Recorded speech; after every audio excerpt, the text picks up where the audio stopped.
TikTok, you commie cunts. This week we found out that America's favorite dancing sensation was a front for an evil, corrupt, tyrannical regime. No, not Ellen, or as her staff calls her, Clint Yeastwood. It's TikTok. If you're not familiar with China's viral export, no, not that one. No, not that one. No, not that one. Guys, what the fuck is going on over there? Y'all are slinging more viruses than the Showtime Lakers. Speaking of fast breaks, TikTok is a social media platform that proves that white people can dance if they're left alone in their room and a black kid does it first. The most popular Chinese app since Spring Rolls got more downloads than Riley Reid's throat. Yikes. And now Yosemite Sam is calling it a national security threat. Security threat? I understand banning TikTok for being an endless scroll of preteens dropping it to Doja Cat, or as Bill Clinton calls it, Uber Eats, but how is it a security threat? Well, it's an oolong story, but when it comes down to data, apps have strong pull-out game, usually just to sell you purses, right, Bron? Just by being on your phone, apps can track shit like where you are, what you search, who you message, and everything else your girl did to ruin your bachelor party. Now, I'm sure you're thinking, whoa, Andrew, wait a pixel-dicking minute. If all apps do this, why is TikTok any different? Well, TikTok is not like other apps because China is not like other countries. When they say they're going to build a wall, they do it. And in 2017, China passed a law requiring corporations to hand over data at the Communist Party's request. Basically, in Beijing, industry and government are bound together like a Chinese woman's feet. TikTok claims they don't send that info to the Chinese government, and they even bought an American CEO who looks like meathead Lance Armstrong. Honestly, he looks like John Cena bent Lance over his bike. I said bike. But because they're a Chinese company, they gotta listen to the communist government. TikTok has been in more teen phones than James Franco. Last year, they paid $5 million to the US government for illegally collecting so many phone numbers of underage girls that Ghislaine Maxwell got jealous. China's been peeking at America for decades. A few years back, this boy band of Chinese army hackers got arrested for stealing the data of 22 million federal employees. Probably how they know the American identity so well. Military, sugar, fried food. How else do you think they came up with General Tso's chicken? You're probably thinking, well, the American government is using our social media to spy on China, right?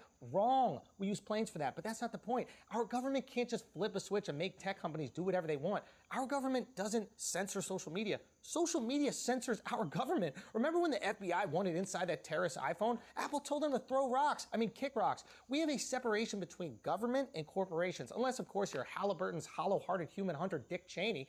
And the other reason why we can't use our social media to spy on China is because China banned all our social media. Yeah, they banned all American apps. That's right, they don't have Google, no Twitter, no Uber. They can't watch all the amazing free and funny content on YouTube and Instagram. They've sent back more apps than Gordon Ramsay. The only Chinese thing Mark Zuckerberg is looking inside is his wife. But yet somehow America's Little Red Riding Hoods are suggesting that Trump is banning TikTok due to xenophobia. What?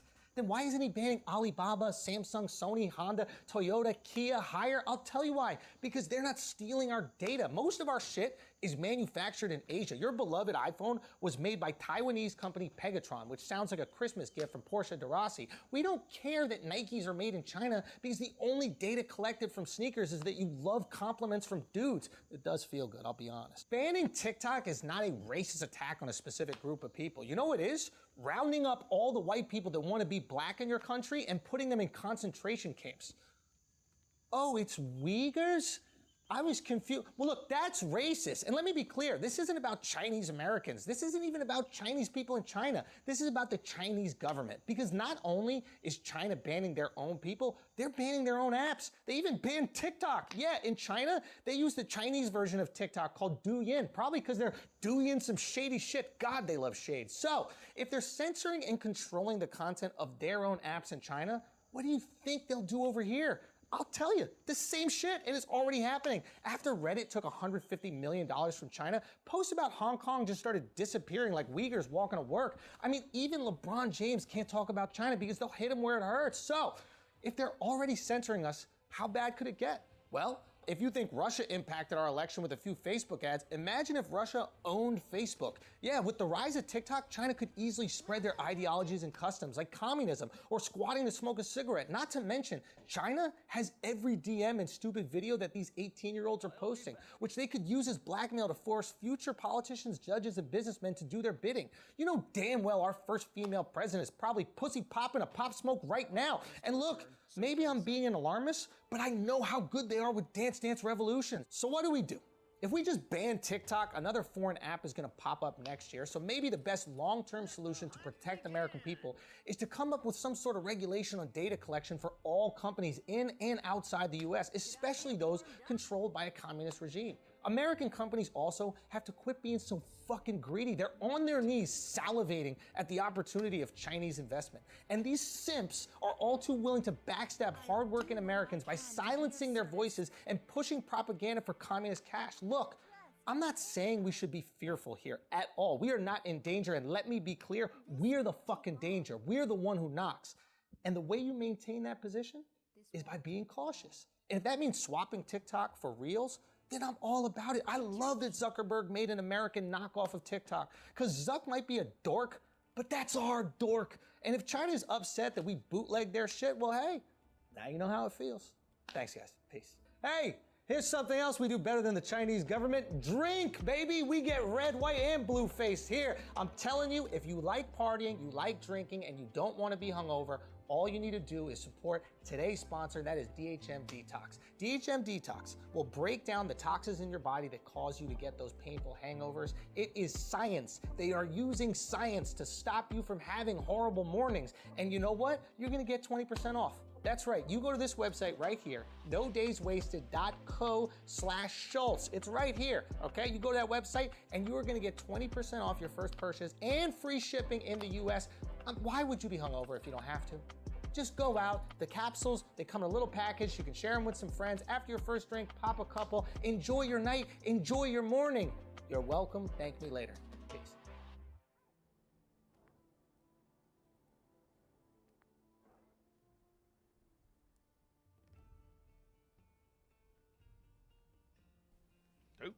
Oh, Rob Lowe. Here we go. Here we are. What's up, man?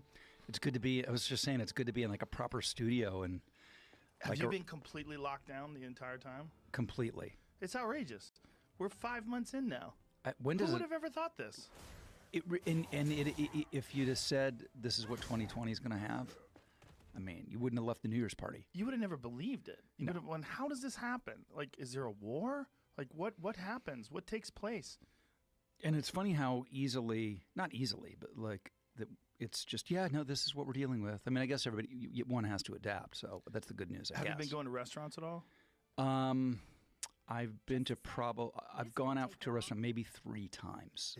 Have you gone to the ones where they wear the mask and then the shield over their face as well? Yeah, it's like they're going to do welding in the kitchen. It's so strange. But it's better than nothing, so you just sort of adapt. I know. I mean, who knows when it'll... I mean, at least some people feel like going back to work. I mean, I think we're going to go back on my show on 911 Lone Star pre-production on the 17th. Now, how will they do that? Well, that's the thing, is that's a big show. I mean, it's not, a game show. It's Right. like, it's adventures and rescues and pyrotechnics and stunt people. It's just huge in scope. So it really is the thing. If we can pull that off, that'll be good. But I think the plan is, well, one thing that's interesting is just how you run a set is going to change, they tell me. So you'll come in the morning, everybody will get tested, and then everybody's segregated. So you go to the set, and the director and the actors will rehearse. That's it. Nobody else there. Then they have to leave. And then the lighting crew will come in, and they light alone, just the lighting crew. And then they leave. And then the sort of, all the production teams get their moment to do what they need to do, but they're doing it alone. Well, they have a test now that the White House is using, and it takes 20 minutes. It's an actual test. You go there, so you could find instantaneously. See, what we're doing one here. The one that you got is an antibody test. That takes 10 minutes, and it shows active antibodies, which means you got the disease 5-6 days ago or whatever, and your body's fighting it off. It's currently in your system, and it also shows another indicator whether or not you fought it off a long time ago. Mm-hmm. And then there's the swab. The swab takes 24 to 48 hours, depending on the lab. And then there's real worry and concern, like, are you contagious during that time? Like, if you just got it today, can you give it to someone today? They don't know.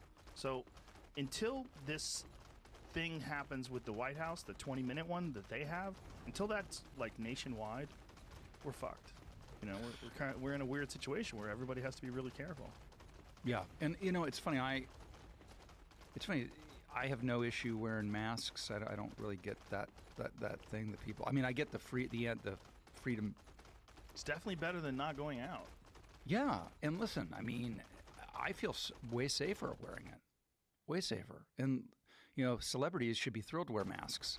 Yeah, right. I mean, you know, listen, now Leonardo DiCaprio can go out completely, you know, with even better disguises. You'd be amazed at how much people recognize you, though, even with a mask on. Especially as soon as you start talking, they'll recognize you. And particularly for you, your voice. Everybody knows your voice, so you can't get in an you know. But I'm a fan of the bandana. I like feeling like a bandit. But doesn't all the bad shit come underneath the bandana? I don't think You have to be sealed at the bottom? A bandana, I do not think is for you. I think it's for other people. And then the droplets, if you're getting droplets, I don't think you're swooping them under. I think you are breathing it through. What am I, a doctor? I know, but you're sounding good. You're like you're the Fauci of the ring. Thank you. The Fauci of the octagon. I don't have one of those N95 masks though. I have hundreds of them. Do you? Hundreds. Are they the best? You know, I'll tell you what they are. They're the hardest to breathe in. Like they are the ones that when you put on your, I mean, you definitely notice that you're sucking wind.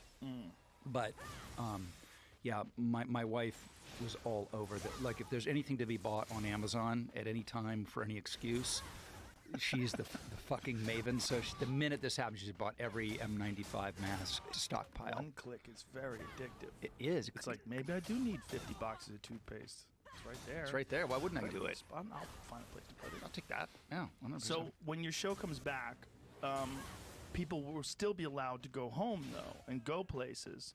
Yeah, I haven't heard any talk of you know, sort of quarantining or 14 days. I haven't heard any of that stuff. Although I have friends who have gone to Europe to do big movies and they've had to do that. Yeah, I've heard that. Like they keep you in a hotel. You can't leave the hotel. Everybody who works in the thing has to only hang out with everybody that's on the project. Here's what I don't understand. So the NBA is doing the bubble thing, right? Where they all live like in like a commune, right? A glorified, you know, Disney-esque commune. Right. But the NFL isn't going to do it apparently.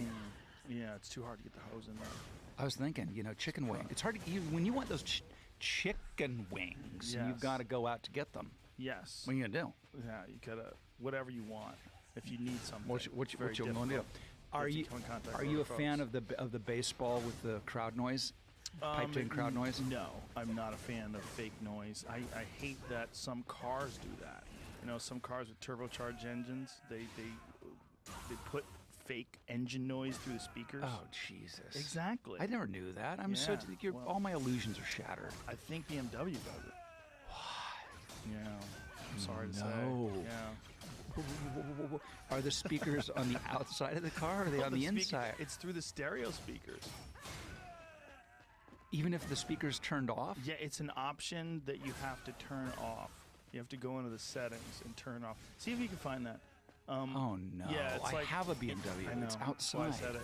It's like it's enhanced sound. Maybe it's not for your model. I'm pretty sure they do it for the M4 though. Yeah, it's one of the primary complaints of legitimate automo journalists. The real automobile enthusiasts hate it. Well, of course they fucking hate it. This is like you told me that Santa Claus doesn't exist. It's not necessary either. Like I have a Tesla and it doesn't make any sound. It's still awesome. Yeah. Oh, that thing is. That is the only problem with the Tesla is I feel like I'm every television development executive. Right. When I you know what I mean? It's like what the Armani suit was in the 80s. Yeah. It means I'm in show business. Yeah, it's definitely a signal. You're letting everybody know you're also really concerned about the environment. You're a really good person. But on the other side of it is you also have one of the most badass pieces of equipment. Would it kill them though to do luxurious interior? Would it kill them? Well, there's is that a about company, weight? What is that about? That's a good question. I think it's just, first of all, it's an American-made company. Like everything's made here, and I think that scaling everything up has been a real problem. It's been a real problem meeting the demand, and I think they just kind of came out with like a reasonable interior and put it together. But there's a company called, what is that company called again? They make a car called the Apex. They essentially. They're right next to the Tesla factory, and in California, and they'll take your Tesla, They bring it over there and they soup it up. They put a wider track. They widen the fenders. They put better suspension. That's it right there. S Apex. So they take it and they completely redo. Jeez, the look at interior. that. Yeah, dope carbon fiber. What? And then they do. Okay, there's an interior. That's a car interior. I love it. You love cars. One of my favorite subjects. I mean, I love them and I know nothing about them. It's like I also kind of like watches, but I don't know any. Like I just know what I like. Like the movements. I don't and know all that stuff. shit. Those dorks. No, Yeah. fuck that. Is it the H65 movement? Yes. Is the bezel infused with Whatever the fuck. I'm thrilled I know the word bezel. What's the name of the company again? Unplugged Performance. So they'll do anything in the interior you want. You know, they'll do So like good. diamond stitched leather. They'll do carbon fiber. They'll replace all the plastic with carbon fiber. Yeah. You're a car guy. I was impressed with the car collection I love coming in cars. here. Yeah. Were you ever tempted to get one of those tricked out Escalade? The factory's right around the corner from here, where the Escalades was like a living room. Like I went in there and saw the one they were making for Tom Brady, and it's like the interior of a private plane, but in an Escalade. Oh, okay. So they gut it and then just redo it like some very swank. Yeah, it's like a living room. It's literally a living room. What I've been looking at lately is Earth Roamers. You know what an Earth Roamer is? An Earth Roamer. Yes. I have been I've been an apocalypse guy for quite a while. Oh, so I'm you're worried. in your all your glory. I have a This year I told you so moment. well, not necessarily. I'm not like a prepper or anything like that, but I'm like, if the shit Wait, hits what's fan, the difference between a prepper? I don't have enough food. Okay. Well, got I it. do. I have freezers filled with elk meat and stuff like that. So I kind of have enough food, but if the power goes out, I'm kind of fucked. That's an Earth Roamer. Those motherfuckers you can live in, and they can drive like 1,000 miles plus. And Look at that. and they do the interior. Well, there's different scales, but some of them go up to like $1.5 million, and the interior is insanity. An Earth Roamer. Yes, I'm taking. Earth Roamer. I'm taking Yeah. notes. The thing about I am these is- literally taking notes. You can go anywhere with these. They also have an air suspension that will automatically level your vehicle. So, like, say if you're on some fucked up, like, kind of terrain that's not level, it'll level it out so you can sleep well. The interior is like the interior of a really nice tour bus. Televisions, satellite radio, audio, internet. Who makes it? I mean, It's a company. it's They're literally called just Earth Roamer. They make the Yeah. whole thing. They start. The base is a very large Ford pickup truck. They take like a huge diesel pickup truck, and then they put this insane cabin in the back of it, and there's a bunch of different levels that they do it. You know, you have like a reasonable level for like one person if Yeah. you like camping, and then you could literally bring your whole family and you're living like you're in a private jet. Wow. And it can drive over everything. That's the other thing. It's like a legitimate off-road vehicle. You can go over a fucking mountain in that thing. Well, you know, in Santa Barbara, where I live, we had these terrible fires and floods, and Mudslides too. yeah, the mudslides killed 23 people. I knew someone who died in it. Me- Yeah. Yeah, and as did I. Crazy. Crazy. She And was in her house. yeah, these people. So you imagine you go to sleep at night. You know that there's going to be rain, whatever, and you go to sleep at night, and the next thing you know, your house is obliterated. Yeah. Instantly. The sheriffs came to us to tell us what about different evacuation zones, and I said, and I know all these guys really well. So just level with me. What's like the worst thing that's gonna happen? Like the absolute doomsday scenario you guys are worried about? And they're like, well, we're worried about the entire mountain going all the way to the freeway. I went, great. Thanks for sharing. We're gonna be fine. And that's exactly what happened. And what it taught me was you truly cannot comprehend like the power of nature. Like when people used to say California could fall off into the ocean, you go, that's not good. I'm telling you, it could. You could Certainly we could wake up one day and be like, you know, Lincoln Boulevard in Santa Monica? Yeah, that's the ocean now. You'd be like, oh, bullshit.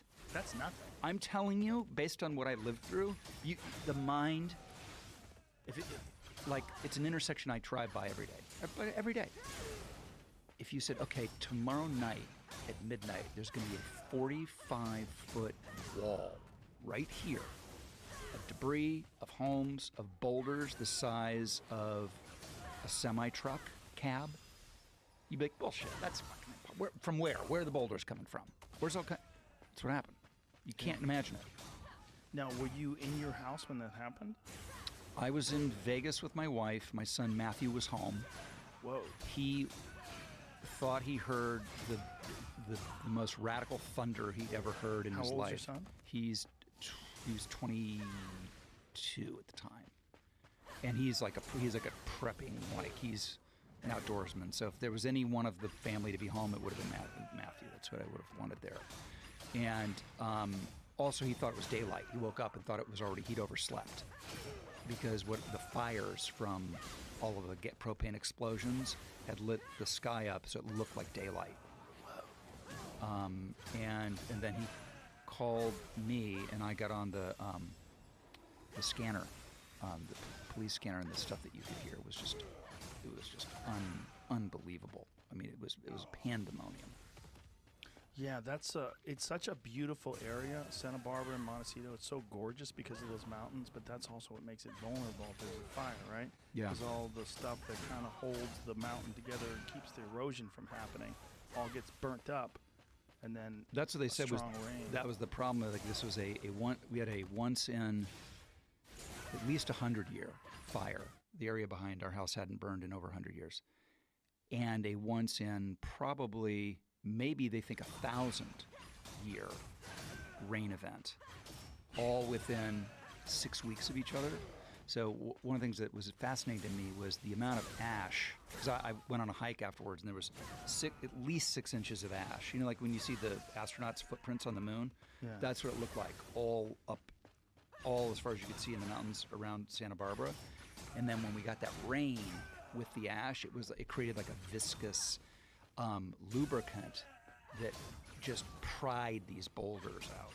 Oh, wow. So that's one of the reasons why these massive, massive, massive boulders that you would think would be soldered into the Earth's core, which is like, whoop, and just washed out. It's so hard to imagine because, like, if you drive up the 101, you see those beautiful hills. You just see beautiful hills. But what that is evidence that the Earth is moving. That's what those hills are. I know. You're safer in Kansas, but then again, you're not, because then there's tornadoes. There's no free lunch, Yeah. man. Oh, look at this. Yeah, I know that house.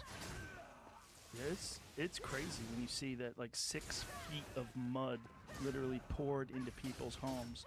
So just like the people that were on the bottom floor of the house were just destroyed immediately. Yeah, I mean, you just... How many people died in this? 23. What a crazy way to go, too.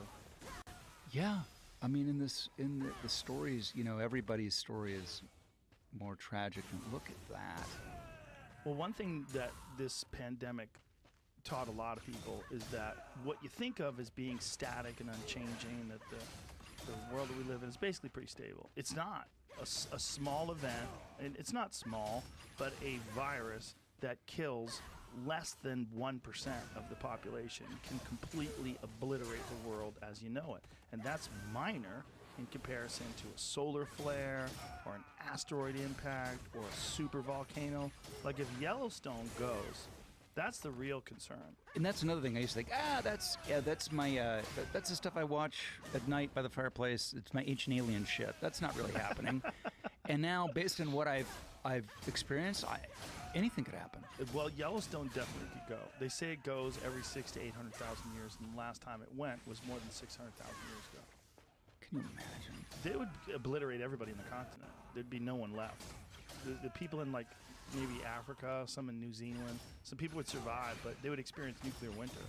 So crops would die off, the temperature would radically reduce, the entire sky would be filled with ash. It's a super volcano. You know, those caldera super volcanoes, they've exploded throughout history and killed massive numbers of human beings. Like, they think that there was one in Indonesia somewhere around 60 to 70,000 years ago that killed off most of the population of the world and left as few as 7,000 human beings. Really? Yeah, that's just 70,000 years ago. Well, you've had like Graham Hitchcock and people Graham on Hancock. Hancock, yeah, right? Yeah, and Randall Carlson. Is that part of that narrative too? Well, they've concentrated on asteroid impacts, and particularly the asteroid impacts that are proven now that they believe ended the Ice Age. And they also believe restarted civilization, because they think that there was some incredibly complex civilizations that we're not totally aware of, other than some of the structures they left behind, like Göbekli Tepe and some of the ancient Egyptian structures. But there's a clear indication that something happened, both from an archaeological perspective and also from a geologist perspective. When they do these core samples, they find that somewhere around between, somewhere in the 12,000 years ago range, there was a massive impact, because and all over the world, because they find this tritonite, which is this nuclear glass everywhere. They also find iridium, which is really common in space, but not very common on Earth. And it's a level they see in this it's core samples. It's a very consistent level. And they find that nuclear glass. That's the same glass, like when the Trinity Project, when they first blew up the first nuclear bomb. That's one of the things that they found was this nuclear glass. And it's just this incredible force that causes the sand to turn into glass. And they find this all over the world at around 12,000 years. So there's a lot of awareness today of all the near-Earth objects, and when Earth in its orbit comes in contact with these consistent near-Earth objects, and that something probably hit Earth in multiple places, like more than one object, somewhere in that range, and ended the Ice Age. They think it happened twice. The speculation is that it happened somewhere around 12,000 and maybe again somewhere around 10,000 years ago. It's crazy. It is crazy. I love all that stuff. I live for that. I love it too. I'd live for it, but I don't, because I don't want it to happen again. No. So it's like I get excited, but then I don't ever. The worst is if I listen to Graham Hancock and Randall Carlson, and then I smoke pot and go to sleep. Oh, then the head. Then you should record those dreams. Oh, yeah, if you could. You should write them as teleplays. Yeah, it's terrifying. It's just, we're so vulnerable. I mean, we're vulnerable, period, right? I mean, I'm 52. How old are you now? 56? You'll look great. Thank you. You too, great, sir. Rob. You look too. Great. But we're almost dead. Let's be honest. I mean, how much time we got left? If everything goes great. No, we're gonna live forever. We're gonna have that pill that it's gonna be announced next week. That might be the worst thing that could happen. Like, you might want to go, quietly in your sleep, rather than live for 500 years and see the horrors that humanity turns into. That too, and I don't want to, like, if my body breaks down, I'm so physical. I love doing my stuff. I don't think I'd be one of those people like, his mind is so sharp though. It's like, well, fuck, that's great. Meanwhile, the guy can't fucking walk. Yeah. He can't, it's like, I want to be able to do my thing. Yes. I mean, I want a sharp mind. Let's for sure stipulate that. But what do you do to maintain yourself? What do you do to keep the machine working? Well, the number one thing was, I stopped drinking years and years and years ago. How many years? 30. Oh, so you got way ahead of the game. So I'm way ahead. So I don't do any of that. Wow, that's a lot of discipline. But it's not, though, because the minute you realize your discipline has nothing to do with it, that's the only way you can do it. Oh, okay. Because the whole point is, like, I can't. If I had one, let's say you broke out that, because I was like beer. Beer was good. Well, there it is. What do you got there? Whiskey was never my thing. I'd be okay. If it were tequila, that'd be a different thing. If you, and also it was the 80s, so if you had a kamikaze, remember those drinks? Oh yeah, I do remember those. Remember those? Yeah. Like it would go. Then I'd be like, what would be really good to get would be some Coke. That would be great. To balance it out. Yeah, you just balance out, and that no big deal. No big deal, and it's good for you. The Rockstar Coke, that stuff's not even bad. That's what I'm saying. It's not even bad for you. Mick Jagger does it, okay? Look at Keith Richards. He's fine. Look at Keith Richards. Look at Jack Nicholson. Those guys are doing great. Look at they're the biggest stars in the world. Jack Nicholson is fat too. How bad could it be? How bad could it be? It's good for your memory. Probably, and it's really good if you want to talk a lot. And successful people do it. A lot of successful people do it. And it's not addicting. No. They just enjoy it. Yes. So that was what we thought. That's what that's just the Gordon Gekko era, and then the Hounds of Hell will be released. Once I got that good little concoction going, that good little mixerson. Well, it had to be hard to be a young, really famous, really good-looking guy during the age of no internet. And, the world was a wild place. I mean, you were really famous in the 80s. I wouldn't trade it for anything. I mean, all of the mistakes that I made, all the things that I learned got me to where I am today, and I could not be happier, and I needed some fucking comeuppance, and I needed some of that humbling and stuff. On the other side of it is like, what's the point of being fucking famous today? Really, I don't know if there's a point. So dangerous. I know, right? I don't know. I mean, forget the lack of privacy, the lack of like crazy fun, which you can't have. Right. Everybody's lying in wait. I saw an article written about Leonardo DiCaprio, and it was just about how he dates young girls and how gross it is that he's dating girls 25. Like, 25's a woman, you fuck. Right. What is wrong? He's a good-looking man. He's wealthy and happy and successful. Oh, my God. He dates someone who's young and vibrant. There must be something wrong with him. Meanwhile, if a woman does it, nobody gives a shit. They celebrate her. You go, Kate Beckinsdale. You go take those 21-year-olds down. That's right. Rope them, wrangle them, ride them. Rope them and then go. Send them off. Kick them in the ass and pack their lunch and send them off. It should be equal opportunity everywhere. That's what I'm Right. When it's a woman, they look at it like she's doing her thing. She's having a good time. But a man, it's like he's abusing his power. That Leonardo has power over those young ladies. I figure like if you're Leo or Bieber or any of those like young this is like what you part of coming of age. Yes. Figuring out what you want in life, and when you do that, you're gonna do weird shit, good shit, bad shit. Well, that's whenever everybody would. If anybody would try to judge someone like that, like Bieber in particular, right? Because he was really, really young when he got famous. I mean, it's insane. Yeah. I mean, And that whole thing, that theory that at however old you are when you get famous, that like freezes you in carbonite emotionally and intellectually. Well, that makes sense with child stars, right? Anybody. I mean, yes, Sure. but anyway, it's also that thing of like, have you ever noticed that before, like, you get famous, the people who were famous to you then, fast forward 100 years or whatever, and like maybe they haven't done as much, and you have. When you meet them, you think they're the most famous, crazy, successful person. It's the same. Yeah. It's the same type of thing. If I were to meet, Dr. Smith from Lost in Space, I'd be like, no fucking way, Doctor. Yes. Do you know what I mean? So it's Yes. funny how time. I met Lee Majors. I was in That's my what glory. I'm saying. I was like, it's a $6 million man. I can't believe it. He's real. Right? Yeah. Yeah. Yeah. Cheech and Chong, when I met those guys, I was like, I can't believe they're real. Yeah. Can't believe I'm meeting them. Yeah. You get frozen in your own perspective. Well, when you get older and you become famous, very few people can have this conversation, right? But when you get famous and you meet famous people, to me it's still weird. Like when I met you today, I was like, oh, hello, Rob Lowe. I've seen you in movies, but I'm more normal with it than when I was young. When I was young and I would meet, like I remember the first time I was on the set of News Radio and I met Phil Hartman. I was so weirded out. And I was like, he's right there. This is crazy. Because I hadn't met a lot of famous people back then, only like a small handful. And so to be like working with him and he's sitting there, I'm like, I've seen you on TV. By the way, I've seen you in the movies. great was Phil? He was amazing. I had one of my scariest professional moments involved Phil Hartman.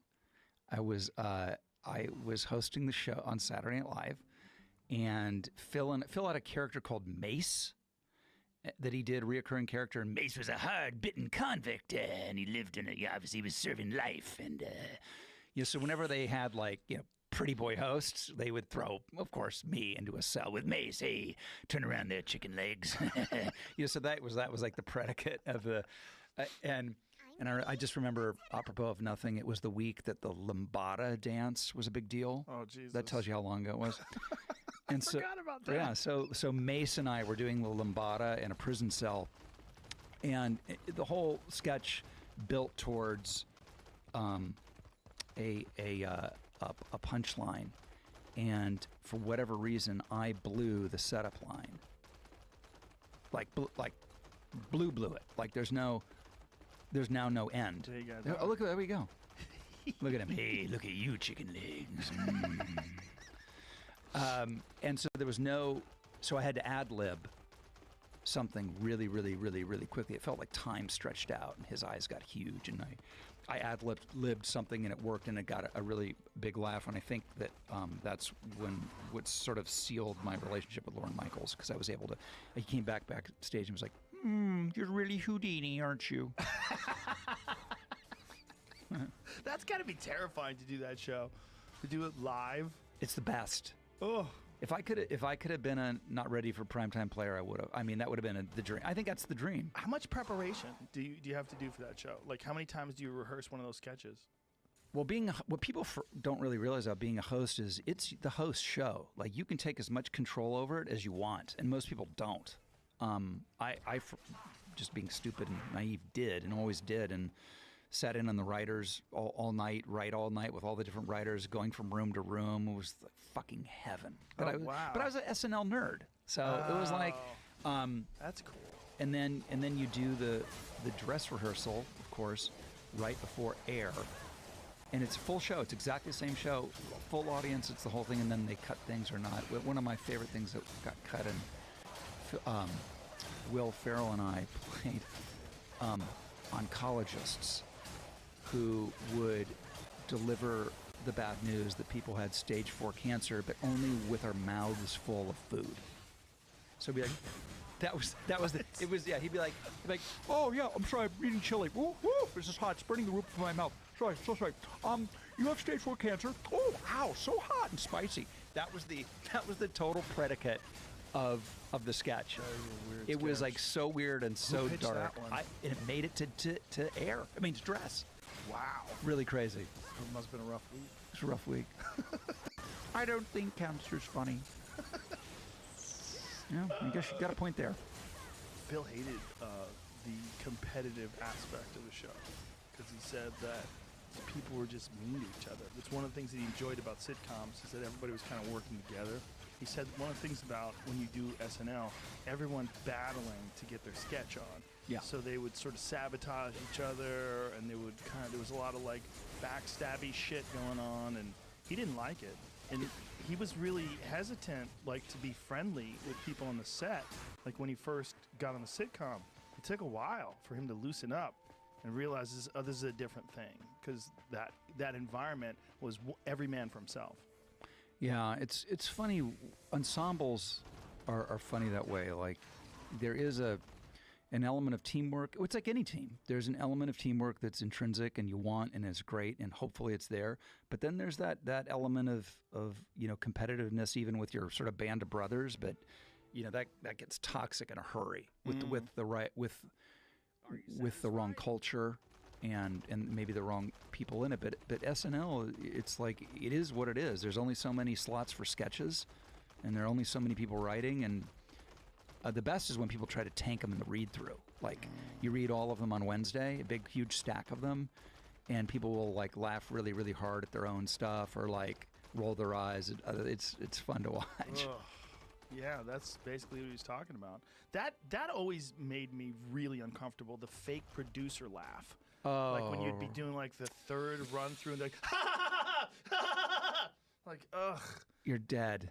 But people don't even know what we're talking about. So like I when know. you do a table read, or We've you done do the a most run through, unrelatable podcast ever what's just it now. like It's to been be great. famous and young and good looking. And Everybody knows. and doomsday prepping and Earth roamers across Earth $1 million Roamers. bucks. Yes, this is great. There's nobody quite like a Man of the People, Joe Rogan, and Rob Lowe podcast. Let's face it. When you do a run through, folks, you act. If you do a sitcom, you act out the show, and they want the actors to feel like what they're doing is funny, because there's nothing weirder than doing something with no audience and not hearing any laughter at all. So the producers would laugh, but they would do this fake laugh, and it would throw you off so hard because it's like it's jarring. You're like, ooh, it's just so phony. I did a sitcom when I was little, like when I was 15. It was so long ago that there were only 62 shows on television, period. Holy shit. 62. That was So it. this is like not channel, pre-Fox. not 62 channels. 62 shows. 62 shows. By the way, how do you think I remember that there were 60? Because we were number 62. we were literally the lowest rated show on television. What was it called? A new kind of family. Might have something to do with that exciting title. That makes you just sit. I just sit up and take notice, don't you? A new kind. What kind of family is it? It's a new kind. Oh well, I'm gonna watch then. What did they mean by a new kind? It was a revolutionary concept at the time that it was two divorced women pooling their resources. There you go. Look at you. And I'm sprouting a wonderful Karen Carpenter look. Look at that hair, bro. Karen Carpenter. Look at the wings. I know. Was this your first acting project on television? Yeah, I was 15. Wow. And So you never had a normal life? not really. So the new kind of family's bad. It was bad, and it was opposite 60 Minutes, which was the #1 show. And by the way, it was so horribly rated, we would get 19 million people watching. That's crazy. It was a disaster. Isn't that crazy? Isn't that insane? Wow.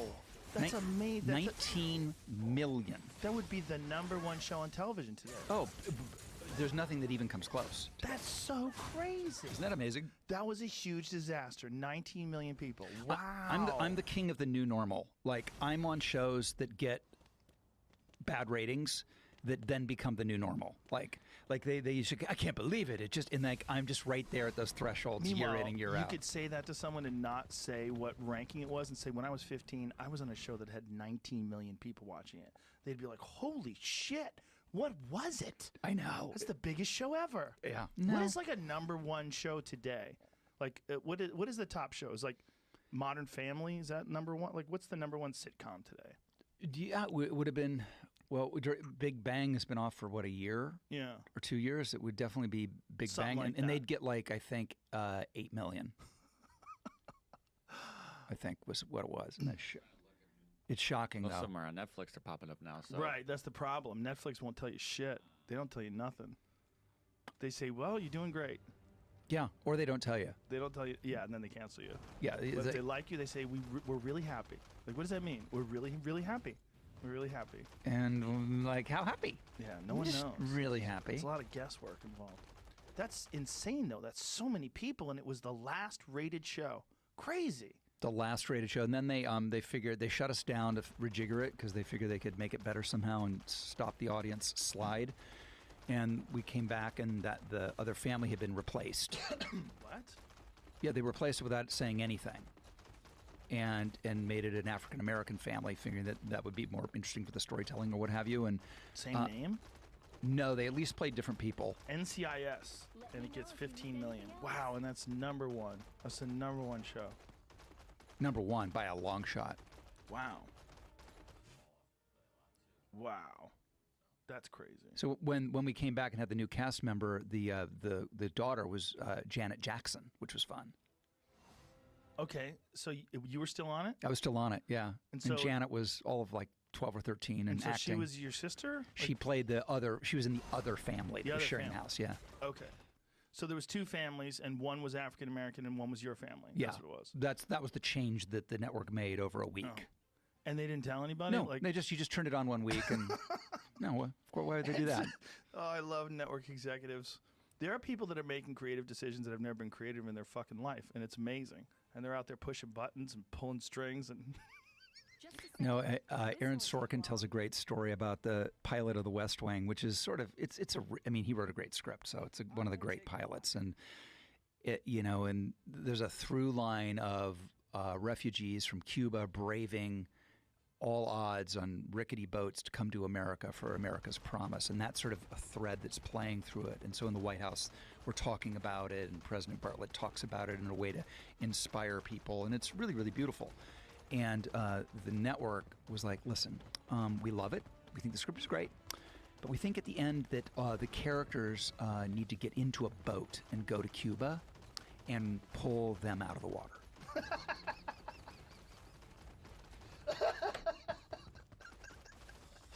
Don't you just know that's true with your network? Don't you just know that, like, Oh my God. Because really all you guys are doing is just talking about it. I mean, don't you think it's more dramatic if it's actually on the wall? And, you know, you want to see those people pulled out.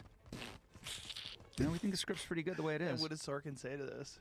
He didn't do it, thank God. Take deep breaths. He never took a network note, not once. Wow, that's why it was good. There was never a representative for the network ever on the set, ever, not once, ever. That's very fortunate. News Radio, the show that I was on with Phil, wasn't successful, and it was a great show, though. We were number 88th in the ratings, and my friend Lou Morton, who was one of the writers, and every week he would come in with a new T-shirt on where he would write the number on the shirt. Because we moved around like 9 times. We were always in, and this was pre-internet, so you had to look at TV Guide to find out when News Radio was on. Jesus. You know, it's like one night we're Tuesday, then we're Sunday, and so he shows up with a T-shirt on that said 88. I'm like, fucking 88? He's like, 88. I'm like, 88. We're the 88th show. Jesus. I was 62. Yeah, but 88 was like a million people watching back then. It was not. It's not good. It's not 19 million.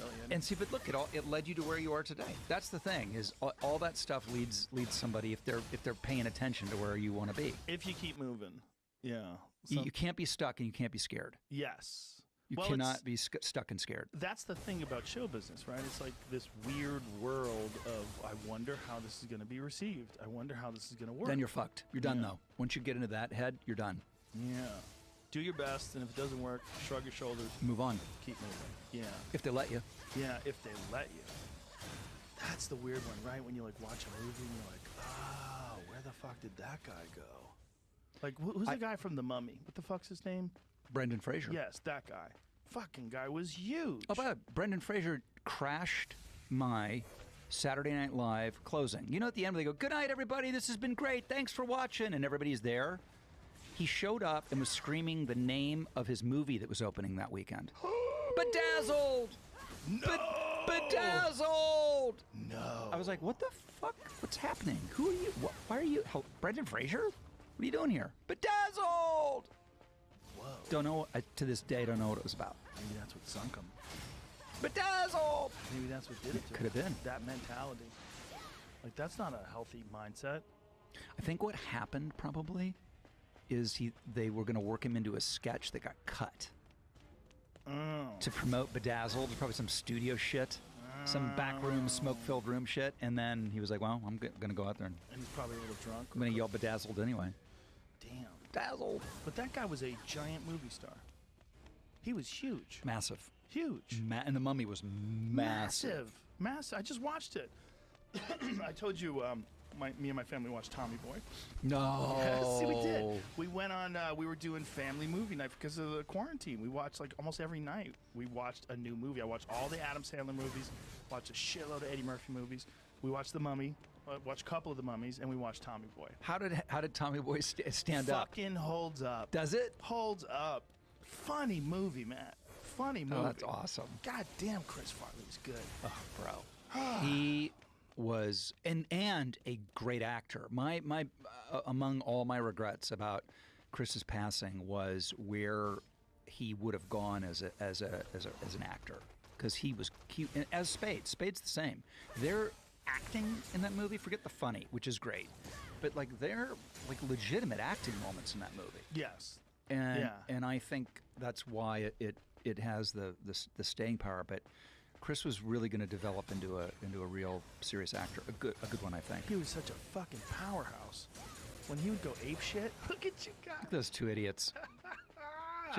I like in the part of the movie where Spade looks at me and goes, "Hey, Lee Harvey," because my hair does look like Lee Harvey Oswald's.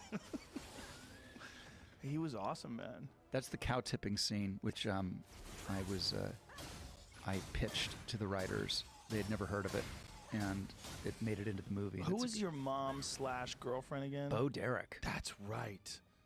Well, that was a great thing because we she's Bo Derek, and her husband John, famous John Derek, was very protective of her, and she hadn't worked in a long time, and he made her cut all her hair off the day before she showed up on the set of Tommy Boy. So what? We thought we were getting Bo Derek from 10 with the hair, and she showed up with hair that's basically my length now, because John made her do it. Why did he make her do it? I mean, you can do the math. I think he was like, I want to keep you up in San Ynez, riding horses with me. Don't need you to be a movie star again. Oh, But she was so lovely. She's the best. She's a really smart, just great woman. And I mean, I got to kiss Bo Derek. I mean, I know. For people who don't know, like what she was in our 10. day, oh my God, she was the original white girl with cornrows when it was okay. You couldn't get canceled for that back then. Yeah, she would have been she would have been canceled in a heartbeat. She was the original Gigi Hadid. How about that as a reference? Am I cool and young now? I missed it. I've heard that name before, but Joe. all I know is her dad got sued because he built a house that's too big. With no permits. Yeah. No, I know. No, absolutely no permits. It's way too big, and the neighbors are worried it's going to fall on them. Yeah, exactly. Yeah. It looks like a UFO. It's still there. Oh, yeah, of Like, course. they haven't even figured out what to do with it yet. No, I think there's lawsuits still. Yeah, that's would you her. look at Bo? Back in the day. Woo! How about the one on the left? Go to that one. Can't. Nips. Bam. Kapow, Google. Kapow. I'm going back. I'm going to go back and do a deeper dive on this. She was hot as fuck. Perfect bone structure, right? Yeah, she was amazing. And Tommy, the thing about Farley was he and Spade used to fight over me like I was the girl. Probably because, let's face it, I kind of look like a girl in certain lighting. And they'd be like, I heard you were in the jacuzzi with Rob last night. Yeah. Oh, you didn't call me. Well, and they would like fight. It was very funny and sweet. One night I took the gang out to Barbarian Steakhouse in Toronto. Great steak. I don't know if they're still there. Chris ordered two bone-in steak, porterhouse steaks. Ate both of them. But on top of each bite, he put a cube of butter. And when I looked at him like, what the fuck are you doing? He was like, it needs a hat. So if you want to put a hat on your steak. Some people just genuinely don't give a fuck. No fucks given. Yeah, obviously. Yeah, he's a wild man. I met him once on the set of News Radio. He's partying with Andy Dick. Oh, He showed up gray like wet cardboard. He looked gray. And I'm like, hey, man. He was gone. Oh. It was sad. It was weird. He had gray skin. And I remember thinking, Jesus Christ, Chris Farley has gray skin. Like, what's going on? Like, he was sweaty and just all fucked up. Yeah, he had major demons, and a lot of us really worked. We're worked out for, but it's some people can't. They can't make that leap, man. The thing about him though is, fucking, I always wonder about guys like that. They're so powerful. Like, is it the demons that made him so good?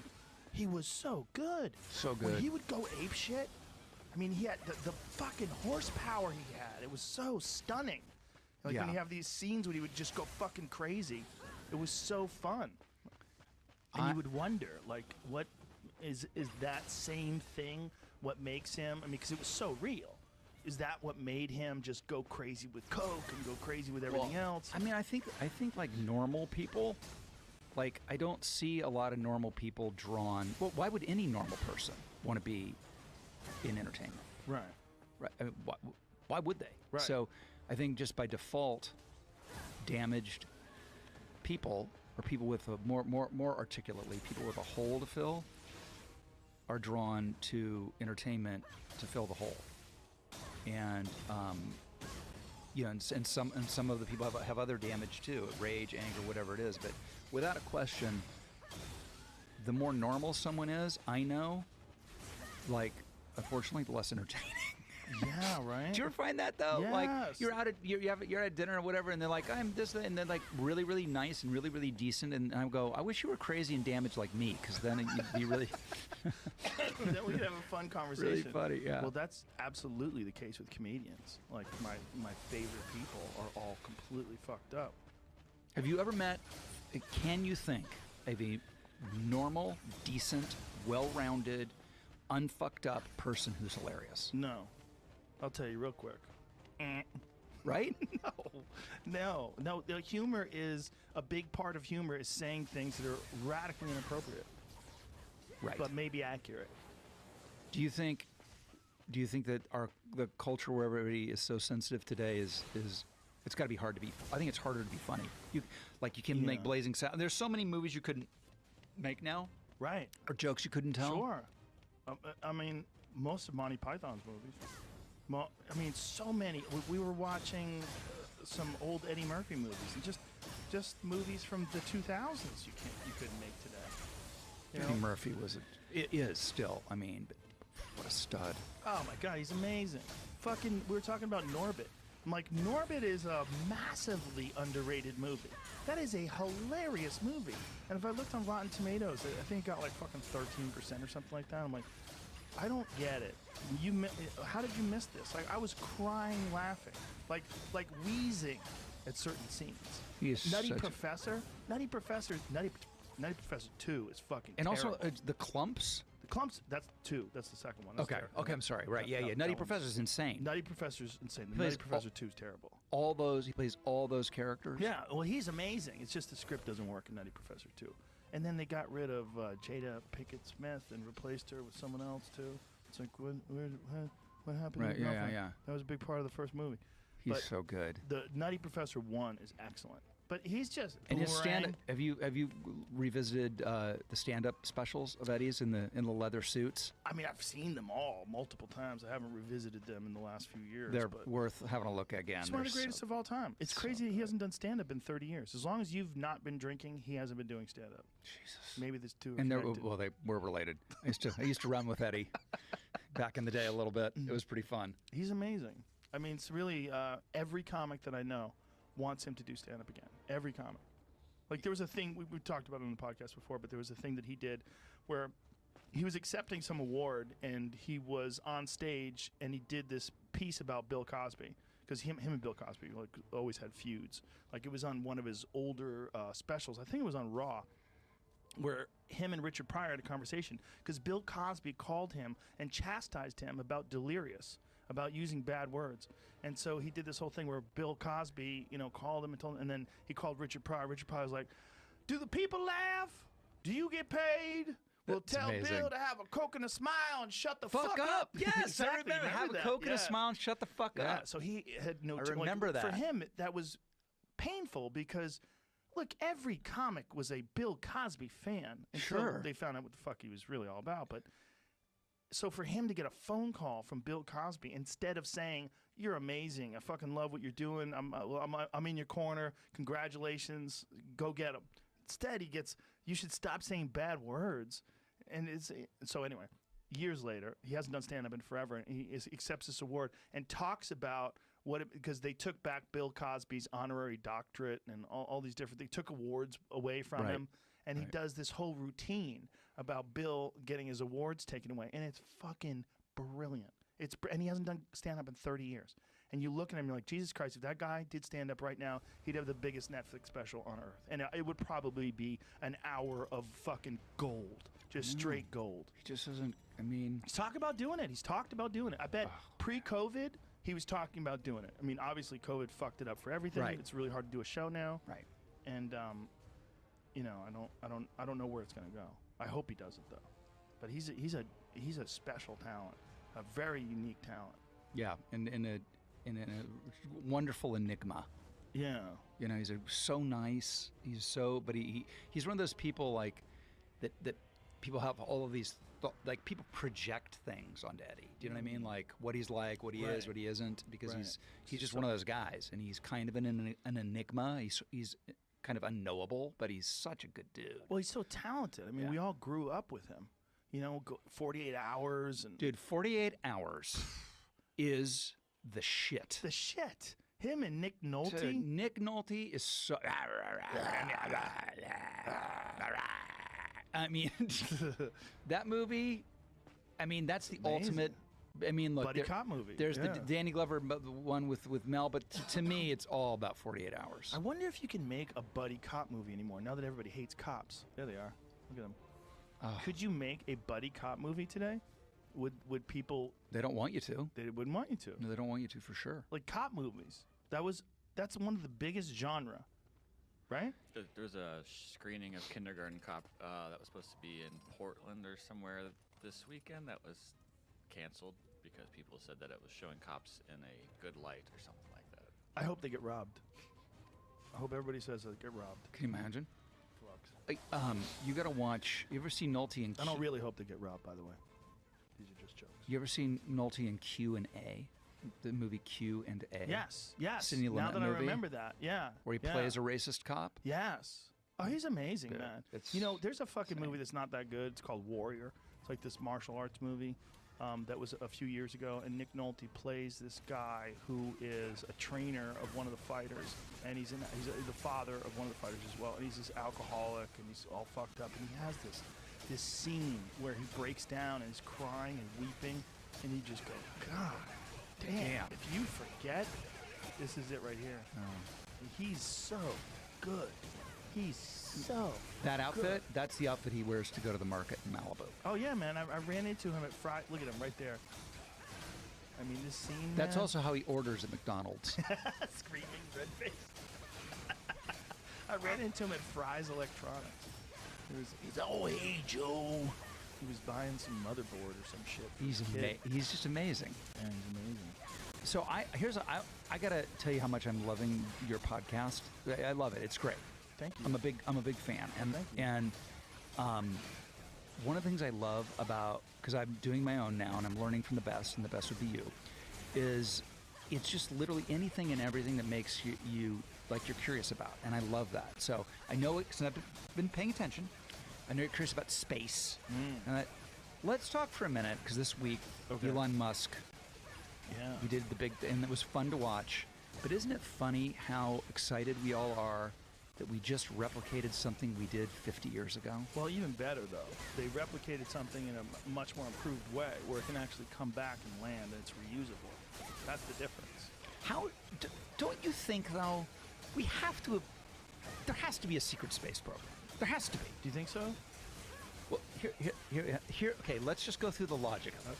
Okay. This is what happens when at nighttime when I have a sure cigar. you don't do drugs? I know. Do you I want know. a cigar? Do you smoke cigars? I do smoke cigars. You want one? I was gonna bring one and I forgot, but hell yeah. At least we can get some kind of drugs. I know. Let's go. Let's fucking go. By the way, don't. Jamie's gonna turn the I fan on. enjoy watching people take drugs. I do. Do you? Yeah, What do you because enjoy about it? I have a very expensive wine cellar. I don't drink You don't drink at all? You just have the wine for other folks? for guests. Wow.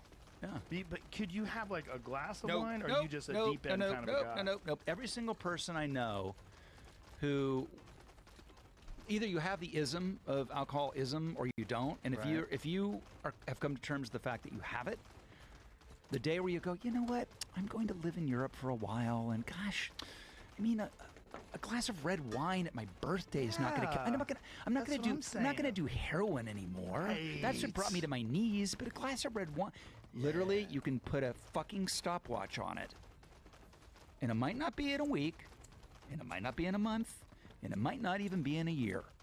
But I assure you, you'll read about them in the paper, like biting a cop in their stomach and jumping off of a roof, or 100%. I've been in this game 30 years. I've never seen it go any way other than that. Never. I like to believe there's someone out there that can do it. Just like I like to believe some Nope. people can walk tight ropes between two buildings. Yeah, nor people who aren't alcoholics. They can't do it. Fuck yeah. What do we got here, bro? This is good. Okay, why can I not open this? There we go. Got it. Hell, I would have brought my own. I don't know. Well, I just have this box here from my friend Mike Binder. Oh, I love These are, Mike. Oh, you know Mike? Yep. He's doing this comedy store documentary, and he bought me a box of cigars. What company is this? You know this company? They're great.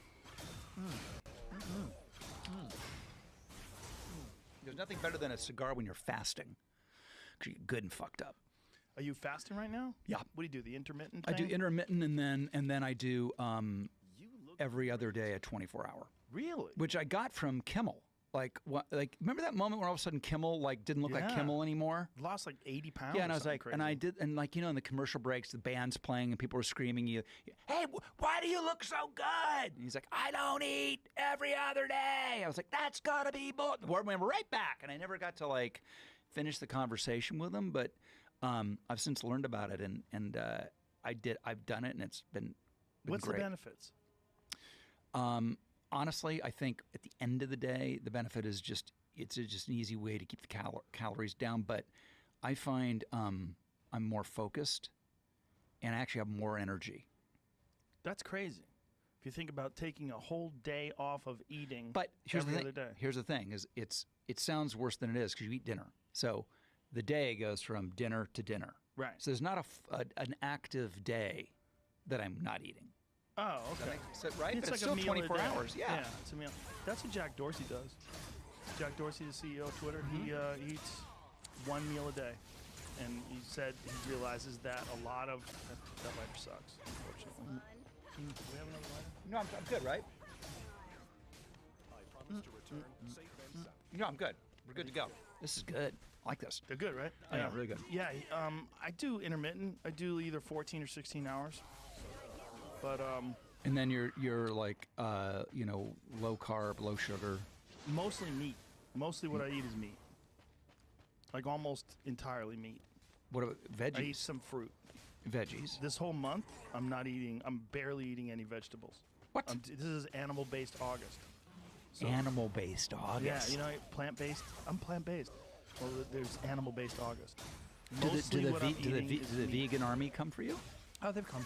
They've come for me. I give them hugs. Look, those animals are going to die. I'll send them videos of wolves eating elk alive. If you want to see that, it's better if I kill them. Trust me. And then They don't live forever. And do you fish at all? Yeah, I love fishing. Yeah, my son Matthew Lowe is a world class fisherman, and Do you fly fishing? no, What it's all does he deep do? sea. It's all deep sea okay. stuff. Yeah, and we have a boat and we go out and it's like sashimi, fish tacos. He has a commercial fisherman's license. Really? He's got a law degree and a commercial fisherman's That's license. fucking balanced. It's a well-rounded young man. You did a good job. Congratulations. Yeah, it's good shit. And then my other son is a writer on 911 Lone Star. No kidding. Yeah. Wow. I know. Dude, you pulled it off. I did. It's being a dad. You got kids. Being Yes. a dad is it's a full-time job, but I love it. I'm one of those people that, like, for whatever reason, I knew it was what I was born to do immediately, and I devoted every fucking minute to it and loved it, and it paid off. And my boys are, I have Cheryl's a great wife and great partner for me, but I love seeing like that kind of time investment pay off. Yeah. No, it's beautiful because then they become these sustainable, fascinating human beings. Mm-hmm. It's a. How old are your kids? I have a 23-year-old, I have a 10-year-old, and a 12-year-old. That's kind of good. You love going through this because mine are 24 and 26. So the notion of going back and having like another crack at it kind of sounds kind of cool. It is kind of cool. What's weird about babies and just humans, they're so different right out of the box. Yeah. Like, there's so much study on what makes a personality, what makes a human being, whether it's nature or nurture. And people who are parents can tell you, there's certain aspects of a kid's personality that they're just born with. You see them with it as a baby, like right out of the box. Mm-hmm. And like, 1 year in, they're different. 2 years, like, they're so different. It's so like sometimes my daughters will say something to me. It's just I just get so stunned just talking to them like this. I remember when you were this tiny little thing, and now you and I are sitting here and we're having a conversation about space, or about mortality, or about what I think God is, or about why do people act mean? Like I was having this conversation with my daughter, with my 12-year-old about mean people, and I'm like, believe me, it seems like they're just mean, but they're only mean because they're hurting. That's why people are mean. They feel terrible, so they want you to feel terrible. Right. And we were just having this weird conversation about emotions and about where it comes from, and how some people, their families broken up, and because of that they wish that things were normal, so they make up lies, or when other people are doing well they get angry at other people. Right. And we were just talking through this, and in the middle of it I'm talking to her and I'm thinking, you're so small, you're this tiny little thing, and now here you are, this 12-year-old who's like and we're having this like intense like conversation about emotions and the development of human beings and how to be more compassionate, and how there's this instinct to go fuck her, you know, and I'm like, I know you have that feeling, but you got to fight that feeling. I'm like, nobody has that feeling more than me. That fuck you feeling, I got a lot of that. But you got to keep it locked up. It's not good for you. That doesn't do you any good either. When you're like, fuck you, that you're really saying fuck yourself. It's not helping you because you're developing anger instead of developing forgiveness. Like you develop this anger towards a person where it's better. It's hard, but it's better to try to understand why they're that way and why they're lashing out at you. Yeah. And when you do that, what I was explaining to her is like, it'll be ineffective. Like their mean stuff to you will be ineffective. It doesn't work anymore because you know who you are. So if you know who you are, it'll bother you that they're trying to do it, but you won't change your feelings about yourself. Someone can. If you don't have a good sense of personal sovereignty, someone can change your feelings about yourself. You know, I remember when I was young, someone could insult me, and I would think that they were right. I'd be like, oh, God, I am a loser. You know what I mean? Like, fuck, I'm a loser. Shit. And I'd go home, and I'd feel terrible, and I'd feel like a loser. But if someone does it to you when you have sovereignty, you're like, oh, that feels gross that this person's trying to make me feel bad. But it doesn't change who I am. Right. I know who I am. You gain an understanding through struggle. And we were having this conversation. I remember thinking, God, it's so weird. Like that people just sort of pop out of vaginas. You know, you have sex, person gets developed, they pop out of a vagina. Next thing you know, they're 12 and they're sitting across the dinner table, just you and her, just chit-chatting. It's God, so it's amazing. It's amazing. It's true. I always tell my kids like that, you know, that great phrase about bitterness, you know, and anger and bitterness is, it's like drinking poison and expecting the other person to drop dead. Yes. I love that statement. It's a great one, isn't it? Yeah. And, you know, worldview, right? Optimism, positivity, rejection of victimhood, all that stuff is so important, I think, in development. They're tools, too. They're tools for success. Because there's so many people that they hold on to that stuff. What's that other expression? That anger is a poison that kills the vessel that holds it. Yep, that's great. Yeah, but they do. But you could use them as tools to understand people. You know, like that feeling that you get. It's a tool, and the understanding of like how to manage that is a tool. Like, you can use it. And you could understand people better, and then you'll recognize it in yourself better, and it'll prevent you from making some catastrophic mistakes. You know, one of the things about like angry, bitter, spiteful people is like they rarely get anything done. They really accomplish anything good. They always have this bitter, horrible feeling that they're carrying around with them. Yeah, I mean, I'm a big believer in therapy and personal digging and growth and stuff like that. I mean, it's part and parcel with my recovery. Recovery is not for everybody, nor should it be. But I think therapy could and should be. I think it should be like going and get your oil checked. Do you do like AA meetings and the whole deal? It's an anonymous program, Joe. Oh, you can't even say it. The AA Gestapo will come and get me. Will they really? If you you go to AA? Here's why. It's in what they call the traditions, right? They're literally it's like the constitution of AA. It's in the constitution. Because the theory is, if I were to say, AA works, I go to AA, and then God forbid I slip, then the person who might have been on the fence about going to AA, we'll go, well, I know that's bullshit. That guy was in AA and he slipped. That's the theory about it. That's a weird theory because by the way, exercise works, right? You get in shape and then you can just decide to eat Twinkies and you get out of shape. It doesn't mean that exercise doesn't work. Listen, there are people that, true traditionalists don't even like people talking with the amount that I talk about recovery publicly for that reason. But my thing is, in this world, addiction is such a fucking killer, and there are so many families suffering from it that, and every teenager is going to have figure out their relationship with drugs and alcohol. There isn't one who isn't going to have to, and a lot of people are going to fuck that up, and some aren't. But the more that conversation is out there, and that people can talk about it openly, is better. So I kind of am more public about it, just because it's changed my life, saved my life. I don't have alcoholism in my family personally, but I admire people who talk about recovery. I think it's important because I think, especially someone like you, because you're a very famous public figure. And when you talk about addiction and your own struggles, people say, well, fucking Rob Lowe has a problem with booze? Like, okay, this is like a thing. Right. It's part of being a person. Yeah, for sure. I think it's very valuable. I think you talking about it is very valuable. I think it's honorable. Well, thanks. I mean, I get a lot of out of it because inevitably, you know, I meet people who are earlier on their journey, and it reminds me of how bad it can be if you don't keep an eye on it. You know what I mean? It's because I'm just one of those people. It's like, you know, if it says take 2 aspirin, then I immediately think, well, then 5's got to be fucking great. Then you should. I mean, that is the way my brain works. Do you think that that's from becoming famous when you're very young? Like, what is the earliest big thing that you did? What was the earliest big project that you did?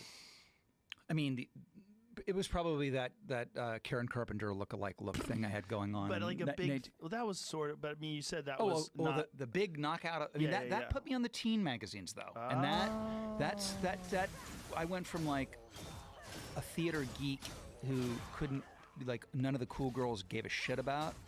Because I was like, because I was a theater geek. And such a good-looking fella. No, I was pretty.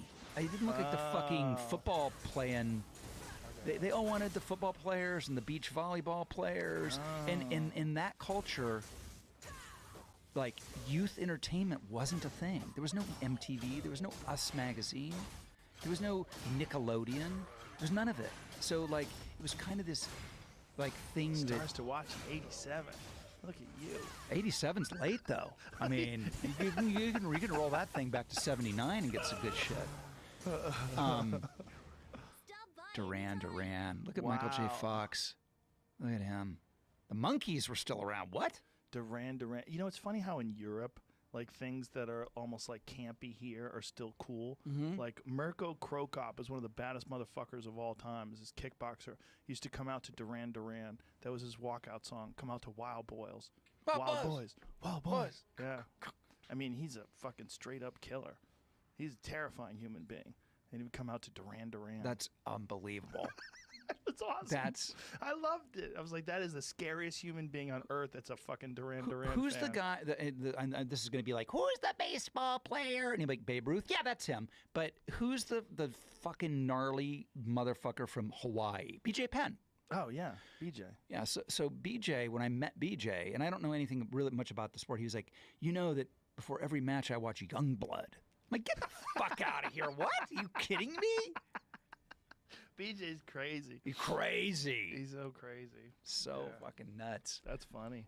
Yeah, but that I don't think. So you don't think they're connected? Becoming very famous at an early age sort of exacerbates, because I would imagine it blows it up, but you got to have it in you. Oh, okay. You have to have it in you anyway. Is it a family thing? Is it genetic? It's partially genetics. You know, it's in the family for sure. 100%. It's in my family, both sides of the family. But some people don't have it. Some people do. What exacerbates it is the access, all the stuff that you think. It's like fame and money and all that is jet fuel for addiction. And then on the other side of it is there's always in the back of your mind that if it works out, if I get this movie or I get this part or whatever, then I'll feel better about myself. And then you get it and you don't. And then you're really fucked. So that's why when people go, he had it all. I don't understand. I go, I understand. I understand perfectly. Yeah. His dreams came true, and they didn't fucking change who he was. Yeah. Did you ever have imposter syndrome? Oh, yeah, right. I have a lot of syndromes. But I'm not sure I've had that one. You think you didn't have it because you were famous early on? Maybe. I mean, it was like a normal thing to be no, famous? because I also had a vision when I was a kid that I was going to do what I was going to do. Like it was Really? it was like I knew it. How old? I knew it as sure as I'm sitting here smoking a cigar with you. I knew it. I knew I was going to be an actor. I knew I was going to be successful, and I knew it was going to happen. And here's the thing: I was too young and too stupid to know otherwise. and no one told me different. I'm so grateful that I didn't have someone telling me that 99% of the people in the Screen Actors Guild, these are people who are acting, who've made it. They're in Hollywood and they're acting. 99% of them can't support themselves as an actor. Really? That's a true statistic. That's a crazy number. Now, if somebody had told me that, it might have fucked me up and maybe my vision would have weakened. Yeah. Yeah, that's interesting, right? Like if someone gives you, like someone made it, you made it, people are, obviously there's movies, people are making it. Like I said to my kids, I said, listen, I don't know what the odds are, but somebody's got to do it. Why not you? Yes, that's a good way to look at it. Yeah. Yeah. I mean, that was the thing. So I had that, which is both a curse and a blessing, because I knew I didn't have to go through the thing that so many people do where they don't really know where they fit in the world and don't know what their gift is and don't know what they want to do with their lives. So you never wavered. You had this idea. How old were you when you figured it out? 8. Jesus. I saw a local theater production in Dayton, Ohio of Oliver, of all things. My parents must have known one of the actors, and there were kids in it. And it was literally like out of a movie, like, oh, like the light hit me and the skies parted. Wow. And I went, I want to do that. And there was a sign-up sheet for summer kid acting camp or whatever. And I go, I want to do that. And my parents were like, yeah, sure. And I'm sure they thought it was like just camp or Little League or any other thing that a kid would. But I knew it was the beginning of a step of what I wanted to do. I was deadly serious about it. Wow. That's incredible. That's very fortunate. Because then you And just weird. have to And- work towards your path. Like so many people are like 30 and they don't know what they want to do with their life. They're doing something they don't enjoy and they're like, I want to find something that I enjoy. And they don't know what that is. That's those conversations are terrifying to me. I've had conversations with people like, I just got to find what my thing is. I'm like, fuck, man. It's hard, and Yeah. that's my biggest fear for my sons is as a parent, the goals and issues change with age and where they are now. It's all about jobs, Yeah. and we've had those. My favorite is my youngest son, John Owen, was the youngest intern at the Eli Broad Stem Cell Laboratory in the University of San Francisco during his summers in high school, and in fact was next to one of the scientists that won the Nobel Prize that year. So he gets into Stanford, goes to Stanford, graduates with straight A's, and I'm thinking, I've done it. As a parent, he's done it. And then he comes back and goes, I want to be in show business, and I wanted to kill myself. I was like, it was worse than it was actually worse than I want to be in show business. It was worse because I want to be an actor. And I wanted to publicly disembowel myself. Isn't that crazy? You are a successful actor. You love doing it. But yet, you didn't want your kid to do it. Isn't it amazing? It is really weird. And there's so much to sort of unpack underneath that. Yeah. Well, I don't think you want your kids to be in pain, right? The uncertainty of it. Yeah. And it's like I always used to read about this quote about Henry Fonda, that to the day he died, when he died with the Oscar for fucking On Golden Pond next to him, he thought he would never work again. Oh. And I was like, that has to be bullshit. Guess what? It's not. It's not. That's fucking heavy. But then the other thing I would get, and this is the other really weird thing, is I'd wake up in the middle of the night and go, oh, my instinct to beat every creative fucking instinct out of my children is now indicted them and sentenced them to a life of a drone in a cubicle. Ooh, way worse. Do you know what I'm saying? Yeah. Yeah, like your instinct to protect them from uncertainty has led them to the certainty of doom. Mm-hmm. Ugh. And then you realize, you know what? They're going to be who they are. And Johnny is a really talented writer, and he's found his niche. And ironically, went right to work, right out of Stanford. So it all kind of works out. It really does. But we do as dads put our own fears and our own shit on our kids. Oh yeah, there's no doubt. It's if one of my kids told me they wanted to be a comic, I'd be terrified. Right? Plus, also, it's like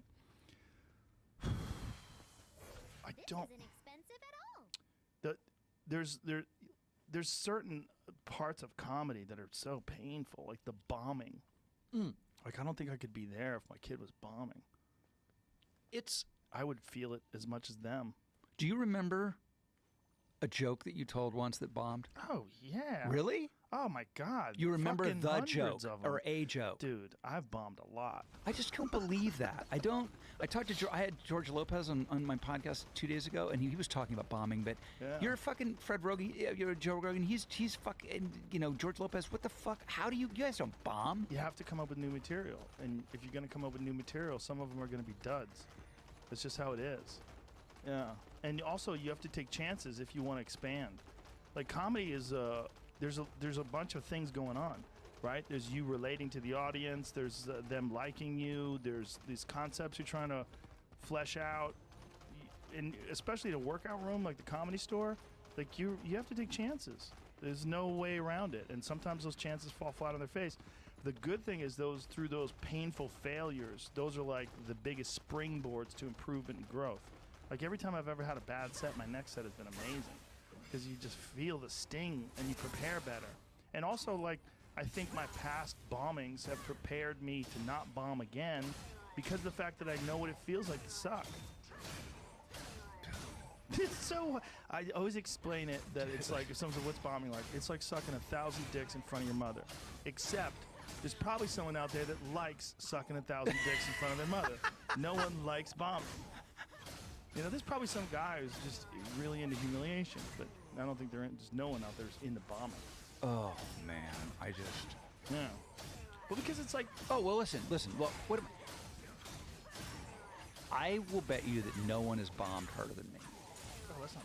But I You will. need to come to the Comedy Store on open mic night. No, bro. How is it possible? That no one's bombed? By the way, your trusty savant next to us Young Jamie? will pull up. Did you do stand up? He can pull up me bombing in front of 1 billion people. What did you do? Academy Awards. Ooh, you hosted it? Well, here's the thing. So, talk about bombing. My dick's bigger than your dick about bombing. I'm 24 years old. I'm doing my movies. The Academy Awards asked me to do a big opening number for them. I'm like, holy fucking shit! This is amazing. Yeah. We'll get pulled off of YouTube. God damn it. So. I'll play it for us. So, wait, before you play, I get a little context. So, stop! Stop, or I'll bomb again. I'll bomb right now, again.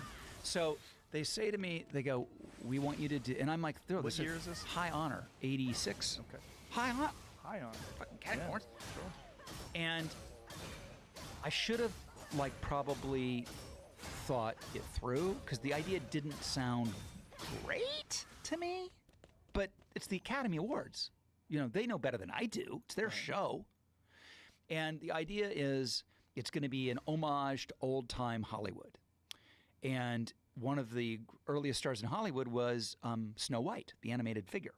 So we're going to have a girl obviously playing Snow White, and we're going to do a duet because it's a big opening musical number. The Oscars always used to open with musical numbers before there were monologues. Really? Yeah. Oh, yeah.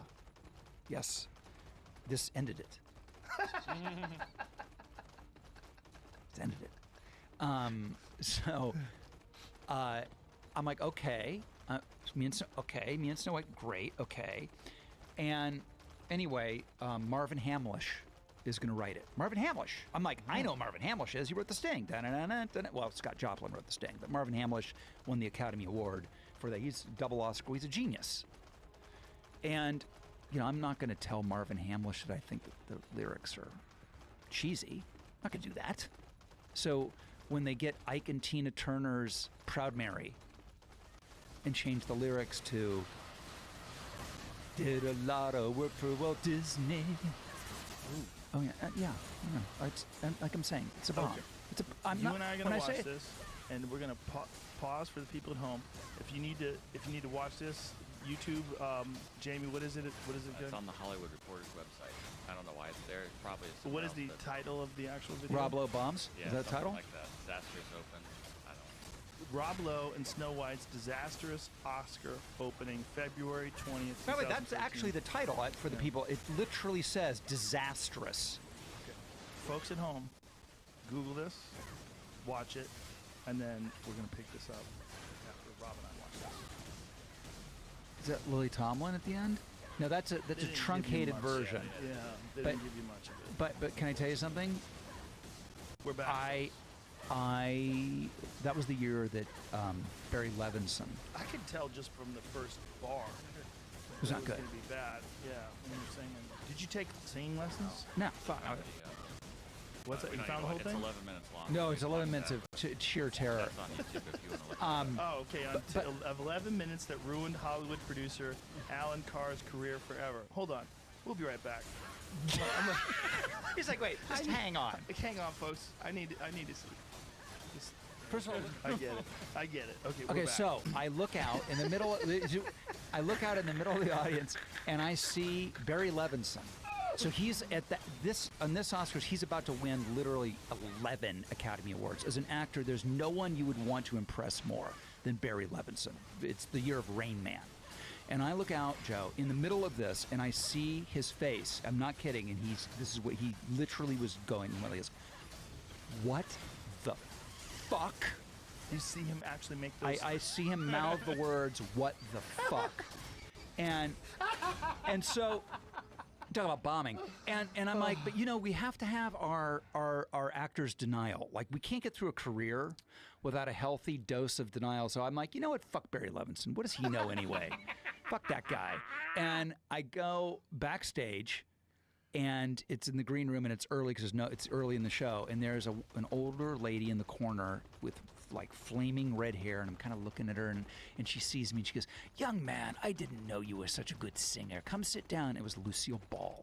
Whoa. And I went over, and we sat down, and she held my hand, and we watched the Oscars together. And you know what? It made it all almost worthwhile. Almost. Here's why that's not as bad as bombing doing stand-up. How is that not as bad? It's not as bad. Because even though a billion people watched it, A, you didn't write it, and B, you knew where you were going. You could just sing the stupid song and get it over with. It's terrible. It's bombing. It's bad. But when you're bombing doing stand-up, you are the writer, you are the creator, you are the performer. You put it together, you edited it, you prepared it, you got it ready, and then you're just up there eating shit. and people are angry at you. They're angry. They're angry because they can talk. They were angry. Oh, I'm sure. They were angry. Here's the other thing they did that it never occurred to the Academy to maybe that they needed to license the likeness of Snow White. What? Oh yeah. Oh no. Oh yeah. So they got and sued? and you know how Disney is about likenesses. Oh, they're real- so easygoing, Yeah, they're so generous. so generous. So that. See, I would have thought I think I would have gotten away with it a little bit in terms of history, had there not been massive lawsuits the next day Oh. over the likeness thing, which So made then people thought about when it. people again. went back and went, wait a minute, that fucking sucked way worse than I thought it did. What was the next thing you did after that? I think, let's see, would it have been? I feel like it might have been Bad Influence with James Spader and Kurt. One of my favorite movies. I got That's to a do. great movie. I love that that's, movie. That's a good way to bounce back. That was a good one. Let's look at the bright side. Yeah. No, listen, and it is a Did you consider saying no? no, a people pleasing Midwesterner at 24 Right. does not say no to the Academy of Motion Picture Arts and Sciences. They don't.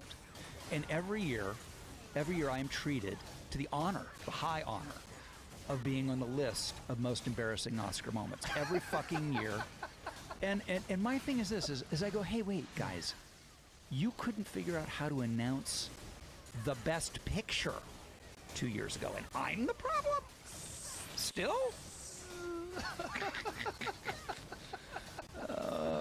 Well, it wasn't your fault. I mean, no one would have saved that. No one. Not a fucking human being could have jumped up there and sang that and had it made any sense? Maybe Jim Carrey. Maybe. Yes, maybe Jim Maybe Carrey. Jim Carrey could have done it. But he would have gone full Ace Ventura, over the top, and people would have been just laughing hysterically at how crazy he is. It's one of my great career lowlights / highlights. It actually kind of makes me laugh with the onset of perspective and history. That's the beautiful thing about failures. They eventually become funny. Yes. Look back at them. It only took 30 years. It's great. Like, there's some movies, man, that are terrible, terrible movies, but they're really funny to revisit, right? Like Showgirls, things along those lines. Oh, I'm a big Showgirls It's a fan. fucking great movie. I think they might have offered me Showgirls. Oh, you should have done I think they might offer me the Kyle MacLachlan. Isn't he in it? Really? Yeah, Oh, yeah. I'm pretty sure. You would have had sex with Elizabeth Berkley in the water. That crazy scene where she's spazzing out while he's having sex with her. Do you remember that? She's spazzing. Oh my God, it's one of the craziest scenes ever. It didn't make any sense. They were Why is having she sex- spazzing? It doesn't make any sense. It's like they were on coke when they were doing the movie, writing the movie, performing the movie, and their connection with what's realistic or even entertaining or even possible doesn't make any sense. Like, if you were having sex with a woman and she was flailing around like that and you kept going, you'd be a criminal. Like, she's having a seizure. Yeah, she Something's has wrong. epileptic fit. They were in a pool, and for whatever reason, she starts flopping. I mean, like, they're making out. He's got his arm around her, and she's throwing her body, like, slapping it against the water in this, like, insane way. Like, who? I just want to know, like, who was filming that and was like, cut! We got it! We fucking got it! You got that one. Oh, we got it! Just you could hear the fucking jackhammer heart rate of everyone who's filming it because they're all coked up. Have you seen that scene? Find the non-porn site. No, we that went has with it the- posted so we can watch it. But I think that's the only YouTube place doesn't I can have find it? No. The Well, porn sites have it? Yes. The- definitely. Why, is she topless in it? Is that what it is? So probably. Oh. I don't even remember the topless part. They used It was to- so ridiculous. They I mean there's no nudity in movies anymore, but in the 80s you had I had the page 73 rule because that's always the page the nude scenes were on. They were always on page 73. Why? Because that's the middle of the Here set. it is. So they're making out. Okay. Yeah, he's pouring. Oh, there you go. Yeah. There's some Naked. not on YouTube stuff. Yeah, X videos. So they start fooling around, and she gets on top of him, and then once they start doing it, she starts flailing. I mean, she, like, you see it here. It looks What is she almost doing? normal. This looks almost normal. She's Almost. just crazy, but then she gets really spastic, and she starts throwing herself on the fucking water. Look at this. Look at this. Come on, man. What's happening What here? is that? Is that for real? Yes, it is for real. That was in the movie. And I mean, and when people have to remember, she's the sweetheart from Saved by the Bell, right? And this was going to be her break from Saved by the Bell. This beautiful girl, and he's the guy from Wow. fucking I had- Blue Velvet. I had forgotten. But that can you imagine making that movie today? No, Yeah, no, page 73, that because it's the middle of Act 2, and any writer out there knows that the middle of the second act is the Sahara of creativity. That's like that's when you're like alone with your thoughts, and you're like, "Fuck, we got to get to the ending." And someone's got to get naked. someone's got to get naked, and usually it would have been me. How many times did Elizabeth. you show your butt in a movie? Too many. How many? You got to guess. It was the 80s. It's what we did. It's what we did. It was my job. This was 90s. That movie was like. It was 90s. right at the end, yeah. I was in Hollywood. I was living here, so I moved here in '94. So that had to be like '95, right? '97. Oh, there you go. This was also the era where Coke was openly sold on sets. Really? Oh, yeah. Wow. Sure. Wow. It was either the camera department or the prop department. Makes more sense to be the prop department, and their job is to go get shit for you, right? Yeah. And it was makes just, sense. you know, when we did Outsiders, we were kids, you know, Cruz and me and Matt Dillon and everybody. We were young. I was 17. Whoa. 17 turning 18, and C. Thomas Howell, who played Ponyboy, the lead in the movie, was 15. And when we would finish shooting, we'd get in the vans to get driven back to the hotel, and there would be as much beer as you wanted. He's 15. Wow. as much beer as you wanted. And that's a studio Look movie. at you guys. Look at Oh Tom wait. Cruise for Can you. you pull that photo up to see our feet? Is that possible? Because that feet. There it is. Yeah. It's down there. Okay, look at Swayze. He's standing on bricks. Whose feet? He wanted to be taller. Isn't that great? Swayze's standing on bricks in the back of that. Oh, that's hilarious. Isn't that great? That's one of my favorite. Hilarious. It's my favorite things. Speaking of Swayze, Roadhouse. That's another horrible movie that's amazing. But people love that movie. Oh, it's great. It's fucking great. It's great. He's It's a bouncer. great. Yeah, he's the baddest bouncer. And that's part of the thing. He's like, I thought you were going to be bigger. Remember that? That's like one of the lines in the movie. Because he's a legendary bouncer that they bring in to fix really bad honky tonks. The bad problems at the door. Yeah. It's a pandemic Even of does people the thing. trying to get in. The Grabs someone's VIPs. neck. He grabs someone's neck and pulls their throat out in the movie. I mean, it's so good. Pain don't hurt. That's actual line. The movie Pain don't hurt. Those 80s lines are so Oh, good. so good. That's such a great one because he's so beautiful. Such a beautiful Swayze man. was an Adonis. He was an Adonis. Gorgeous. He tried to get us to put that godforsaken song "She's Like the Wind" in Youngblood. We were like, There it is. He pulls the oh, throat he pulls out. the guy's throat out. And then he hits him with the worst spinning back kick ever in the butt. Watch. He pulls his throat out and look at this. Poya! I like, "Poya." It's so bad. That's such a bad kick. He probably blew his ACL out doing that. It's so stupid. He was the best, man, dude. He was the most. He might be the most intense guy I ever worked with. Really? Yeah. He'd be up all night writing and like doing body weight push-ups with his feet up against the wall all night long, and Really? and then show up at the set having not slept and wanting you to hear his new demo. And he was like a lot. It was great. It was great.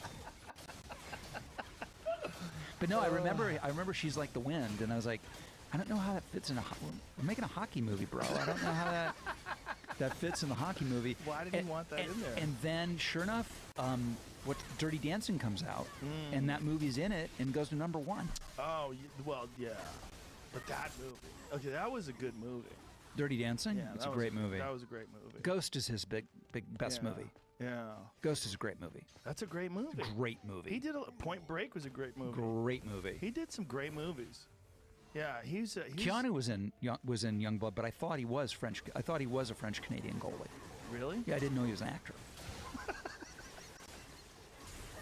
I literally thought he was. We hired this amazing French Canadian goalie. I can't believe how young you guys were. I know. That's so crazy that they were giving you booze. Look him at there. Keanu's face. It's exactly the same as it is now. That's John Wick. There he is. That's John fucking Shout Wick. out to Look at him. Plasticell. John, how great is John Wick? I love Oh those my movies. God, We love those fucking movies, right? Love those movies. Love them. I love those movies. What's all the crazy gun training like that people Terran do? Tactical. I go there. Dude, it's badass, You right? want to go? I do. I'll bring you. I would love to do that. Okay, let's go. I go there all the time. Really? Yeah, I go there like once a week. Lately. really? Yeah. Yeah. Oh, I'm in. Yeah. Well, it's good to learn how to shoot a gun properly if you're gonna own guns. But I mean, Terran, he's the best. Well, I shoot regularly, but you can't do any of that tactical stuff unless you're on a tactical range, obviously. So right. And you really want to do it with someone like Terran who can Yeah. actually show you how to do it really correctly. yeah. So I mean, I'm on the range all the time, but I'm never. It's very, very hard. I'd love to get the tactical. That's the great thing about. Here's the thing that I learned about guns. It was hilarious. Is that when I was learning how to shoot properly, I was shooting like an actor because you have to supply the kick. Oh, Right, 'cause it's a blank. Right. And so all my experience with guns is playing guys who have guns. But blanks have a kick. There's But just it's not no- like a real gun. So like you want to make it look good in the movies. You want to give it that little thing. So I would get out on the range, and I would be doing all my acting. It'd be like getting in a fight and purposely missing you by 3 inches. I know how to movie fight. Right. Like I'd fight you, but I'd miss you on Yeah. purpose. It's the same with weapons training. Oh, yeah. Well, you'd have to get that out of your system. But Yeah. he would get that out of you quick. It's Keanu goes there. He's there all the time. I mean, you'd have to. I would think if you're John Wick, you better stay facile. Yes. Well, that's where he learned. Yeah. Yeah, I see those. They're on YouTube. Those famous videos where there's the timer, Yeah, I'll show and you one. and you got to get through all of the. Sure. I mean, Oh, friggin' favorite. oh, look at him! Look at him! Look at him! Look at him! There it is. Dude, he's such a badass. He's a beast, man. Fucking He's really beast. good at that shit. Look at him. I have an entire section in my phone that just says guns. Look at him. Oh, that shoulder hurts. That shotgun. Ooh. It doesn't. It's not that bad. It's not that bad at all. How about that tactical one they have? Oh boy, he's shooting dummies from like 2 inches away. Was that Laura Croft behind him? No, there's a bunch of really hot girls that Taryn has that he teaches. It's really smart. That's Halle Berry. What she got right there. behind her? That's Halle Berry, bro. Jeez. What's that, Jamie? It's a Just new clicked- one. I just clicked on a different. Yeah, video. because she's in. I just sent you one. Because she's in John Wick 2, 3. She's in 3, and then she's in 4 as Is well. 2 the best one? I like 1. 1's my favorite. Yeah, because first of all, I love 3, but there's no muscle cars. Chad, hey Chad, put the fucking muscle cars back in, bro. Yeah, This exactly. Doink doink. It's fun. See, he teaches you how to do it. He teaches you correct form and all the. Look at this. Yeah, it's fun. Me and my buddy Tom Segura, we go there all the time.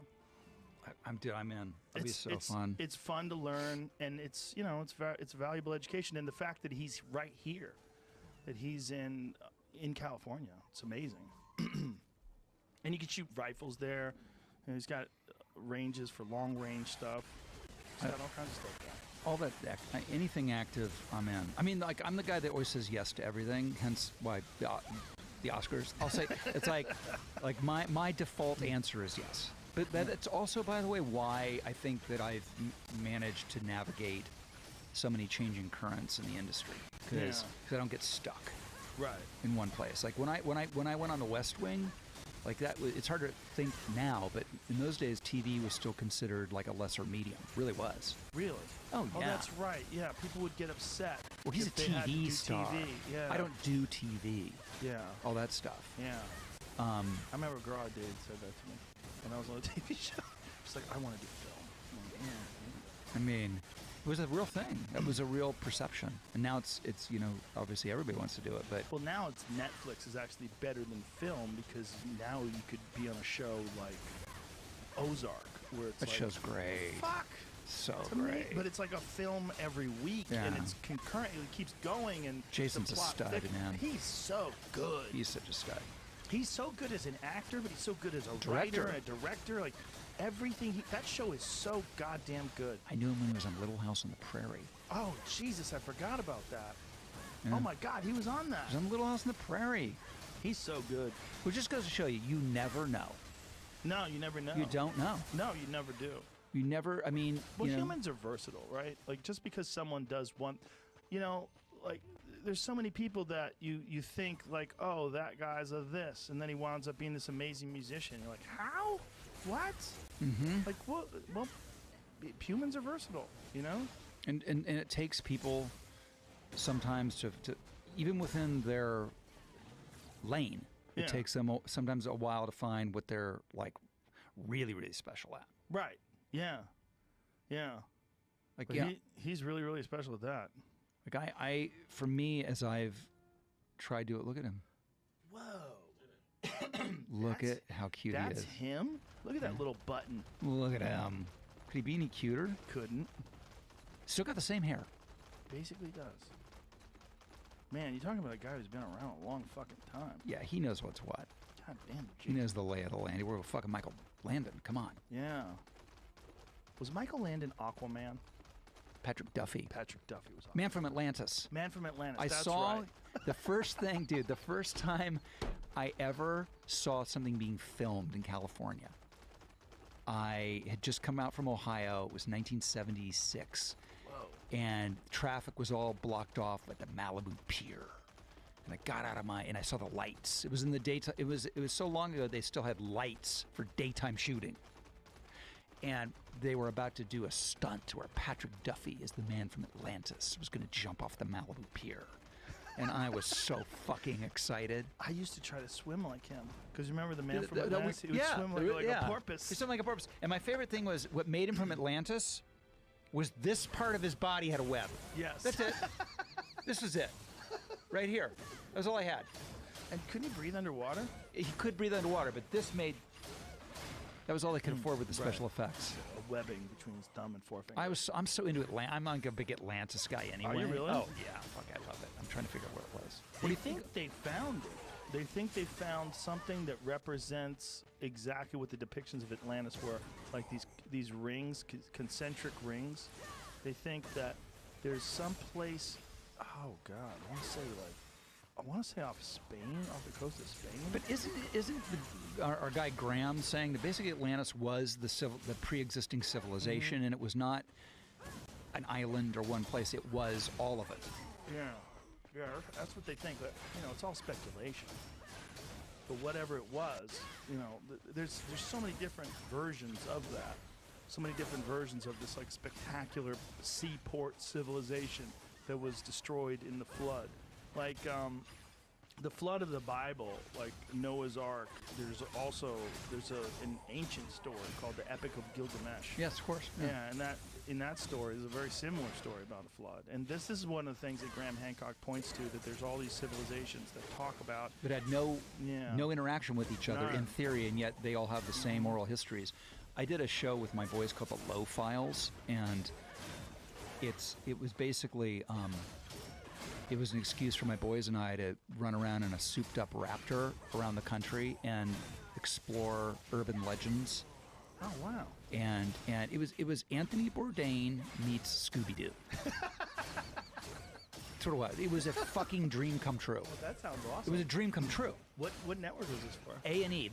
They were great that they let us do it, but it couldn't have been a worse fit. When they put us with Ancient Aliens for one night, we blew the roof off the place. Really? And we got to look for the wood ape. We got to look for Bigfoot. We did poltergeists. The Low Files. See if you can find the opening credits for the Low Files. It's one of my proudest moments. What year is this? 4 years ago. Let's see if they have it. Give me some volume on this. I was looking at Wait, Joe didn't see my homage. The very, very end. My homage to Hawaii Five-0. It's the very last 30 seconds of the clip. You have to see it because I'm sure you remember this great shot from Jack Lord's credits in the end of Hawaii Five-0. It's right at the end. Go over from here, right here. Watch, here it comes. Do you remember that shot in the balcony? I do. That's why you did it. Yes. That's hilarious. I know. I designed that whole credit sequence. I got the song. I did the whole. It's one of my favorite things I've done.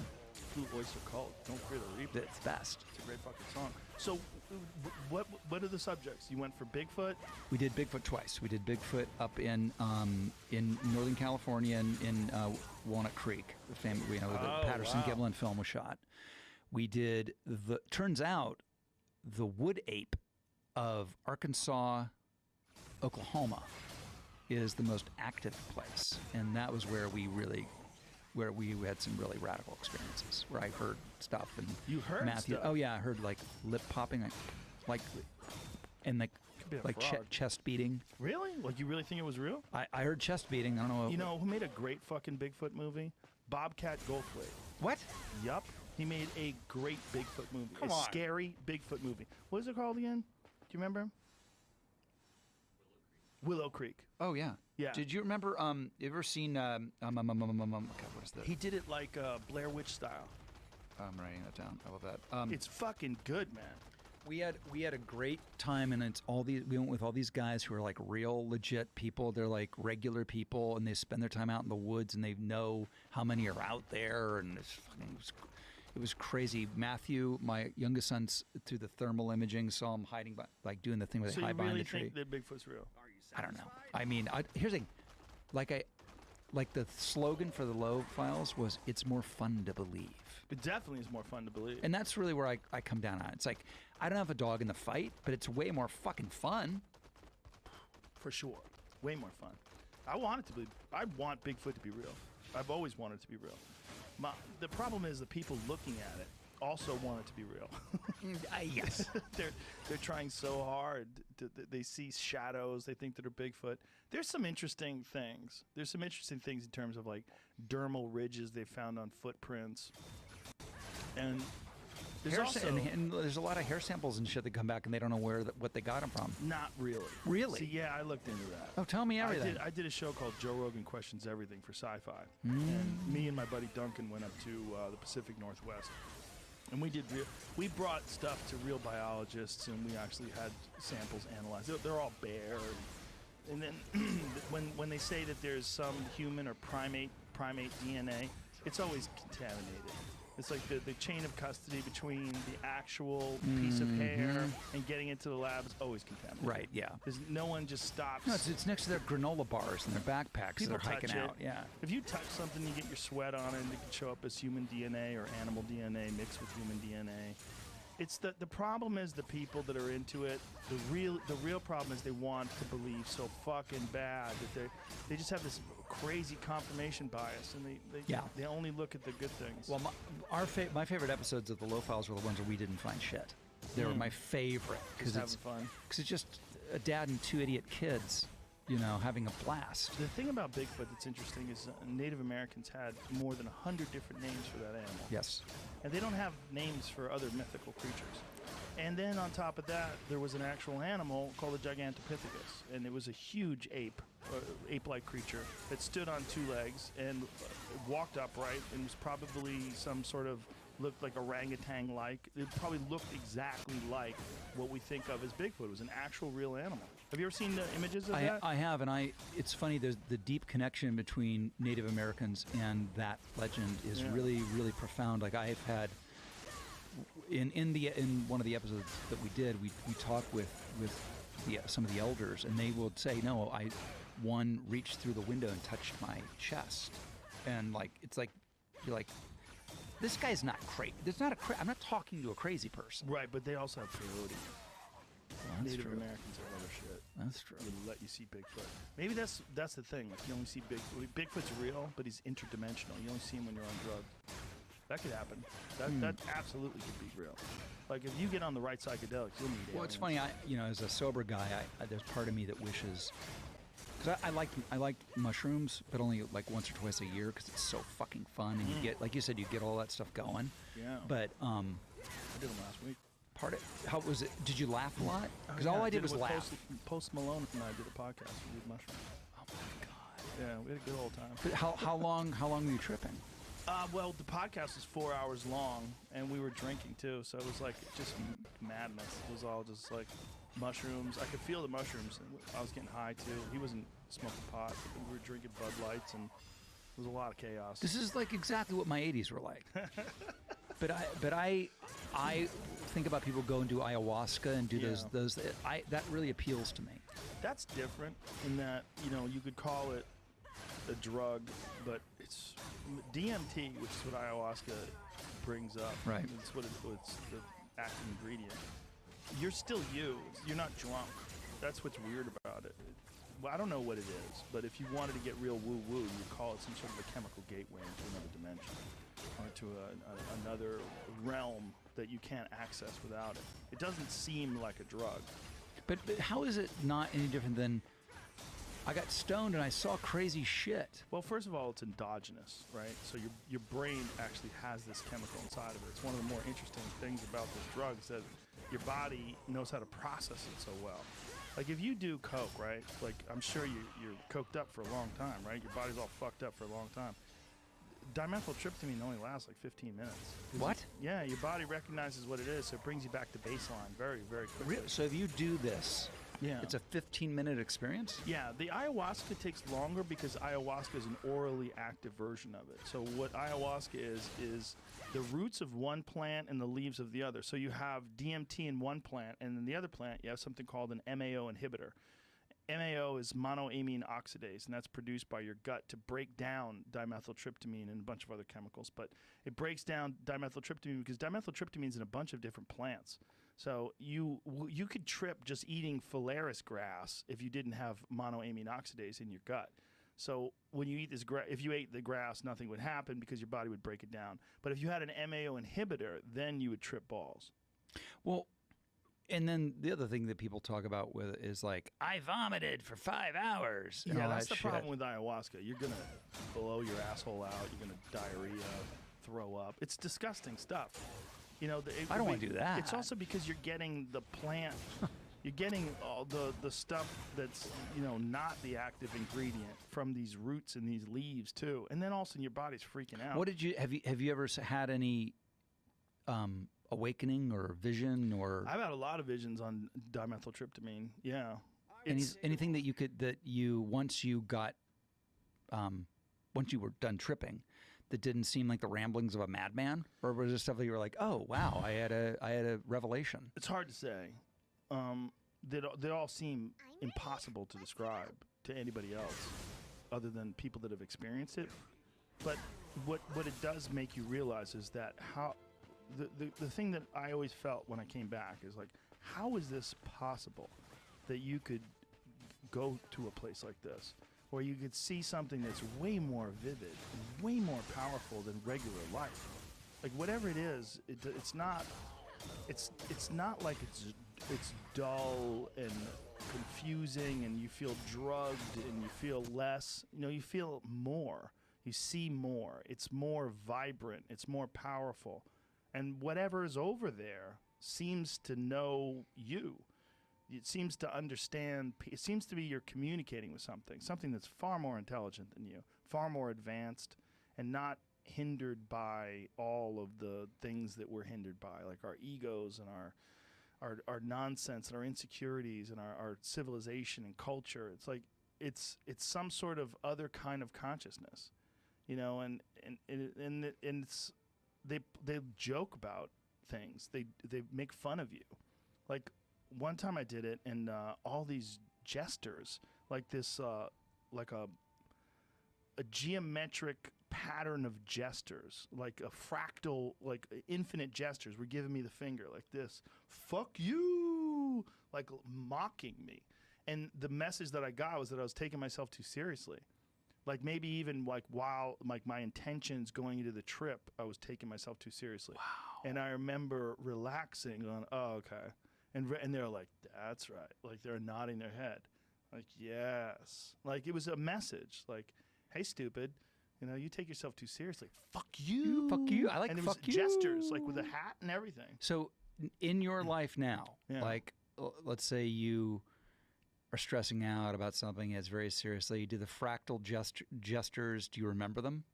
And go, oh yeah, I had this. Very, very. But you know what I mean? barely. Like it, you bring something back that you can practically use in your this dimension, this time.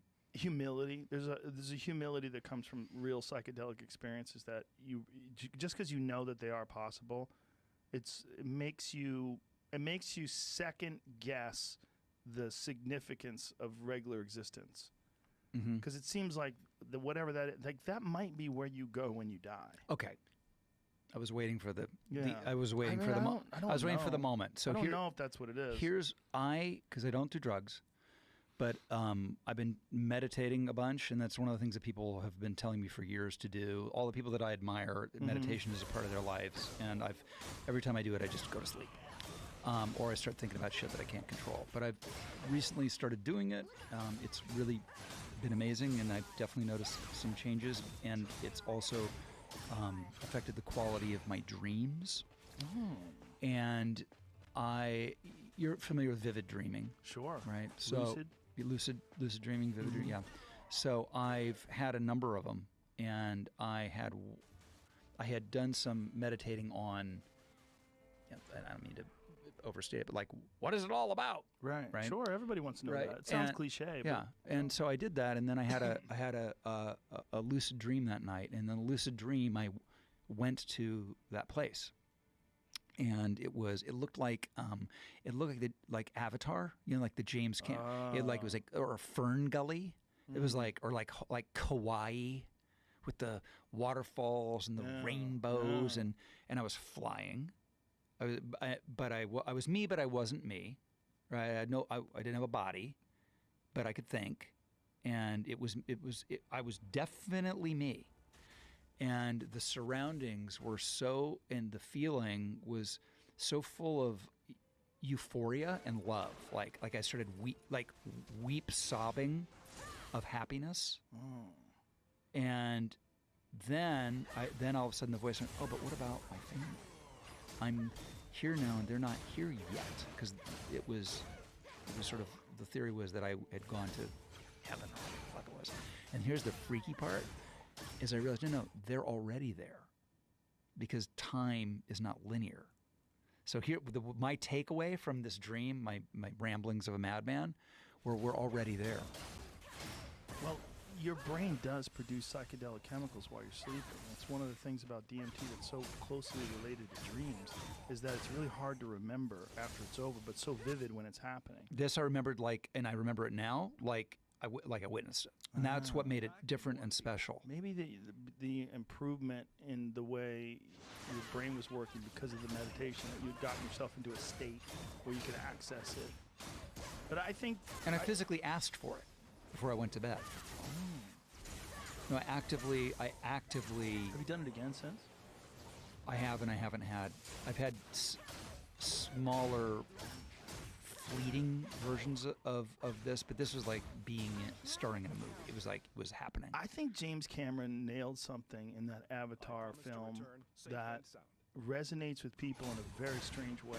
Not just that it was an awesome movie, and it was a fucking awesome movie, but that he nailed something that made people want to live like that. You know, there was a thing they were talking about after that movie called Avatar Depression, where people were leaving the film and they were depressed that their life was nothing like Avatar, like Pandora, like living like the Na'vi. Pandora, that's it. Yeah, that there was something about what he nailed.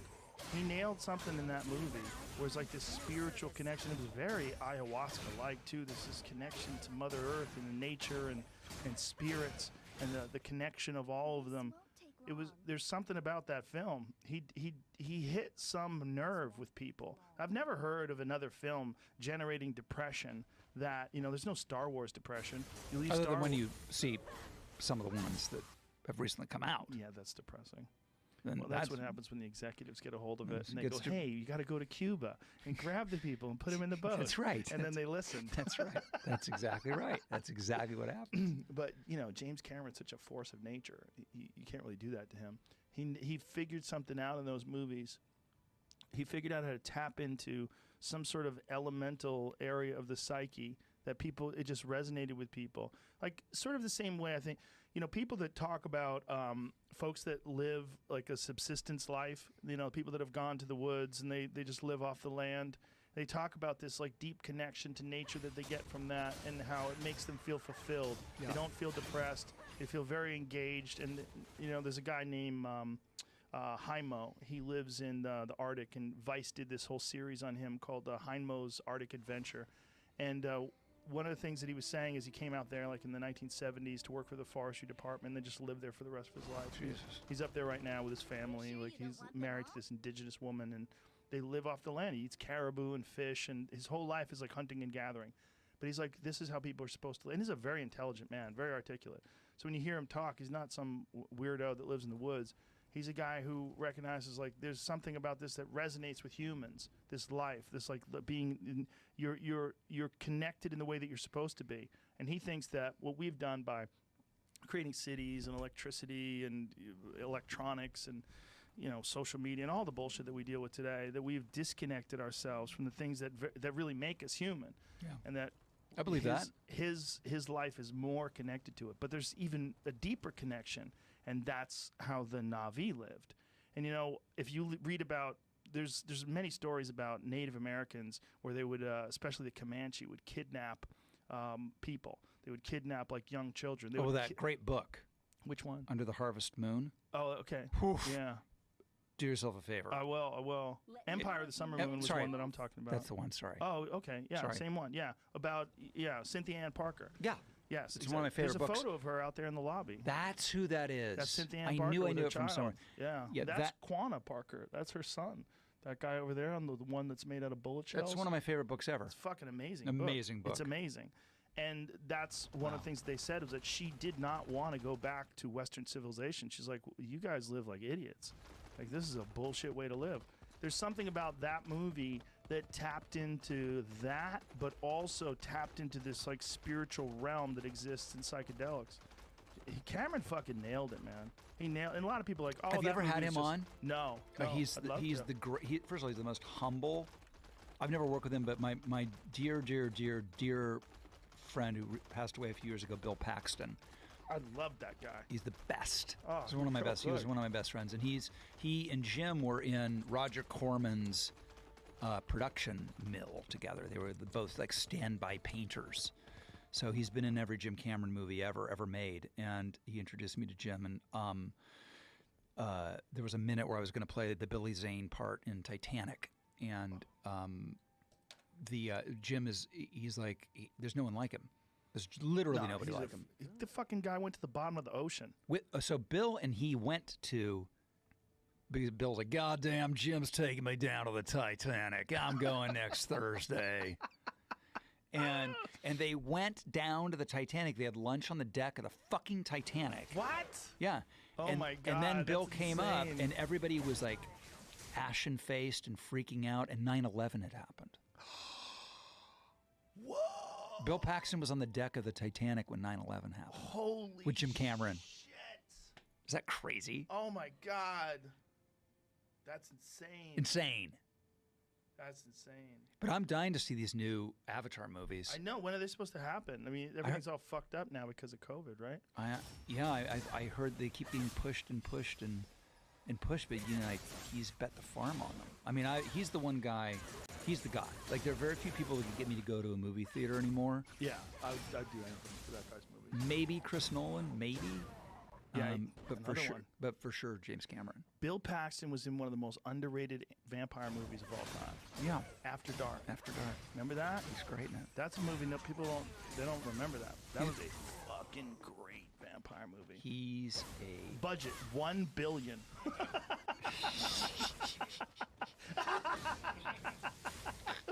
Only Bill.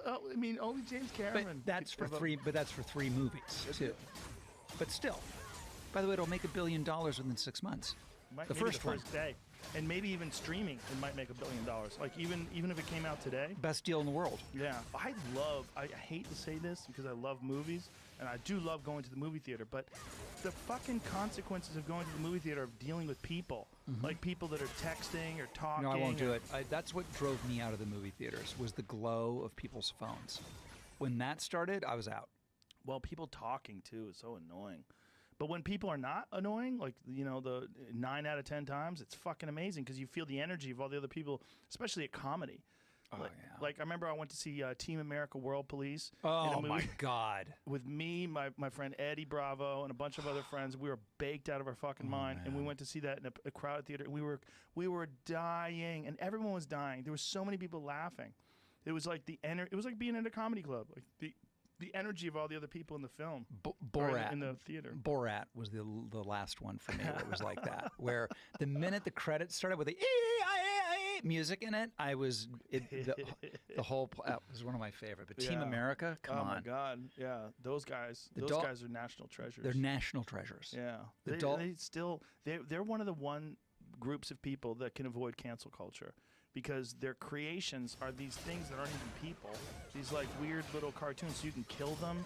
They can say outrageous shit. They can do everything they want. Like they're it's like the perfect vehicle for mocking culture. You've seen that great YouTube clip where they're in the recording studio, they're in the recording booth, Yes.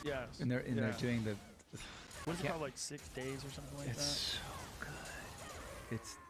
I've never met them. It's funny. I It's haven't like either. They're like awesome, though. what I love is having people still at this point in my life that I'm a huge fan of that I haven't met. And then I hope one Probably day. better that way. keep them. Well, you know where it's really like that for me is people I don't like. Because as a sports fan, you got to have villains. Right. So, like, I remember not wanting to meet Larry Bird because I'm a Lakers fan. And I never wanted to meet, really, who I really didn't want to meet was Danny Ainge. And, of course, I met him. And he was fucking awesome. And I'm like, fuck. Like, who am I going to hate now? As a comic, it's a real problem because if you meet someone you really like them, you can't make fun of them anymore.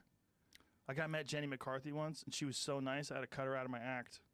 Oh, no. I had a bit about her where they said she was going to take her breast implants out. And I said, that's like Tiger Woods chopping his fucking arms off. I go, put them back in and make them bigger, and no talking. And it was so mean. But then I met her, and she was so nice. She was so friendly. You know that and great pretty. story Spade tells about, he did that, he used to do the Hollywood Minute on Weekend Update. It was the meanest, funniest thing. We'd make fun of celebrities. And at one point, we all have down times in our career. It's an honor to have a fallow time in your career because it means you've been around. Yeah, sure. Yeah. And Eddie Murphy had been in a fallow time, and and Spade in the middle of update had Eddie Murphy's picture come up on the screen and went, "Oh, look, kids, a falling star." And within 5 minutes, the phone was ringing on Studio 8H, and it was Eddie. Oh my God. For Spade. Oh my God. Yeah, I mean, I'm telling a story only because Spade publicly tells it, and it's amazing. But like, what did Eddie Murphy say to him? He went fucking nuts. But Spade tells a great story of like trying to avoid the call and like running and ducking from. I mean, Spade is like a tiny little will-o'-the-wisp. He's so small. Right. Yeah, you got. Oh that's my the thing God. is like Yeah. you got. It's good to keep some people at a distance so you can continue to root against them. Let's face it. Yeah. Well, my friend Bill Burr was talking about that the other day.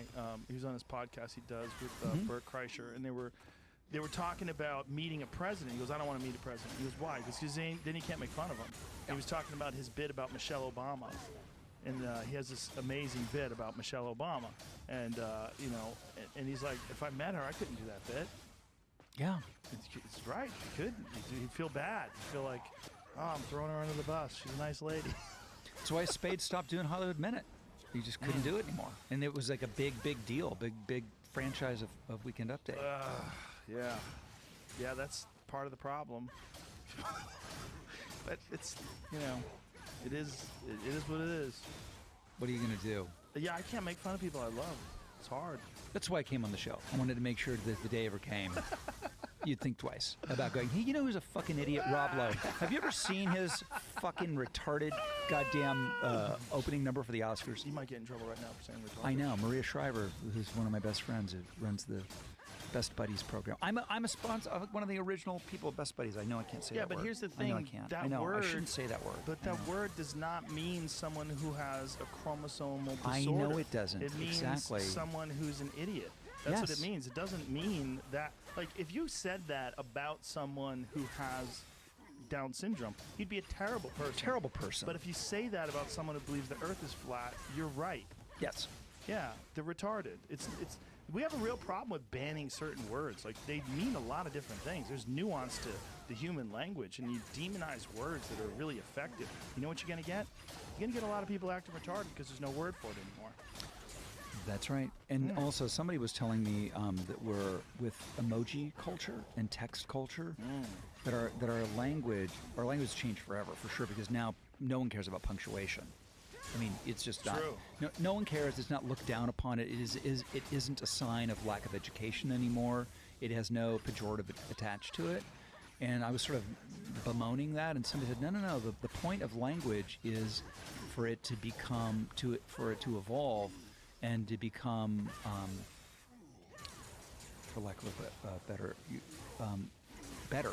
And if you read the letters from the Civil War, right? Those great, like, flowery, beautiful, that like the most, like a private in the Army would write. Right. Now today, the private in the Army is sending a 3-second text.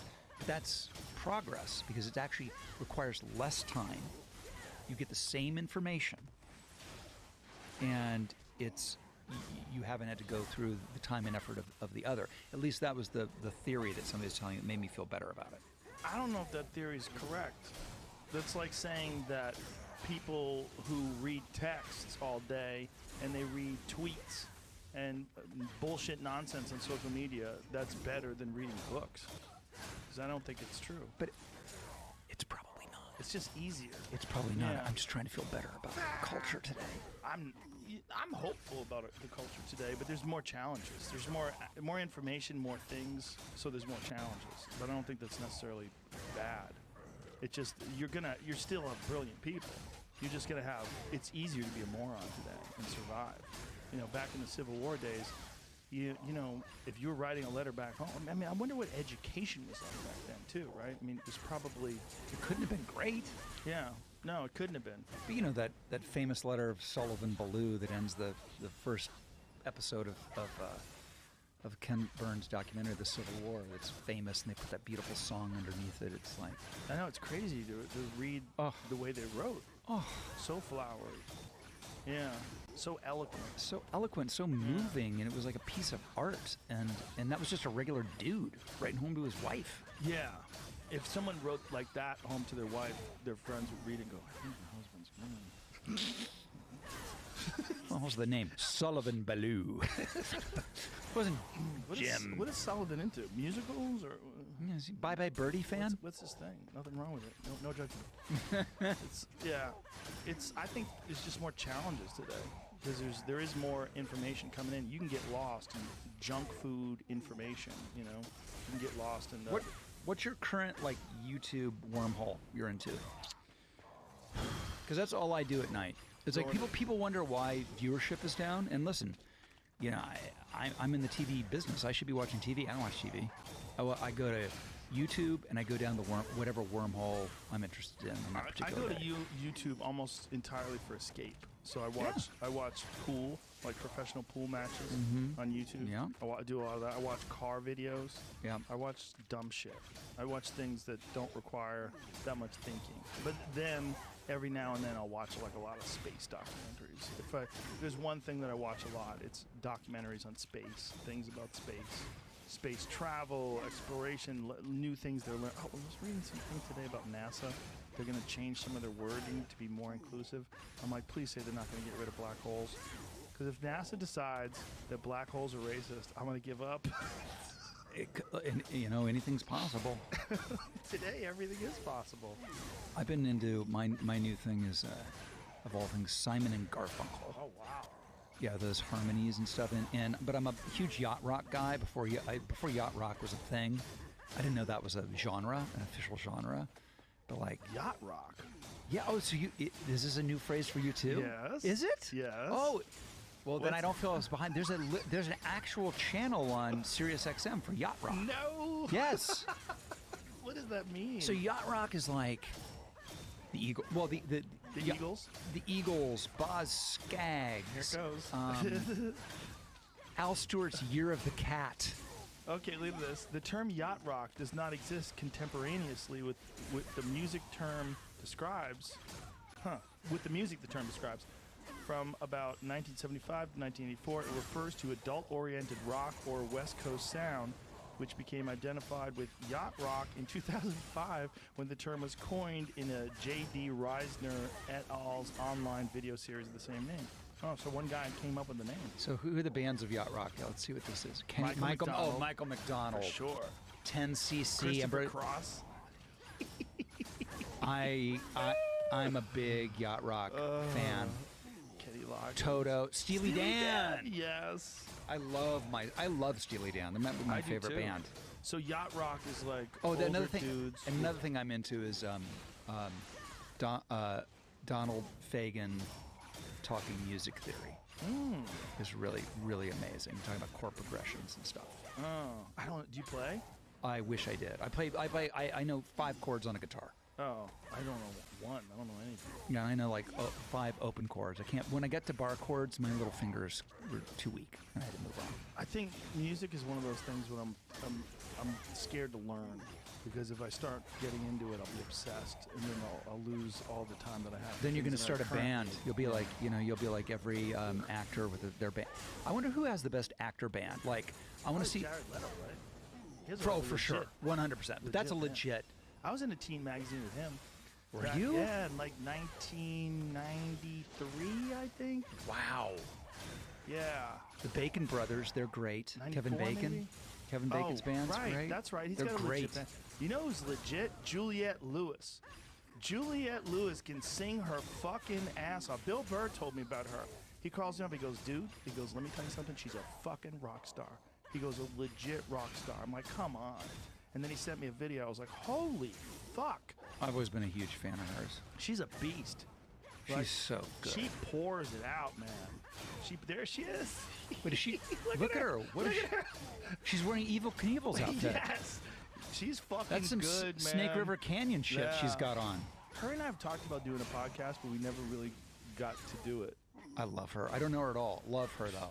She's a fucking amazing actress, man. Her and Cape Fear? oh yeah, dude, that's a movie you couldn't make today. Could make that movie today. No chance. Yep. No chance. When she sucked on Robert De Niro's Thumb in a playhouse? She sucked on his thumb in a child's playhouse. She was like what, 15 at the time or something? If. Oh god, damn. Yeah, you couldn't do that today. There's so many films you couldn't do today. That movie's great. How about when De Niro smokes that cigar in the theater? He's like, ah, ha, ha, ha, Yeah. ha. He was terrifying. Such an actor.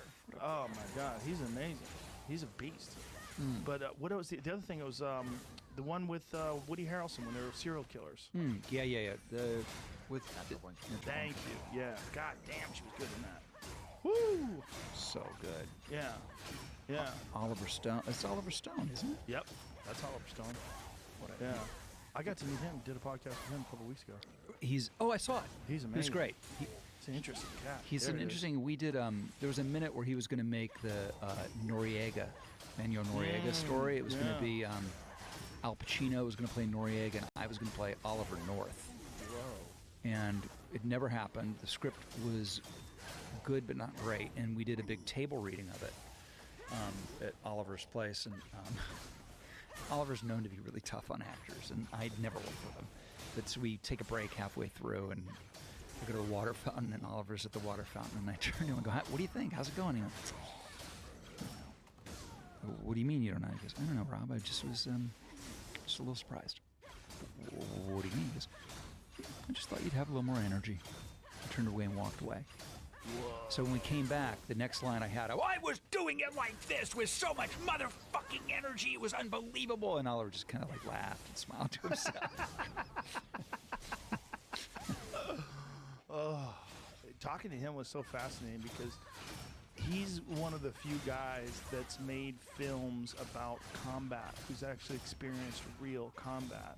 And, talking about his experiences in Vietnam and then coming back home and making Platoon and how difficult it was Yeah. to make Platoon. And what a fucking masterpiece it was. People forget Salvador's great, oh, too. my God. Jim Belushi? Yeah. People forget how good Jimmy Belushi's in Salvador. And Midnight James Woods. Express. Midnight Express. Dude, that guy made some fucking I've wicked been movies. Alan Parker, who directed it, died this week, Oh, did he? Yeah, he's one of my favorite directors. Did Pink Floyd The Wall, Bugsy Malone. Wow. And Stone is so weird too because he wrote so many great movies, like Scarface. He wrote great movies and produced and directed. He did so much, man. so much. JFK. He's such an iconoclast. I mean, I don't know if a guy like him could make it through the corporation. Well, also the way he partied too. Oh, believe me, I was doing a movie called Masquerade in New York City when they were making Wall Street. And we would always be like, our set would be like 3 blocks from their set. And Charlie and I, of course, grew up together. And it was Michael Douglas. Oh boy, those days. Jesus. Dark days. Darkness. And it was accepted. Yeah. What was a part of the culture, right? It was 100% a part of it. It's what you did. That's what you did. Isn't it weird now that that's so demonized? You're not doing it, any of it. Yeah. Any of it. And look, it's obviously for the better. It's definitely for the better for the victims. But is Yeah. it for the better for the creators? I don't know. Here's my thing. I really believe that the notion that getting high makes you a better artist or gives you better access into your art, I think is bullshit. I do. You might be right, but you might not be right. I know I might not. There's I know. some art that's made by people that are fucked up. That's insanely I good. know, Like I know. Some of Stephen King's writings, when he was Drinking? fucked up. When he was drinking? The Yeah. Shining? Yeah, Shining, Cujo, Carrie. I think it was Cujo or Carrie. He doesn't even remember writing. He was so fucked up, just doing coke and drinking cases of beer. Look, the Beatles, in their acid phase. Yeah. I mean, Hendrix. you're not gonna. You can't deny it. I think that you just don't. They would have made something else. It would have been different, but I think it would have been Maybe. as good. I don't think it's a pre. I think people who treat it as a prerequisite. I think that's a mistake. I do. agree. I agree with that. Well, I know brilliant people that are completely sober, so I 100% agree. But I don't think you can deny the impact that some drugs have on some creativity. For sure. It's yeah. I mean, what would what if Crosby, Stills, and Nash never smoked dope? What if the Grateful Dead never smoked dope? Did acid. Or did acid? Maybe music would be good. Sorry. I'm with you on that. I don't get it. There's a lot of people that love the Dead. What about Fish? Isn't Fish like It's that? basically the same band. Right? I don't know. To me, I don't have that gene. There's I this don't white either. person gene that I don't possess. The Fish gene. Yeah, this like dirty feet gene.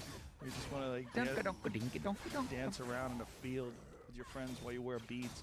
Now, I have a cousin who followed the Dead. She followed the Dead all over the country. She like lived with the Dead in terms of like the fans. Like they made food and sold it to people that would go to the concerts. They'd like scramble eggs and shit. I don't. Yeah. Do you ever go to Burning Man? No. Do you have any desire? Maybe now that you can wear a mask and hide from people. I don't. It's an excuse to take drugs and kind of be sexually provocative, right? Am I missing Yes. something? There's definitely that. I think there's also like this freedom of this alternative civilization that they develop in this wasteland. I have friends that love it and they go Love every it. year. People, by the way, who are really like, you go, really? Really successful people. Oh, I know. A lot of People, the tech dorks. they love it. Yeah. I just feel like it's a lot of dust. I have genius friends that love it. A lot of dust. A lot of dirtiness. Yeah. I'm good. I mean, people are like, you have to go. I'm like, I don't know if I do. What are the other things that people tell you have to do that you don't want to? Like, do you want to, like, it's like, you have to go to India. It's so moving. I'm like, I don't know. Is it? I feel would like I'm go- getting sick already thinking about it. I feel like my stomach hurts now. Yeah, I can feel the diarrhea brewing before I get on the plane. I mean, I've heard people say India was amazing, and I've heard people say they wanted to leave the moment they got off the plane. I know people who've done both. Yeah. Yeah. I want to go to Egypt. I would Me really like too. to see the pyramids. Me too. I'm desperate to do that whole thing, but I want to go with someone. I want to find the person who's the expert on all of it. I had the expert. He just died. No. John Anthony West, and he and I had talked a couple times about even getting together with a group of my friends and going over there, and he was going to guide us. He's what you would determine. He's a guy that inspired a lot of Graham Hancock's work, and they collaborated together on some stuff. That's why I know the name. Yeah, he's amazing. That's my dream trip. Yeah, 100%. it's a mind fuck, I'm sure. I mean, I haven't. The closest I've been is Chichen Itza. I've seen the Mayan pyramids, and that was a mind fuck. Have you been to Machu Picchu? No, I haven't. So I went 2 years ago, and I thought it would be like that great scene in National Lampoon's Vacation when Chevy Chase sees the Grand Canyon. Mm-hmm. He goes, okay, and leaves. Do you know what I mean? Like, saw it, that was great, I'm done. I really thought that's what it would be, and it was fucking amazing. Yeah, Amazing. it's pretty crazy. First of all, you have to walk there. You can take a train to the base of it and then walk up. And by the way, when people say, "I walked it," sometimes they're talking about walking from the train. Yeah. You got to take the Inca Trail. We didn't do the 4-day version. That's too much. There's no reason to do it. But we did like the 8-hour, and it makes all the difference. It Look was at that just place. look at it, and we caught it with that type of weather too. God damn, that's beautiful. It's And they don't really understand the civilization that built that. no, and what you realize when you get there is there's two civilizations. There's that, and then there are parts of that that are even older that look completely different. Completely different. Like any idiot can tell that that's from a different time. Yeah, that's one of the things that Graham Hancock talks about. Is that there's a bunch of these spots like that where archaeologists have sort of determined that, well, this is what happened. And then upon further examination, other people have said, but wait, I don't know if this is right. Like, and I don't know why they did this. Like you Who see, were these people? You see, even in that photo we're looking at, you see the kind of looks like little stone brick area, which is like 80% of what we're seeing. Mm-hmm. That's really what it looks like. But then you get in there, and there's other areas that look nothing like it with that crazy right angle, seamless stones that you see Yeah. all over the rest of the world. Yeah. That this was clearly built on top of. I mean, it obviously was. Yeah. Well, that's the argument. There you go. See that wall? That's the argument. See how it's for different than the wall over rebirth. there? Mm-hmm. Totally different. Look at the steps. Jesus Christ. Look at those green-covered steps. So all the way what up what the hill. those were where the crops were. That's where they grew the crops. It's fucking great. You think So you beautiful. worry about going all the way there and being like, I schlepped all the way there for this. It's totally rewarding. On the other side of it, I went to the Galapagos, and that was, I would recommend just go to Catalina. Really? Really? Yeah. Really? Yeah. It's fucking Catalina, dude. Is it really? Yes. It's just an island? It's the Channel Island. Well, they call the Channel Islands the Galapagos of North America. Do they? They do, for good reason. When you go to the Galapagos, you're like, wait, I'm sorry. This is San Miguel Island off of Santa Barbara. That's hilarious. They do, but if you're into the blue-footed booby, you got to go there. You're one of those guys. And if you want to like swim with those gnarly lizards that are under, like gigantic like monitor lizards that are underwater like when you're snorkeling, you're not getting that at Catalina. Right. You got to go to Galapagos. You got to go to Galapagos. There they are. There they are. Those fuckers are underwater. How big is You that? swim with them. How big are they? From this table from me to you. Jesus Christ.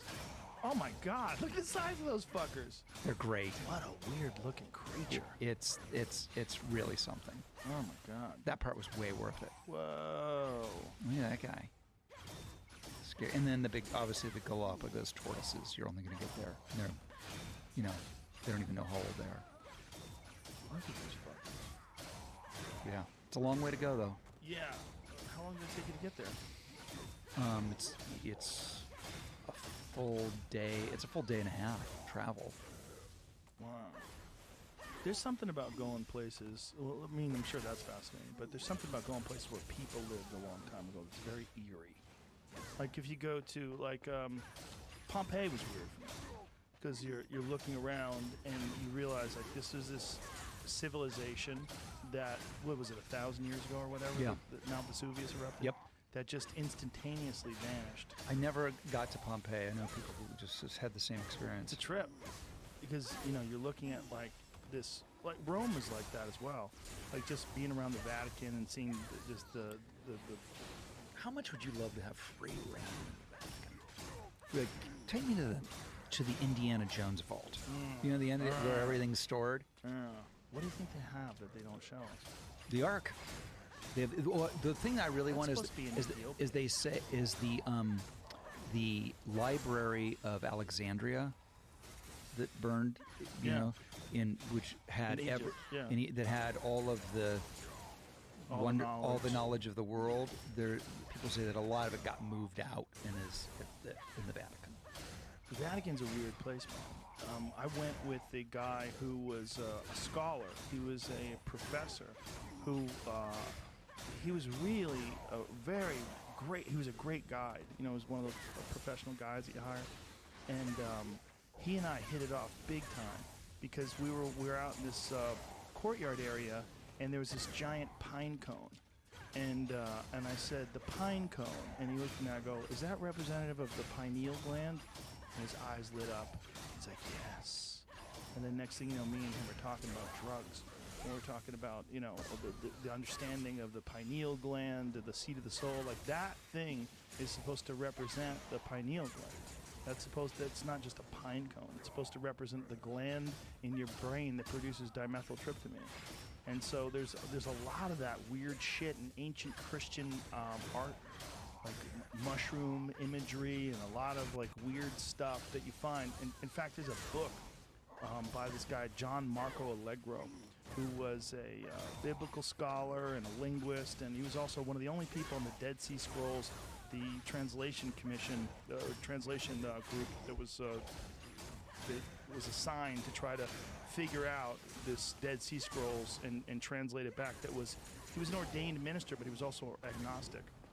It's through his studies of religion, he's sort of decided along the way, like, hey, this is all, it seems like there's too many similarities to these things. Mm-hmm. It's not in all these different cultures, and he started breaking down the etymology of the languages, and he came out with a book called The Sacred Mushroom and the Cross that was bought out by the Catholic Church. And the book essentially said the entire religion of Christianity is a giant misunderstanding. And what it really was about the consumption of psychedelic mushrooms and fertility rituals. And that they had all these stories that they hid in parables and all this ancient knowledge that they hid in these tales, but that it all goes back to the consumption of psychedelic drugs. And in fact, one of the weirder connections to that was in Israel. I mean, this is like very recently. These scholars at the University of Jerusalem had determined that what Moses was talking about when he saw the burning bush was actually the acacia bush, the acacia tree, which is rich in DMT. And that when we're talking about the burning bush, and that it was God appeared to him in the burning bush, he was probably tripping. And that this was why he came down with these commandments for how to live life and how to govern yourself, that he was in communication with God. But what it really was, most likely, was him having a psychedelic experience. Wow. And that is all through ancient Christian religion. You know, there was a guy named Jack Herer, who's like one of the early proponents of marijuana. He was like a Goldwater Republican who got high with a girlfriend of his, went through a divorce, got high with a girlfriend of his, and had this idea of like marijuana being this terrible thing. These fucking hippies are all lazy. But he meets this cool girl and he starts smoking pot, and then became a pot activist and wrote a book called The Emperor Has No Clothes, and it's all about the origins of marijuana criminalization and what it really was all about, and that it actually was about industry, and that the real people that started marijuana propaganda, like like those movies like Reefer Madness and shit like that, was Harry Anslinger and William Randolph Hearst. And William Randolph Hearst decided that he was going to demonize marijuana to stop the hemp industry. That was the original reason why he did it. Jeez. Because the Popular Science magazine had a cover in like 1937 or something like that called Hemp, the New Billion-Dollar Crop. And it was all because they had come up with a new machine called the decorticator. And a decorticator was a new machine that allowed them to effectively process hemp fiber. Because before they used to use slaves. And then when slavery was outlawed and then Eli Whitney came up with the cotton gin, they switched all their clothing from hemp-based clothing to cotton. And so they had done this for years, and then they had switched their paper from canvas, like original canvas, like even the Mona Lisa, was printed on hemp. All that stuff was hemp. Hemp is a far more durable paper, and it's a far more durable cloth. And so people's clothes, like old, like really durable clothing was made out of hemp.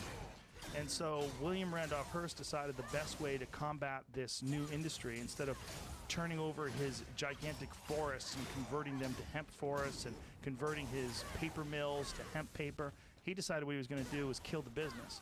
And so the way he killed the business was printing these stories about black people and Mexicans raping white women because they were on this new drug called marijuana. And what marijuana, the word, was actually a slang for a Mexican wild tobacco. Didn't even have anything to do with cannabis. So when they made marijuana illegal, Congress didn't even understand that they were making cannabis and hemp illegal. They thought it was a new drug. And so he tricked them. He tricked them because he earned Hearst Publications. I mean, that was one of the things that Orson Welles, like when he made Rosebud, he made that movie, he made Citizen Kane about William Randolph Hearst. Yes. Because he was this insanely powerful guy that was just this fucking Is Rosebud tyrant. a bud? I don't know. Like, I hey, don't- the I don't good know. buds, hemp. But Marijuana. that movie was about William Randolph Yeah. Hearst. William Randolph Hearst is the reason why marijuana is still federally illegal in 2020. And this is in the 1930s. So almost 100 years later, his propaganda still works. It is amazing because that's. You ever been to Hearst Castle? It's cool. Yeah, I was there when I was a kid. It's Crazy. wild. He's the reason why this whole fucking state is filled with wild pigs. That crazy asshole had wild pigs on his mansion. He had them roaming around, brought wild boars over from Europe. And so California, like San Jose, is infested with wild pigs. People who live in San Jose, they go out and wild pigs are fucking knocking over their trash and eating their lawn. That's William Randolph Hearst did that shit. I had no idea. That's amazing. That crazy fuck was responsible for a lot of problems that we're still facing today.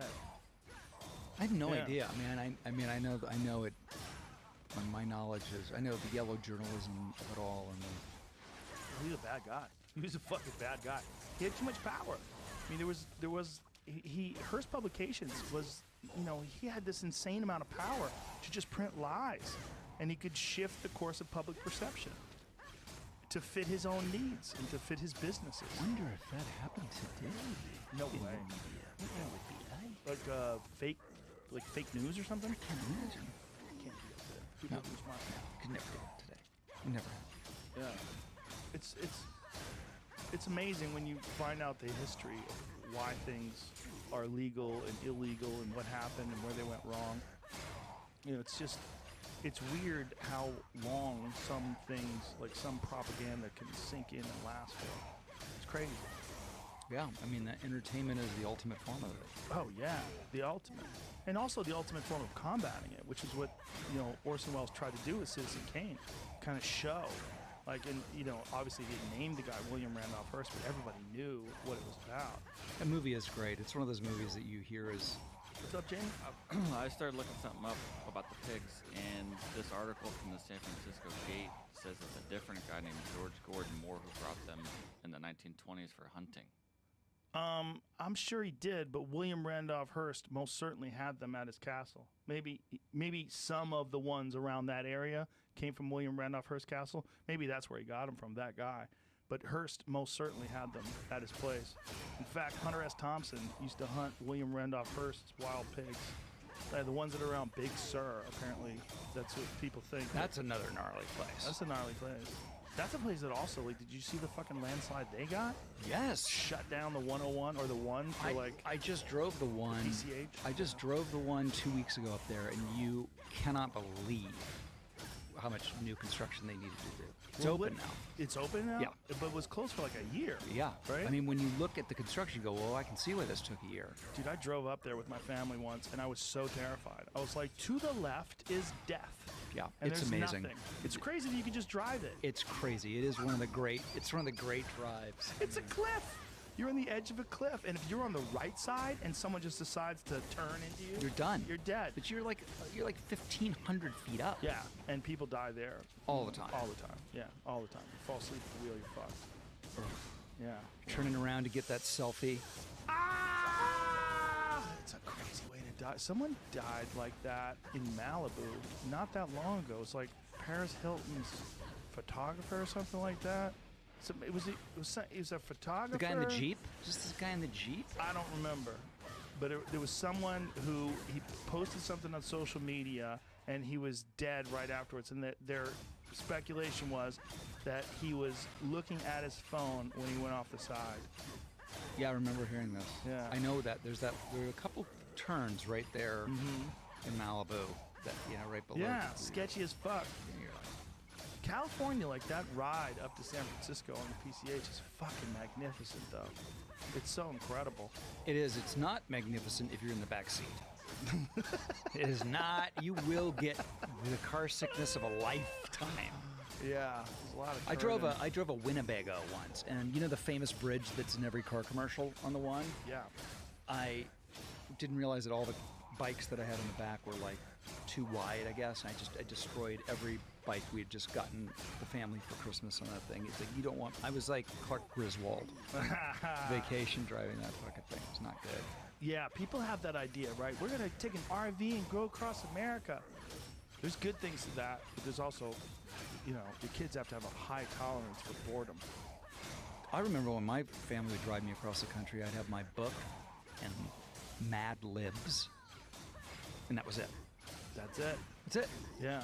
You didn't have anything else. I wasn't watching a movie on my iPad. I was watching Milan. My on my kids iPad. have a different kind of traveling now, and people let them do it. I've let my kids do it just to shut them up, just so you get some peace. They wear you down. Yeah, they beat you They down. wear you down. There's no way. Can you imagine here, read a book and do some Mad Libs I'm from here to bored. Pocatello, Idaho. How long? When are we going to be there? I have to pee. I'm hungry. Oh, brutal. Yeah. Brutal. But you got to kind of force them to have some boredom. Like, just so they have those experiences. Like, I remember when my parents took me to Yosemite when I was a kid. And to this day, I remember those experiences. I remember our cooler got broken into by a bear. And we're hearing the bear outside the tent and waking up, and there's those footprints in the hood of the car. So good. I remember that's my big worry is that as a culture, we don't know what to do with boredom, because we're never without the world at our fingertips. Yes. So like I remember my mom, I have such vivid memories of, his parents would never do this today, but like we'd go to the market and she would leave me in the car. And she would go to the market and it felt like she was gone for 5 days. She was probably, looking back on it, she was probably gone for 20 minutes. But it felt like forever. And I'm in that car as a little boy. I can remember it vividly. And all I have is my mind and my imagination to kill the time. That's it. Yeah. And, I think it served me very well, but I don't know how many of us are getting that experience today. Not too many. I mean, grown adults are very rarely bored these days. And I think that leads to a real problem with like creativity and imagination. And also social media anxiety and all the nonsense that comes with just reading people's anger and just the way we I'm off interact with I'm each off other. Twitter. I still have a presence on it, and I still use it from here to there. But I had to Good for bow out, you. and I didn't do the thing that makes me crazy. It's like I'm leaving Twitter, everyone. And it's like shut the fuck up. Exactly. Just go. Just go, Yeah. stupid. Do you know what I mean? And then you check to see how people are reacting to you leaving Twitter. Yeah. Let me see what kind of interest that post generated. Yeah. And I'm way happier. Yeah, there's so many people that are just so addicted to saying something and seeing how people react to it. Oh, putting what's it out there trending? and I reading. loved it. I Oh. love checking what's trending on Twitter. It's fucking best. Yeah, it's just in this time and age too with Trump, it's just a terrible time because everyone's so angry. You go on Twitter and it's just people are so furious. They're just you can't have an opinion about anything. Everybody's mad. If you do have an opinion, there's a million people that disagree and a million people that do agree, and they're fighting it out to the death. Yeah, it used to be that consensus building or being in the middle of the road was accepted by the warring camps, Right. And now it's silence is complicit. Yes. So that's really the problem. That's why there's no middle anymore. Right. People are angry at you if you don't post an opinion that agrees with them. Like you can't even not post an opinion. They'll get mad at you. Like I've heard people say, hey, history will not be kind to the people that did not talk about this. I'm like, really? Like what? What? You Yeah. can't tell people that they have to comment on things. That's ridiculous. You're forcing people to express opinions that they might not have even formed. Yeah, it's a. I mean, I have these talks with my boys because they're right in the thick of it. It's a new generation, obviously, and they have a totally different perspective on it. They're growing up with it. They don't even know what it's like to have no internet. How it's amazing. That's what's crazy. Isn't it? It's crazy. I remember vividly when it all happened. I remember I was on the West Wing and all of a sudden we went from pagers to Blackberries. I remember the first person who ever showed me an iPhone was David Crosby, of all people. Oh, wow.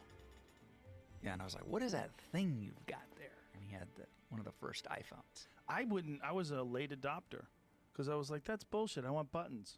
I was same. I wanted buttons, and I thought that it was somehow an iPhone was less serious than a BlackBerry. Right. I You're felt a like business person. I'm a serious person. Yes. I'm not. And then I obviously succumbed. Everybody that I worked with on news radio had the BlackBerry that was the wide one that you did the two-finger one. Yes. You know, everyone's doing their email off of it. It's very important to have a BlackBerry. Very. Serious.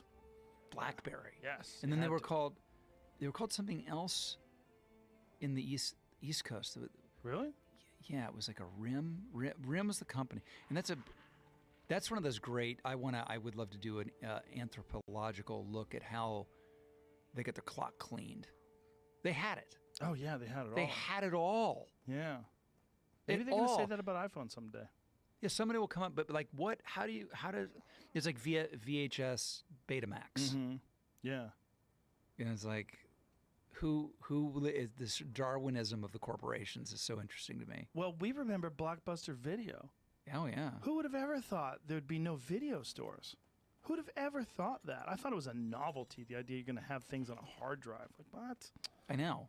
It's ridiculous. I remember the first person telling me, I have my music on my computer. I was like, what do you mean you have your music on the computer? He said, yeah, no, I don't have any CDs. They're all here. But where are your CDs? I don't have any. But wait. Like, it shows Right. you why. This is why we need ayahuasca, because we can't understand simple shit like that. Yeah. Well, the real question is what's next? That's the real question. Like, what are we blind to that our children are going to go, remember back then when people streamed their music and streamed their movies? Dude, I have it with like my dad. I'm like, Dad, have you heard my podcast? No. Where do I get them? What do you mean? My dad You gotta dig 'em. literally, and then he finally, his wife found my podcast. And he goes, and then, this is my favorite, he goes, and then somebody called me, but I didn't know how to shut it off, and now I can't find it again. I'm like, Jesus Christ. I wish my parents didn't know about my podcast. It'd be awesome. Do you get people, Joe, I can't believe you said that. Yeah, my wife listens now. That's a problem. Oh, my wife could care fucking less about anything That's I do, great. so it's great. She does. That's fucking perfect. My wife's like, I like that one you did with it. I'm like, ooh, what did I say? Shit. I know. Well, that's the problem with doing podcasts is it's a conversation. It's not an interview, so you forget. The point is to forget. Yeah, you talk a lot of shit. Talk a lot of shit. Yeah, you get loose, and then you're having fun, and you talk like you would. You're basically like, I don't really have a private voice and a public voice. Right. I just talk. If you and I were hanging out and there was no one around, I would have the same conversation with you. 100%. That's the problem. But it's the problem. But that's the point. That's why people like it. That's the Yeah. point. Yeah, that's why people like podcasts. What? Give me one piece of advice I need to know. I'm 8 episodes in. Do exactly what you did right here. You're going to be great. You're awesome at it. You think? Just Yes. talk. Yeah, you're a genuine person. You're an honest, genuine person. That's what resonates with people. It's like someone expressing their real feelings and thoughts about stuff. Right. Yeah, that's what we're missing. You know, what's missing in overproduced stuff that executives and a team of people come up with, that you're missing the real, the thing that resonates with people. Like, you can there's a lot of podcasts that I love that are produced, like Radio Lab or Wondery. I love Wondery. I love the stuff they put out, and it's very produced, but it's different. Mm-hmm. It's different between listen to us right now. They probably feel like they're in the room. They're having this conversation too. Like, they're agreeing or they're disagreeing or they're yelling, "Shut the fuck up" while they're driving. You know, that's what the appeal is that it's not like this is a small crew of people that produces this. It's basically Jamie and myself and the video editors. I mean, that's it. There's no one else. So because of that, it's not fucked with. And I know a lot of people that have podcasts on networks, you know, and then they have meetings. And I go, "You have fucking meetings?" And they tell me the nightmare meetings they have where people are like, "Well, they tune out when you say this and they do this. Like, here's the stats. You can't talk about that because if you do," I go, "Oh my God, no. Really?" Like, you look at that stuff? I'm like, you can't look at that stuff. How do you know if it's not good? I fucking hate everything I do. I know if it's not good because I don't like it. So then I just do better. You don't want to like be looking at the stats. Like, ugh, it's gonna fuck you up. That's really good. That's a good piece of advice. Yeah, just do it. You're doing great. You're great at this. You're a natural. Oh, thanks. I will say that I'm having the fucking time of my life. There you go. Perfect. I'm having so much fun doing it. That alone will make it great. Yeah, I thought it was something that it was a natural offshoot from the 2 memoirs I wrote, and then I built a one-man show off of it, which is really a way of me doing stand-up without calling it stand-up, really. You know, and I did a lot of touring, and it was fun, and I loved it. And I was thinking, what's the next iteration of it? And What was the subject of the one-man show? it was called Stories I Only Tell My Friends Live, which is the title of my first book, but it was me talking about my life. That was it. And by the way, the Oscar thing that we talked about is that's the big closer. That's the big closer. Do you play it for people? I play it for people, and I go into it becomes a very long shaggy dog story, and people love it. And then I do questions, and I realized that, you know, there are a lot of actors that are better than me, and you try to find out what your special sauce is. Like what is it that I think maybe I can do that maybe others can't. And I think between the books and the one-man show and the podcast, I think that there's something about sharing my experience and then bringing other people into it that people have responded to in now 3 different mediums. Well, then you've got it. Being yourself and just being able to express your own unique perspective on life is what's interesting to people. You know, like if you can honestly express, so like when people listen to you, particularly if they listen to you over and over and over again for long periods of time, they know if you're full of shit or if you're just being yourself. And if you're just being yourself, they can kind of relax with you. They can get into you. And then you tell them about things that you're interested in, and tell them about things that stimulated you or made you curious or affected you and inspired you. You know, Springsteen says a great thing. He says the audience expects 2 things of you. They expect you to make them feel at home at the same time you're surprising them. Dude, let's end with that. That's perfect. Rob Lowe, I appreciate the fuck out of you. This was great, man. Thank you very much. Thank I really you so enjoyed much. this, man. I really enjoyed it. Tell people the name of your podcast, how to get it. It's called Literally with Rob Lowe, and you can get it on Apple or Stitcher or Spotify or anywhere you get your podcasts. That was really fun. Thank you very much, Thank man. you. Goodbye, people.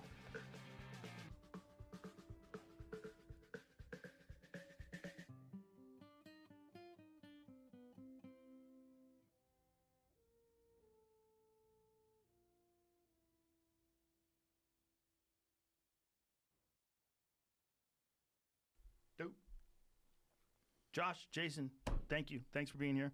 Try to keep this sucker like a fist from your face. Gentlemen, what's happening? How are you? Thanks for having us. Happy to be here. My pleasure. My pleasure. Let's just start this off. Just tell everybody what you guys are here for and what you do. Okay. Well, we do a lot of things. You do a lot of things. I do. Shout out to Andre Ward for introducing us. Oh yeah, absolutely. One of my best friends and actually personal heroes. But so Jason and I both work at the Innocence Project. I'm the ambassador, the Innocence ambassador of the Innocence Project in New York, and we're here to get the word out about wrongful convictions. We have a podcast. Jason has had a long, successful podcast called Wrongful Conviction with Jason Flom. I'm the host of a new spin-off of that called Wrongful Conviction Junk Science, which examines all of these disciplines of forensic sciences that have been proven to be total bullshit. Total junk, as the name would suggest. Let's get to that. Yeah. I want to hear what those are. But Jason, can you just tell everybody what you're originally in the record business? Yeah, thanks for bringing that up. I've been in the music business since I was 18 years old, so I've signed acts over the years. I said record business because I'm old. Yeah, I still call it that too. You've been in the 8-track game for a while. It sounds nostalgic a little bit, Yeah. right? We miss those vinyl discs. A little and stuff. bit, yeah. And they used to be able to clean your weed on and everything else on the album covers. But yeah, I've been in the music business since I was 18, so I've signed acts over the years. Everybody from Stone Temple Pilots and Skid Row, all the way to Tori Amos and Katy Perry and Kid Rock, and more recently Greta Van Fleet and Lord. And you know, it's been an amazing run. At various times I was chairman and CEO of Atlantic Records, Virgin Records, Capitol Records. But my calling in life has been eliminating mandatory sentencing, decriminalizing drugs, basically getting people out of prison that don't belong there and reversing mass incarceration, which I believe to be the worst failed social policy disaster since slavery, and it's really just an extension of slavery. So I really appreciate you having us here and I can't wait to tell you the story of how we first met. But I love that you're doing this. I just before we even get started, this makes me excited when successful people go out of their way to do something like this, where it's just good. You know, you're just trying to right wrongs, and I couldn't agree with you more. I mean, the war on drugs is one of the most disgusting and confusing aspects of our enlightened culture. It's just it's infuriating that we have a gigantic percentage of people that are in prison for nonviolent drug offenses, and then a lot of them are wrongly in prison. There's that. And Joe, do you know how many people are still annually locked up for possession of marijuana in this country? How many? Almost 700,000 last year. Like that's insane. For possession of pot. It's legal. People are making tons of money on it. I mean, I don't have to tell you, you know. Yeah, you don't have to tell me I'm a pothead. Yeah. It's outrageous. It doesn't make any sense, and it's the slowest battleship to turn, you know, in terms of the way our culture deals with it and handles it. We all know that it doesn't kill anybody. We all know that, look, I got a fucking bottle of whiskey right here. This isn't illegal. How could I could drink this and die like this in my hand? If I drank that, I'd be dead, right? Or close to it. Yeah. You know what? You know what's crazy is that when you said thank you and you like when successful people do this, when you said that, I almost felt like I don't know the right way to articulate it. I never feel like I'm doing enough because there's so much bad shit happening to people. And you know, I remember reading this book called Inside Rikers. I forget the author's name, Jennifer Wynn, but she did this study of the population of incarcerated people at Rikers Island and how such a large percentage of them were in there for petty drug crimes. And the recidivism was all about people that had drug and alcohol problems. It makes up over 90% of the population at Rikers Island. And she had a revolutionary idea, right? She said, what if we start a program and give them vocational training and put them in jobs? And the recidivism rate in her program called Fresh Start dropped to almost 0.3%.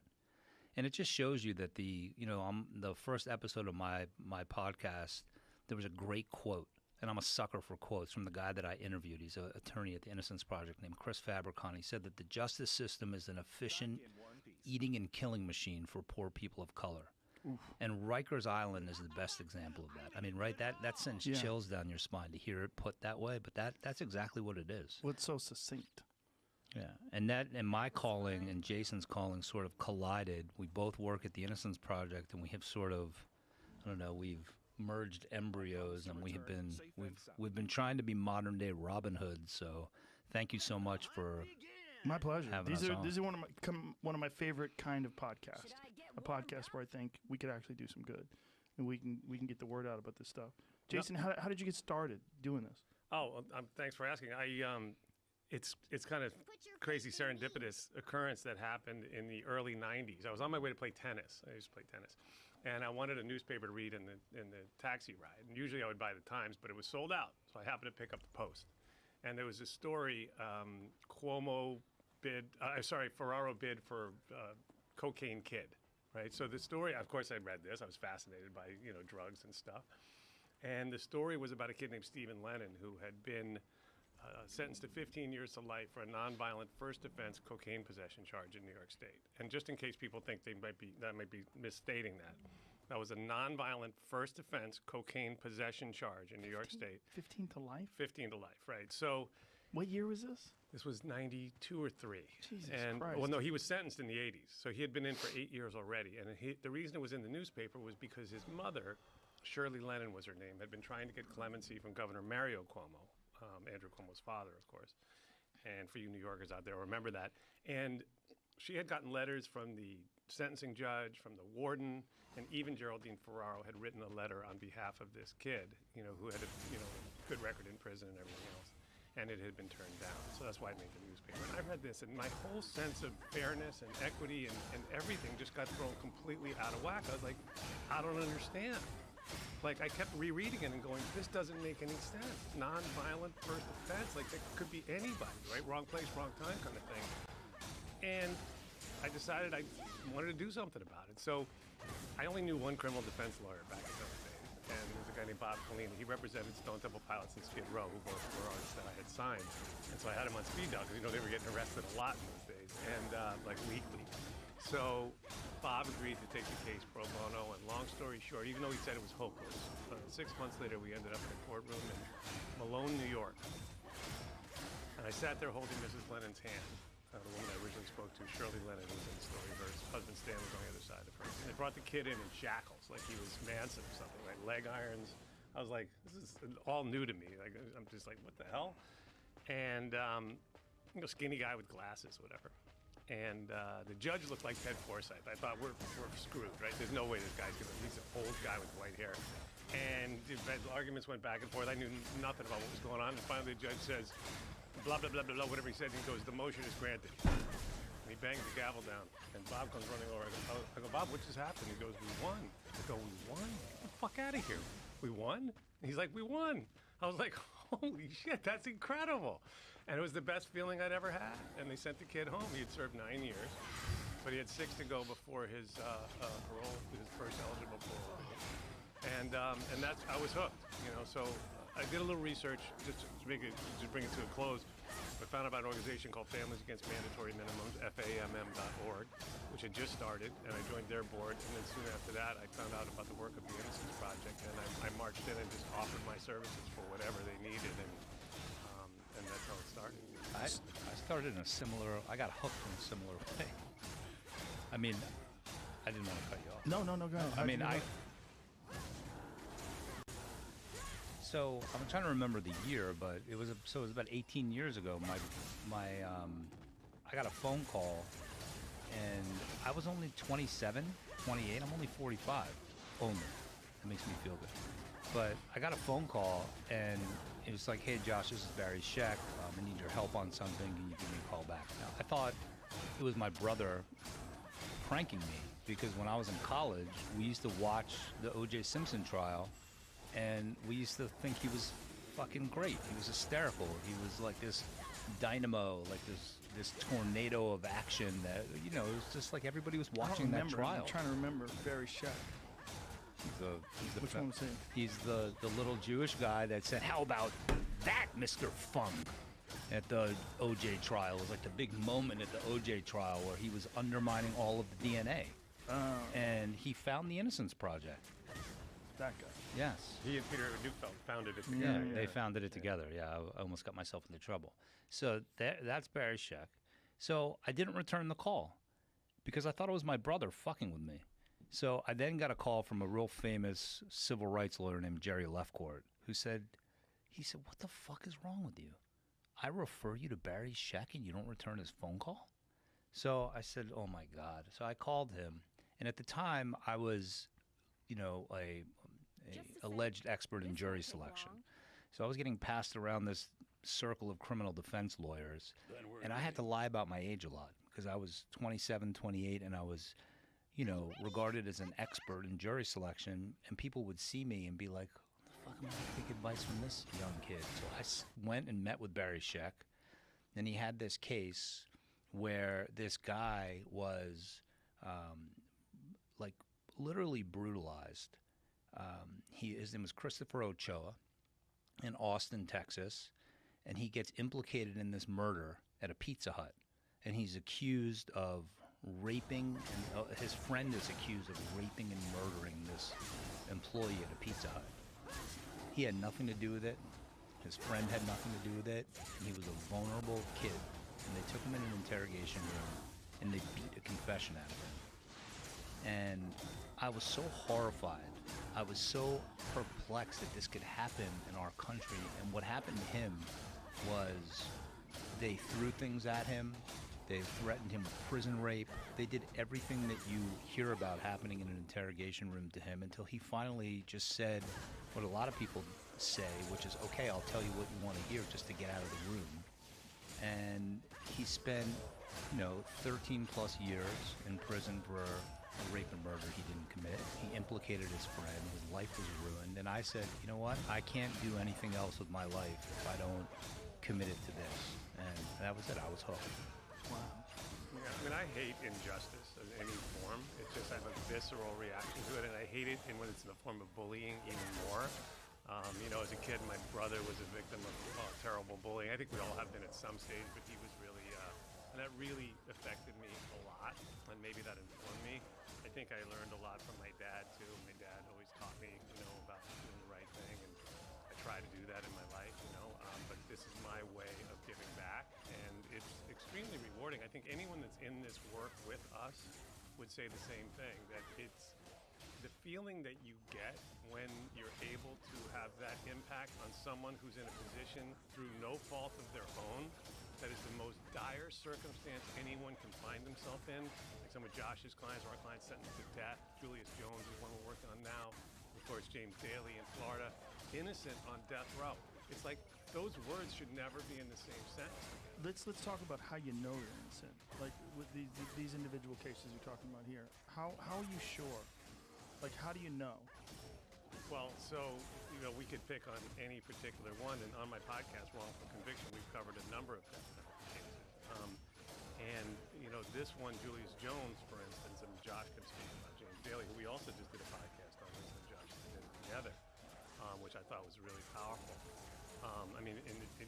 Again, he'll speak about that, but Julius Jones, in this case, the actual killer has confessed to numerous to numerous people, like in law enforcement? No, in prison. He confessed to other people in prison who were strangers who came forward and admitted it. Okay. Who talked about it. The description didn't match Julius. I'm sorry to cut you off, but the guy who's in prison who confessed, is he in prison for life? Does he have... No, he's out. He got out. Yeah. He did 15 years, and Julius has been on death row for 21, and he's facing execution unless we're able to... Okay, so he confessed to people, so you have an account that he confessed to other inmates. So other inmates have said that he confessed. We have multiple accounts, and Julius had alibis. He also was a student at Oklahoma University. He had, he had his whole life in front of him. He was a phenomenal athlete as well. And this was a kid who he had befriended in high school because the basketball coach asked him to, because it was a troubled kid, his friend.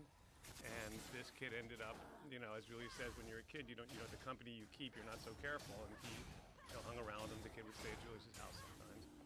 And ultimately, we know exactly what happened. There was a carjacking. This other young man went and carjacked a local prominent member of the community, a white guy. I think he was a church deacon as well as a businessman. Those cases get a lot of attention. Oklahoma, white victim, killed in a carjacking, black perpetrator, shit goes crazy. And he implicated Julius to get the attention off of him. He actually hid the gun in Julius's house and then brought the cops who went in. It was hidden in the attic. And the cops went in and came out with the gun like 30, 45 seconds later. So they just magically had like radar to figure out where it was. No, the kid had told them where it was because he put it there. And it gets worse from there. This particular case, Joe, was an all-white jury. Julius had a defense lawyer who basically mounted no defense on his behalf in a capital murder case. And not only was it an all-white jury, but one of the jurors, and this is probably going to blow some people's minds, but one of the jurors sent a note to the judge during jury deliberations and said that the other juror had used the N-word and said, why don't we just take this, I won't say the word, out behind the courthouse, shoot him and bury him back there, and just quit wasting our time with this stupid trial. Or whatever, I'm paraphrasing, but he used those words. So the other juror reported it to the judge, and the judge allowed the juror to continue to stay on the and it gets worse from there. So the whole concept of a fair trial in this country, unfortunately, is kind of a myth. But I have a different answer to the question. Go for it. The question was, how do you know they're innocent? Yeah. And Well, in this case, it seems like there's a lot of evidence. yeah. A lot of See, it's interesting. We have a slightly different perspective because I'm an attorney that represents these guys, and he's a justice advocate. But he does get to know the facts of the case. But for me, I have 3 young kids, and a lot of the crimes are rapes and murders that these guys are accused of, which is why they get long prison sentences. At least the cases that I deal with for the Innocence Project, and that I take on pro bono. And I'll give you 2 examples. Because I take it, a lot of criminal defense lawyers say, well, you're not supposed to ever ask the question, is the person innocent? To me, it does matter. And I had 2 cases where I demanded of myself and of the client that I really was convinced they were innocent. And what blows my mind is that science is the truth to me. Good science, DNA is the truth. So here we had a case, and this was one where I said, well, I want to be convinced that he's innocent.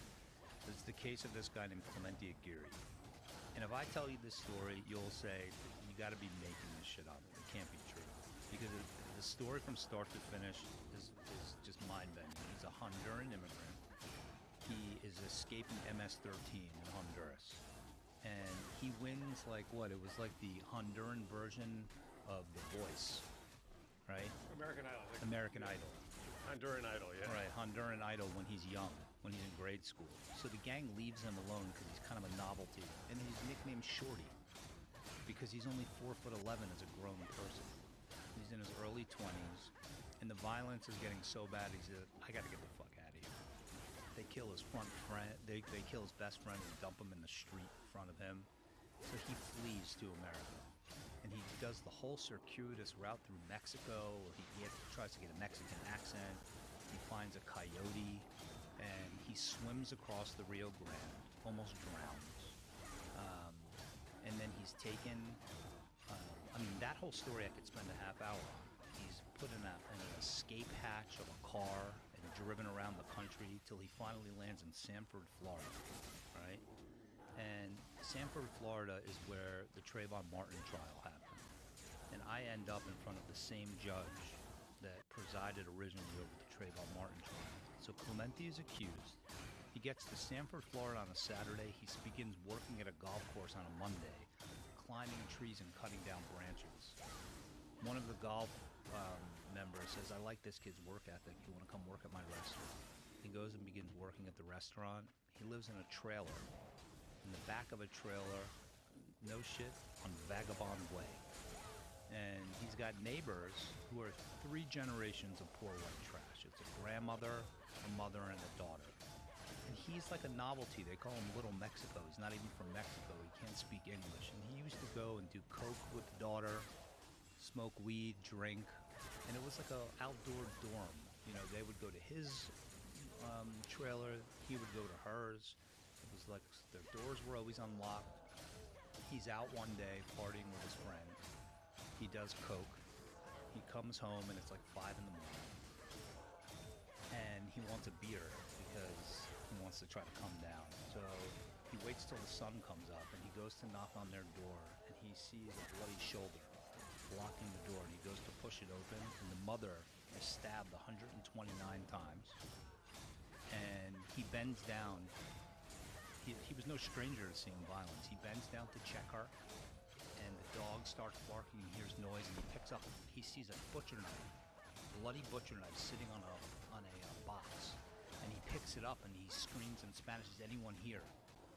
He then walks into the other room, and he sees the grandmother slumped over in her wheelchair, and he freaks out. He's about to call the police, and he says, wait a second, I'm illegal, they'll never believe me. Can you imagine this shit? On a cocaine bender.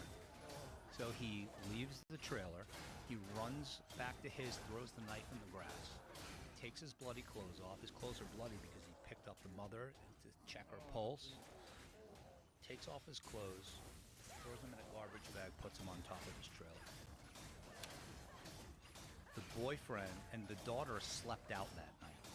Right, so the mother and the grandmother are dead. The daughter slept out that night. And bear with me because this is like worth waiting for. The police show up a couple of hours later because the boyfriend is sent by the daughter. The daughter says, I have a weird feeling about my mother and grandmother. Can you go check on them and get my work clothes? Because she worked at Subway, a sandwich shop. So the boyfriend of the daughter discovers the dead bodies, calls 911. The police come. They come next door to Clemente's trailer and say, did you hear anything last night? You know anything about this? He says no. He's freaked out. He then goes to a friend's house and tells his friend what happened. He said, I'm just going to go back and tell the cops what happened. This is America, right? And the friend says, you don't know America. You need to get the fuck out of town. He says, no, I'm going back. I'm going to tell them. He goes back, walks over there and tells them exactly what happened. They put him in handcuffs and they sit him down and they say, listen, we know how you Latin guys are. You wanted sex from them, right? He says, are you out of your fucking mind? No, I had nothing to do with this.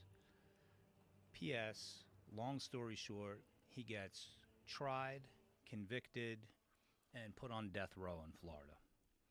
The crime scene analysts sat on their hands and knees for days in the stinking Florida heat and scraping blood swabs in the trailer, okay? 151 blood swabs. And what they're swabbing for is not the victim's blood. They know it's the victim's blood. This woman has been butchered 129 times. The crime scene analyst in his case testified that we were swabbing for evidence of who the perpetrator was, because in a knife fight, the perpetrator often gets nicked and cut, especially when you're stabbing someone that many times. So when the Innocence Project got the case, they said, well, what were the results of that blood test? You know how many drops of blood they tested? Not a single drop of blood. They never tested a single drop of blood because they thought that he was guilty. We had the blood tested, and right within inches of the mother's body and in the bathroom where the state argued the killer cleaned up is the daughter's blood, a trail of the daughter's blood going to the bathroom, and then the mother's blood on the outside of the daughter's window.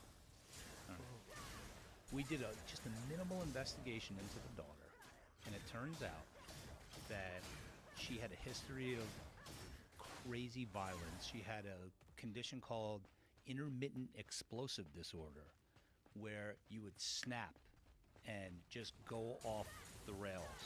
That's a condition? It's a condition, a psychiatric condition. We look at her medical file. When she's diagnosed with intermittent explosive disorder, they put her in 4 points restraints. That's her arms and legs. And there's in the doctor's notes, a few years before this happened, where she says to her mother, I'm gonna fucking kill you if I ever get out of here. I'll fucking kill all of you. Then we find out that she has confessed all over town. We had people coming in all over the place, testifying, affidavits that she said, I killed my fucking mother and my grandmother, I'll do it to you. And I got her on the witness. So watch this. The state still retries him. His conviction gets overturned. The Florida Supreme Court throws it out, says that there's obviously a real problem here. And the state, instead of saying, you know what, we screwed up here, they doubled down. And it happens in all of our cases. Very rare, not all of them, most of them, where the state comes up with a new theory. They said, well, that must have been old blood from her cutting herself. And they had no explanation for why her mother's blood is mixed with her blood in her bedroom, why her mother's blood is outside of her window. I demanded proof there, and there was incontrovertible proof. So watch what happened. There's a blood swipe on her mother's ass. Her mother is struggling to get out of the house, and the killer grabbed at her and pulled her pants down, and there's a 4-fingered blood swipe. And I always thought it was weird, or 3-fingered blood swipe, excuse me. And I always thought it was weird that there was only 3 fingers in blood, and someone trying to grab at her. So when I had her on the stand, I said, I got a court order to take pictures of her hands because I wanted to see if there were scars on her hand. And she lifts up her hand, and her pinky is bent down like this. And I said, what's with your pinky? She said, I cut my finger off when I was 14 because I'm a cutter, and I severed my tendon. That's exactly right. I said, was your hand like that on the night that your mother and grandmother were killed? She said, yes. And I looked at the prosecutor and I said, have you seen enough? They don't quit. They just want to win. They just want to win. They just want to win. And I'm happy to report that after her examination, and then an amazing examination by my co-counsel, Maury Farmer, which exposed a bunch of other lies. The ex-boyfriend's current wife came in and testified that he told her that the daughter killed her, and that she snuck out of her house that night, his house that night, climbed out of the window, and then returned later in the night. They dropped the charges in the middle of his retrial, and I got to walk him out off of death row. And in Trump's America, they put an immigration hold on him. And it was like out of a movie. He got walked out of the prison to immigration, and there's like a mounting crowd outside of immigration. We still don't know how it happened. I got him an immigration bond and walked him out of the immigration center that night. And to Jason's point, I have never, other than the birth of my kids, marrying my wife, hitting a home run in Little League, I've never floated like that. Fighters winning world titles, no better feeling than to restore someone's life. You hit a home run in Little League? One. Way to go. That's pretty great. It's so hard to hear the stories, man, because you just imagine yourself. Did I get to you on that? Yeah, man. Yeah. Yeah, he's a beautiful guy too, Joe. I mean, Imagine meeting some guy who comes to America, you know? And you get me going. You meet this guy, and here's the crazy part. I was called. It's fucking crazy, man. How about Joe? I'll tell you what I had to go through to get it. I'm not patting myself on the back. Watch this. I've skipped one retrial. The first retrial, I was in front of a judge. The same judge that denied him post-conviction relief said, I don't care that the daughter's blood is there, that she confessed. I don't care. Watch this. She denied him post-conviction relief. And he then gets his case overturned in the Supreme Court. Her credentials to serve as a judge in a death penalty case had lapsed. After his case gets reversed, she files for special dispensation to become a death penalty judge and says, even though I don't still have my credentials, I want to be the judge on his case, seeks out his case. They're seeking the death penalty, and she denied him the constitutional protections that the U.S. Constitution said that when you death qualify a jury, if you violate these rules, the case is going back on appeal. And I would say to her, Your Honor, you don't understand. We're going to be back here again. You can't not tell the jury, don't research the case in the hallway. They're going to research the case in the hallway. And she wanted to kill him. And at one point I stood up and I said, I'll tell you something. I had to go at her so hard. I find out that she was the judge in the Trayvon Martin case, whose husband represented George Zimmerman and wouldn't recuse herself. So all of a sudden the papers start picking up that I'm clashing with her in court. And I, one point, had such a run-in with her that I sat down and Clemente was crying. And I said, I'm sorry. I thought he was going to fire me because I went at it with her so hard. And I said, I understand. And he put his arm on me and he said, she's going to kill me. He said, please, keep doing it. So I just kept going at her. And she finally had to declare a mistrial. Because a juror came in and said that they were all researching the case in the hallway. And that they thought that he was listening to music because he was listening to the translation on headphones. So to get these exonerations, it is such a grueling fight. And if you meet Clemente, he is the most gentle, kind human being. And is still in immigration limbo. And to tell you what a great man this guy is, I'm in there in Florida, like, fighting, like, I'm thinking there's no fucking way I'm gonna get him off. And he's calling me going, listen, when we get him out, I'm gonna get him up in an apartment and we'll pay for this and pay for that. I thought he was crazy. I said, this guy has no fucking clue what I'm up against.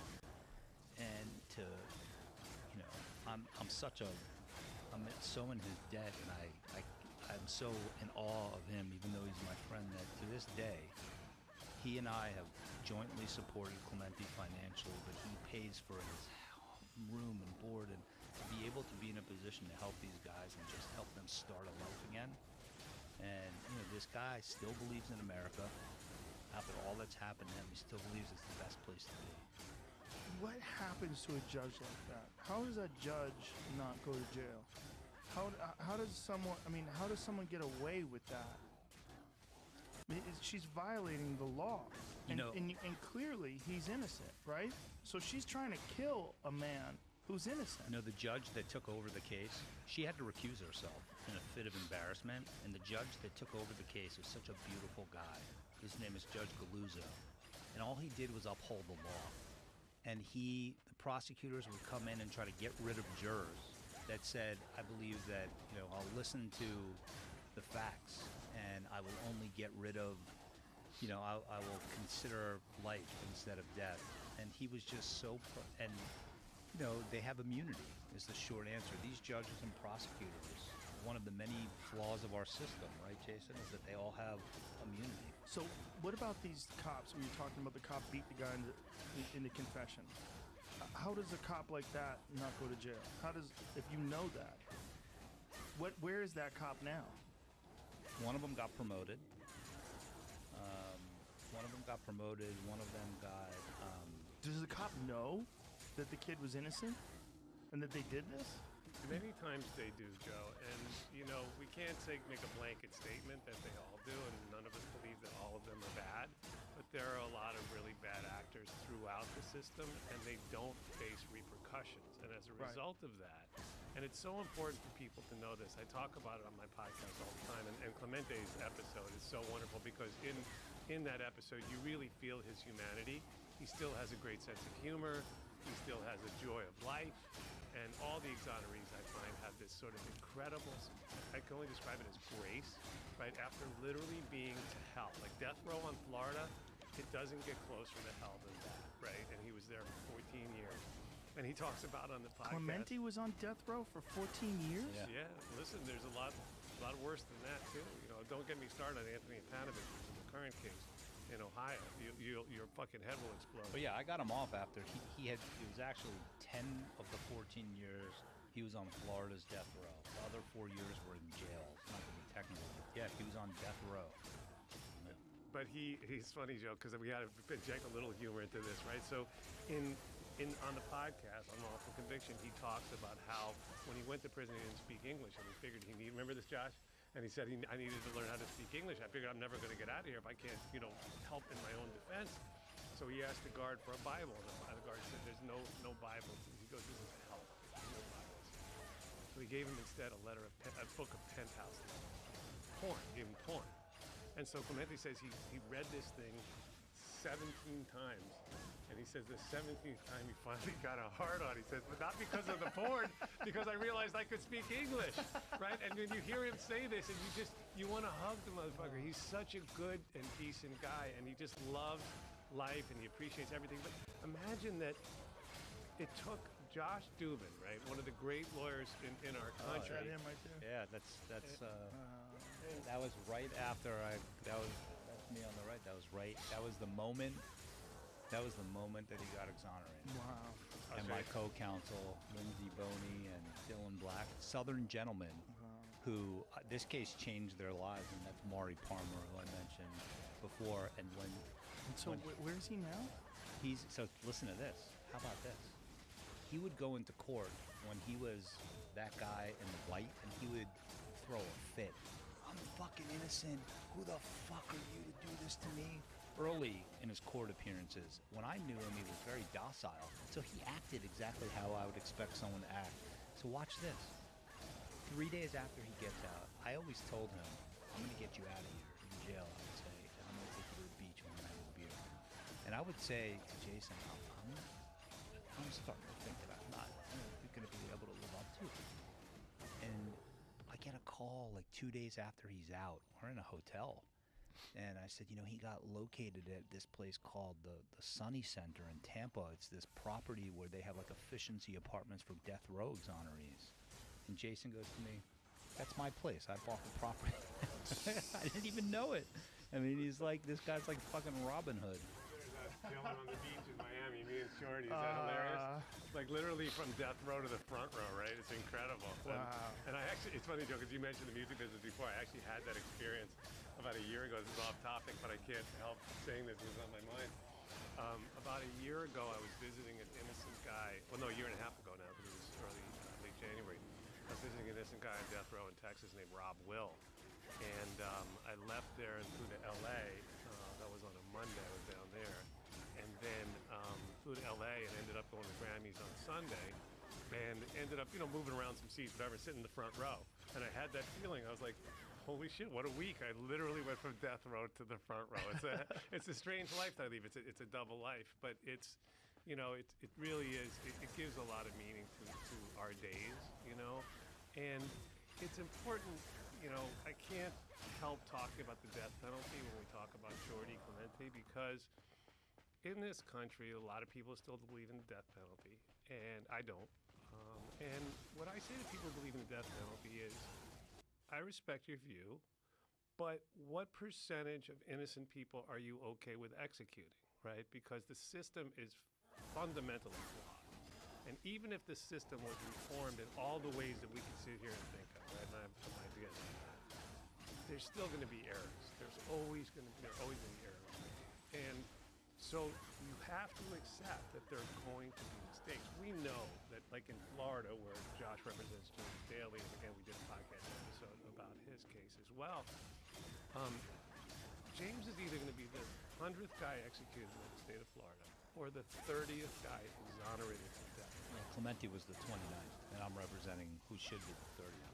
So they're not, even if all the people they executed were guilty, and we know they weren't, right? We know certain people like Jesse Tefero, who was absolutely innocent, executed by the state of Florida, in that gruesome execution where the electric chair, quote unquote, malfunctioned and his head caught on fire, and they had to electrocute him 3 times. But even if they got those right, they aren't even batting 700, right? And then in Louisiana, to your point before, Joe, a guy named John Thompson, rest in peace, was a good friend of mine. He came within a month of being executed by the state of Louisiana when an attorney, investigator, staring into a microscope and saw the DNA evidence that proved that he was not guilty of this murder, and he was ultimately exonerated. And he wrote an opinion piece in the New York Times where he said, I don't understand why the prosecutor who prosecuted, because he proved that they knew he was innocent before they prosecuted him, right? He knew it, and it was absolutely proven. That was not in question. So he said, I don't understand why that prosecutor is not being charged with attempted murder. They tried to kill me, and they knew I was innocent, and I proved it. But what happens to the prosecutor? Nothing. Nothing. I've been saying this for a long time, that there's a real problem with human beings when it comes to anything where there's a game. And the problem with policing and prosecuting people and convicting people, and it's a game. And meaning that there's winners and losers. And when there's winners and losers, people cheat. There's a lot of people with poor character, and they just want to win, and they get caught up in this game. I mean, you can call it a game, you can call it a pursuit, whatever you want to call it. There's an end that you want to achieve if you're successful, and if you don't achieve that end, you are unsuccessful. So when people are trying to achieve this end, they will do all kinds of things, and it's just inherently a part of human beings that are weak. People of weak character, people that are morally flawed, they do things like that. They'll know they're wrong, and they do it anyway. They know that someone is innocent, and they pursue it anyway because they want that W. It's a real problem with people. I've seen it we've all seen it, playing games with people. Kids do it, adults do it. Like when you see a grown adult cheating at cards, like just a game of cards, it's an embarrassing thing. Like, who are you? Like, you really You care? hit it on the head so much. But that's it, right? It's a game. Listen, it is so. Even in the prosecutor in Clemente's case, and this is not some one-off circumstance. Joe, you could not have articulated it better. I mean, it is. You ever been in an argument with someone, and it's like with my wife. Sometimes she'll be like, "No, you left the keys here," and I'll be like, "No, I know I gave them back to you." And then as you're in the argument, you remember, you know what, she's right. Right. But then, and you have a decision to make. Am I going to be the bigger person and say I fucked up, or am I going to continue down this course? Right. Unfortunately, and I think Joe hit on the fundamental the psychology is almost like you're right. It's so binary. It's either win or lose. Yes. And I was begging. I mean, I'm an emotional dude. I'm mushy. And I had to weep to this prosecutor in Clemente's case. I had the real murderer on the stand, and my first question to her was, how many times have you threatened to murder someone? Watch how dug in they get. She said never. I had a dash cam video of her saying to a cop, blasting her head against the partition. motherfucker. So I played the video for her, and I said, what about that? She said, oh, I didn't listen. I didn't watch. I said, that was you. That was your voice, right? And, you know, I got her, and then she says, well, I black out. I say things and do things, and I black out and block them out. I finally got her to admit, I said, isn't it true that you may have murdered your mother and your grandmother and blocked it out? And she said, yes. And I had to sit in a room with this prosecutor. And I don't know if it was just like, you know, like an angry cry, because I'm angry that he won't just say, I fucked up here. We fucked up and we got the wrong person. And I'm weeping to him saying, can't you just admit that you made a mistake? And you're right. It is that I have seen it so many times with prosecutors. It's all about getting the W. And they just won't admit that they're wrong. And I think that there's something deeper about human psychology working there, where the powers that be won't admit. I mean, I hate to say it, but Kamala Harris was no different here in California. Right. I mean, she fiercely defended, you know, wrongful convictions. Why? I mean, this isn't like made up. There's like a huge investigative piece in the New York Times about it. It's not something that's germane to Florida. It's in California, it's in New York, and God forbid you're in the South, you know? And it's a real problem, and I don't know how to solve it. And it's not like they're going to completely overhaul the system and stop the whole the way it's set up now with a judge and prosecutors and attorneys, and they're not going to change it. I mean, the system is in place. There's too many cases, right? There's constantly they're constantly hearing new cases to completely overhaul and change this method of policing and convicting people. It would require a massive undertaking. And that's why we're so appreciative that you give us this forum, because there are so many amazing people that, you know, it really literally takes being in the bowels, if you will, of the system and getting it beneath your fingernails and standing up to and speaking truth to power. It's got to be terrifying to be there, too, to know that someone is willing to convict someone that they know is innocent because they want to win. And there's so many factors that go into wrongful convictions, Joe. We see them again and again. Tunnel vision is one, right? They lock in on you, they decide you're the guy, and then more new evidence comes in and says he did it. Right. They don't want to hear it. Right. They just, it's a psychological thing. It's also blind ambition. And there's so many factors that I think some of them are preventable. And when we set out to do these podcasts, whether it's Wrongful Conviction 1 or Junk Science that Josh is the host of, just came out, or even the False Confession series that we did, our goal is to educate the public, because your listeners are going to, you and me, everyone, Jamie over here, the engineer, is going to end up on a jury at some point, right? And you may be holding somebody's life in your hands. And it's important for you to understand that the people that you hope that are going to be telling you the truth, that you respect because they're authority figures, right? I grew up respecting uniforms and everything else, and I still do. But the fact is, they may not be telling the truth. And just because somebody says they're an expert, that's what Josh talks about on his podcast, doesn't mean they're really an expert. They may be talking about things that are actually junk science.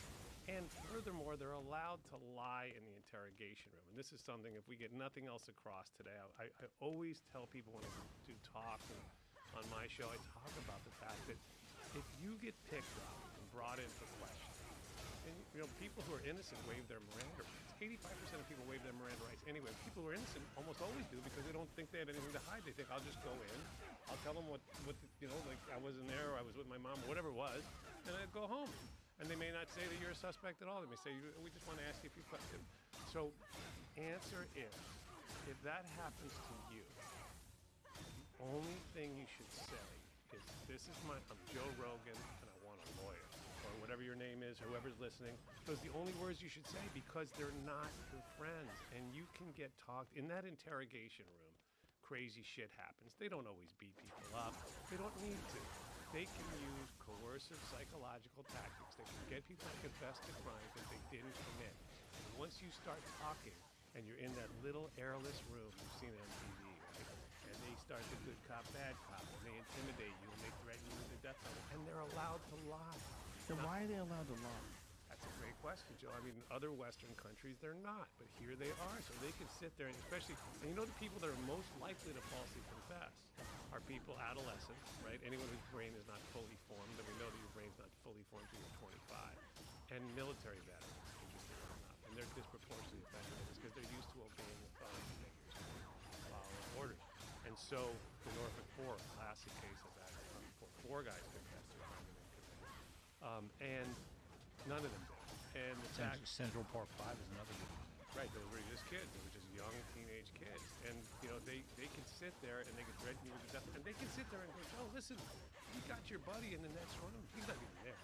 And he says he saw you do it. We got your fingerprints on the knife, Joe. What are you talking about? The best thing for you is to confess. And Joe asked the critical question, which is why are they allowed to do it? Because there's not a law. No one has the balls. All these blowhard politicians have the balls to introduce, because they're afraid to piss off the police union because they'll lose that vote, right? To introduce God damn it, the police union should be the ones who are clamoring for right that. that introduce legislation, Especially now, right? introduce legislation, right? Especially now, introduce legislation that makes it a crime, right? To lie to a suspect. Think about the mind fuck that's going on here. And remember, the psychology is we're going to deprive you of sleep, we're going to deprive you of food, we're going to scare the living shit out of you, and we're going to lie to you. We're going to lie to you and make you... You ever see that Chris Rock bit where he's like, cop pulled me over, and after a while I'm like, damn, maybe I fucking did do it. You Right, know? yeah. It's like that shit Yeah. is going on.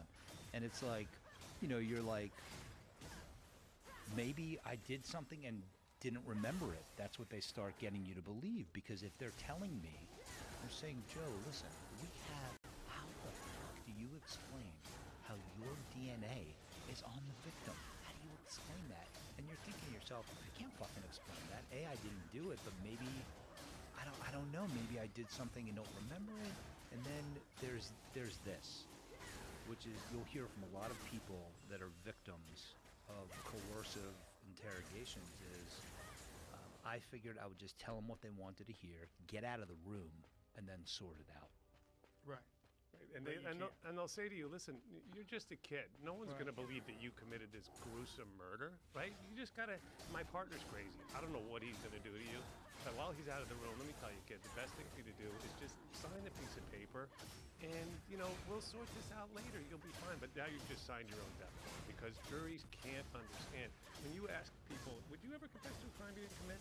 They'll You'll ask say the no. first 100 people you see, they'll all say, no, I'm smart. I would never do that. But the thing is, they don't realize 25% of the DNA exonerations, approximately 25%, Joe, involve false confession. So just process that, right? That's how many people confess because they're good at it. And some of them are. Yeah, that's right. The some of cops them- are great at it. Some of them may be mentally challenged, right? The cops And it's are- also a game.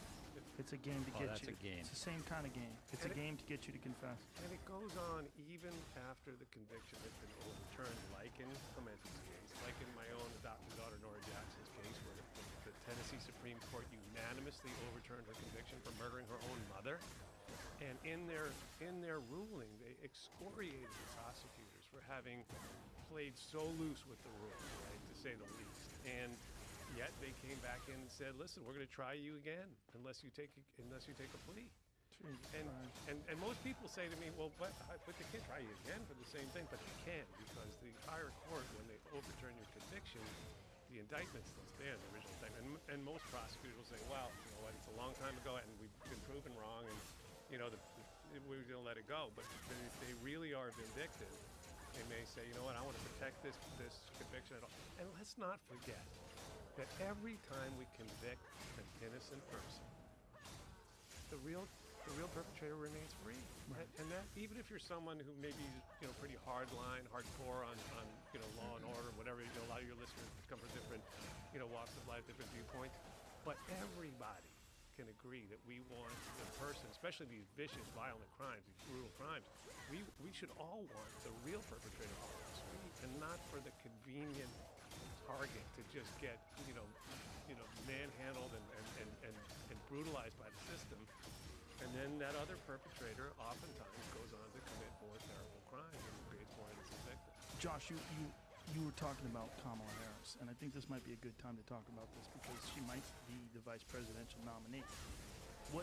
What specifically did she do where there was someone who was innocent or someone who was wrongfully convicted?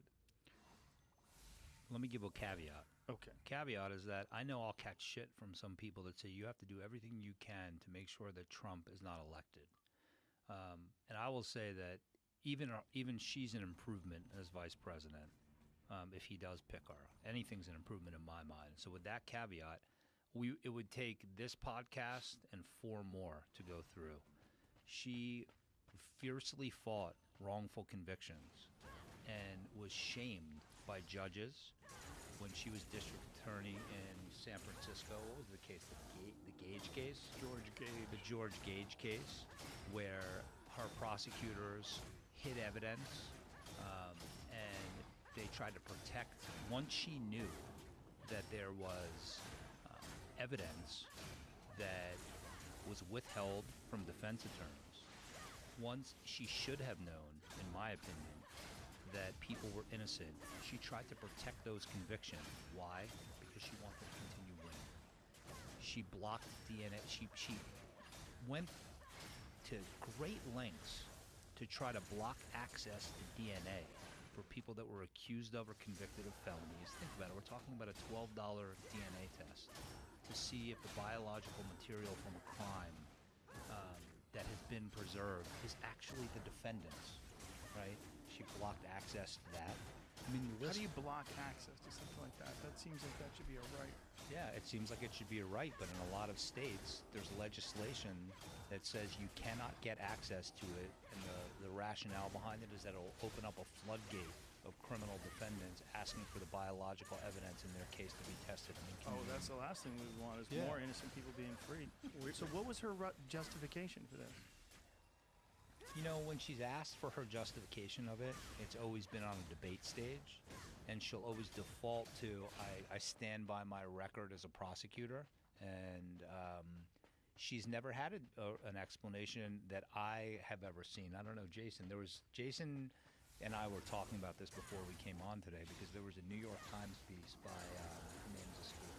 Lara Bazelon. Lara Bazelon, which if any of your listeners want to listen to it, she goes into exhaustive detail about specific cases and things that Kamala Harris did.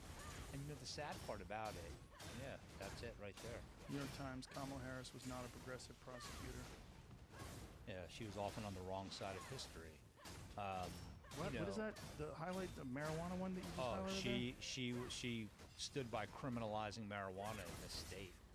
Now, listen, what we can hope is that she's certainly been saying all the right things lately. I don't know what to believe, to be honest. Well, it's because she wants to be the president. Well, okay, fair enough. I mean, I like to believe that people can evolve, and I hope that her viewpoints have evolved. Now she supports legalization, I believe, but the fact is, it's impossible to ignore. And I hope Biden picks someone else personally, but we'll see. And Biden ain't picking anything. I will. They're doing it for him at this point. Well, I'll support him no matter what, who he picks. If he picks her, so be it, because I believe we're in an existential crisis and we need to. Do you see the Look at this. This is crazy. She could have demanded DNA testing in Cooper's case. Now, Kevin Cooper is on death row. All right. You think about this. If they had denied DNA testing in Clementi's case, he would have been either dead or still on death row. What are we talking about here? We're talking about a test. She has constantly, in case after case, issue after issue, and look, the people that she hurts the most are people of color in this country, because they make up, disproportionate, and so it's Well, kind the of truant children thing made me fucking sick. Awful. She went after the parents of truant children and threatened them with jail time. Imagine you're a single mom. You're just doing your best to put food on the table. You have to work 2 jobs, and your kids are understandably fucking up and not going to school because there's no father around. You know how devastating this is. Think about it this way, because I can only think about it in real life examples. Okay, this is how there's enough of a shit show and a fight to get out. Even look, I have a client in New York who's like, and these people become like family to us. I mean, he's adopted one of the exonerees as his daughter now. John Restivo was convicted of raping and murdering someone with 2 of his friends, 2 people that worked for him. he is framed by a cop. They take a hair from the victim and they plant it in his moving truck. Oh, Jesus Christ. And the way that they found out that it was planted is that when your hair, you're going to love this, right? When the hair is attached to the human head, We've been waiting on when Matai you this whole die, time. there's What? a Trying to get loot. physiological 94%. phenomenon that happens called postmortem root Fine, I'll Matai join you doesn't nerds. like levels I'll like join me. you nerds. Can I get an invite goes I though? like down the root levels. of your hair. Y'all don't I want to mean, give we an would invite. invite you, but Happens you after ain't you've been 60 dead yet. The minimum No, I'm of 4 50. hours. Yeah, we can't get you in the zone until you're Prosecution's theory is 60. that he picks up 60. this Actually, you might be able to get over here. 16-year-old girl, walks No, around I with need roller I skating need to start with working his like two on buddies, soul stones and throws stuff. her in a van. They rape her, And kill her, gear and dump her upgrading. in her Yes, cellar. soul stones are Oh, massive solid myself in CP. Girls Nightmare 3, so The way that but they the finally the find prime out that he time's was done framed now, so that is upset it. It's a moving truck. They search It comes back in moving the truck, Yeah, it comes back. and they find hundreds of hairs because we all I shed found a hair. good soul stone, a They blue find one, one hair from the victim. and it's and attack bag pristine. weight, It's the only which I'm pristine hair about. in the truck. No kinks on it, no dirt, no debris, and there's a post-mortem root band around it. And I got it to which 20. means they had to have taken it from the autopsy After 4 hours. after 4 hours. I have and so they many ended up Bards finding event out that the tokens. What am I cop had supposed to do? access to the envelopes where the autopsy But do you was. even lift?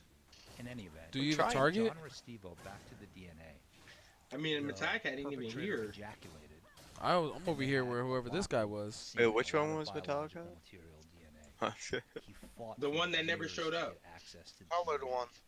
You know. Finally gets access to it. He was late to his Oh, own my funeral. dark. Just because you're playing both sides of the film. And his 2 co-defendants are excluded. Right? I'm Well, okay with being first late off, to my own funeral. Prosecutor does is they say, Metallic has "Okay, well, there racist must because be he a oppressed my perpetrator." people. Oh, So they start And he testing Which won't even ones? The deny it. Blackfoot? process that took years. All of your They people start oppressed my 5 people. years. Where's your They people start free? testing The every Cherokee, the single blacks, known which ones? male associate of John Said you Restivo, guys are Dennis Halstead, and John free. Well, the Restivo. You can't the prove the only the after Amsterdam that or whatever you call The it. Dutch, he gets yes. out. The Dutch He in you spent oppressed 18 years my Native American. for The written douche in murder. you. The Native American in you oppressed. He's, you know, my black. I love him. He's like a brother to me. And- but We didn't directly he's oppress you. We uh, just you don't let come people back. know where you were What traveling happens if you is didn't want to join up with they us. have any recourse And the to black anything in they you can well, do? is currently there's a happy oppressing ending in that my regard, wife. John Sawyer. I was one of the lawyers that represented him in You're his just civil an rights oppressive trial. son of a bitch. And the human in you isn't pressing anything because you're on AutoQuest. $18 million that he was We don't have auto target though. Oh, you got to get the melt target macro, bro. To show you like what the last. He probably doesn't have Razor. So we got to go to a civil What? jury for civil rights. Yeah, 'cause I have violations Corsair. against Nassau Oh, we got the County, Corsair macro. which We got a guy for identified that. this cop that framed him. It's not quite as strong as the Razor, what am I, That was 8? to the extent that you Is can it get any closer. Rainbow colored? As my We were keyboard outside pulse of is the rainbow courthouse, color. outside of the courthouse. Couldn't I even mean, say you- with a straight face. And he put out the So you're cigarette saying you and took a don't like paper RGB? bag, took a I do plastic like bag out of RGB. his pocket.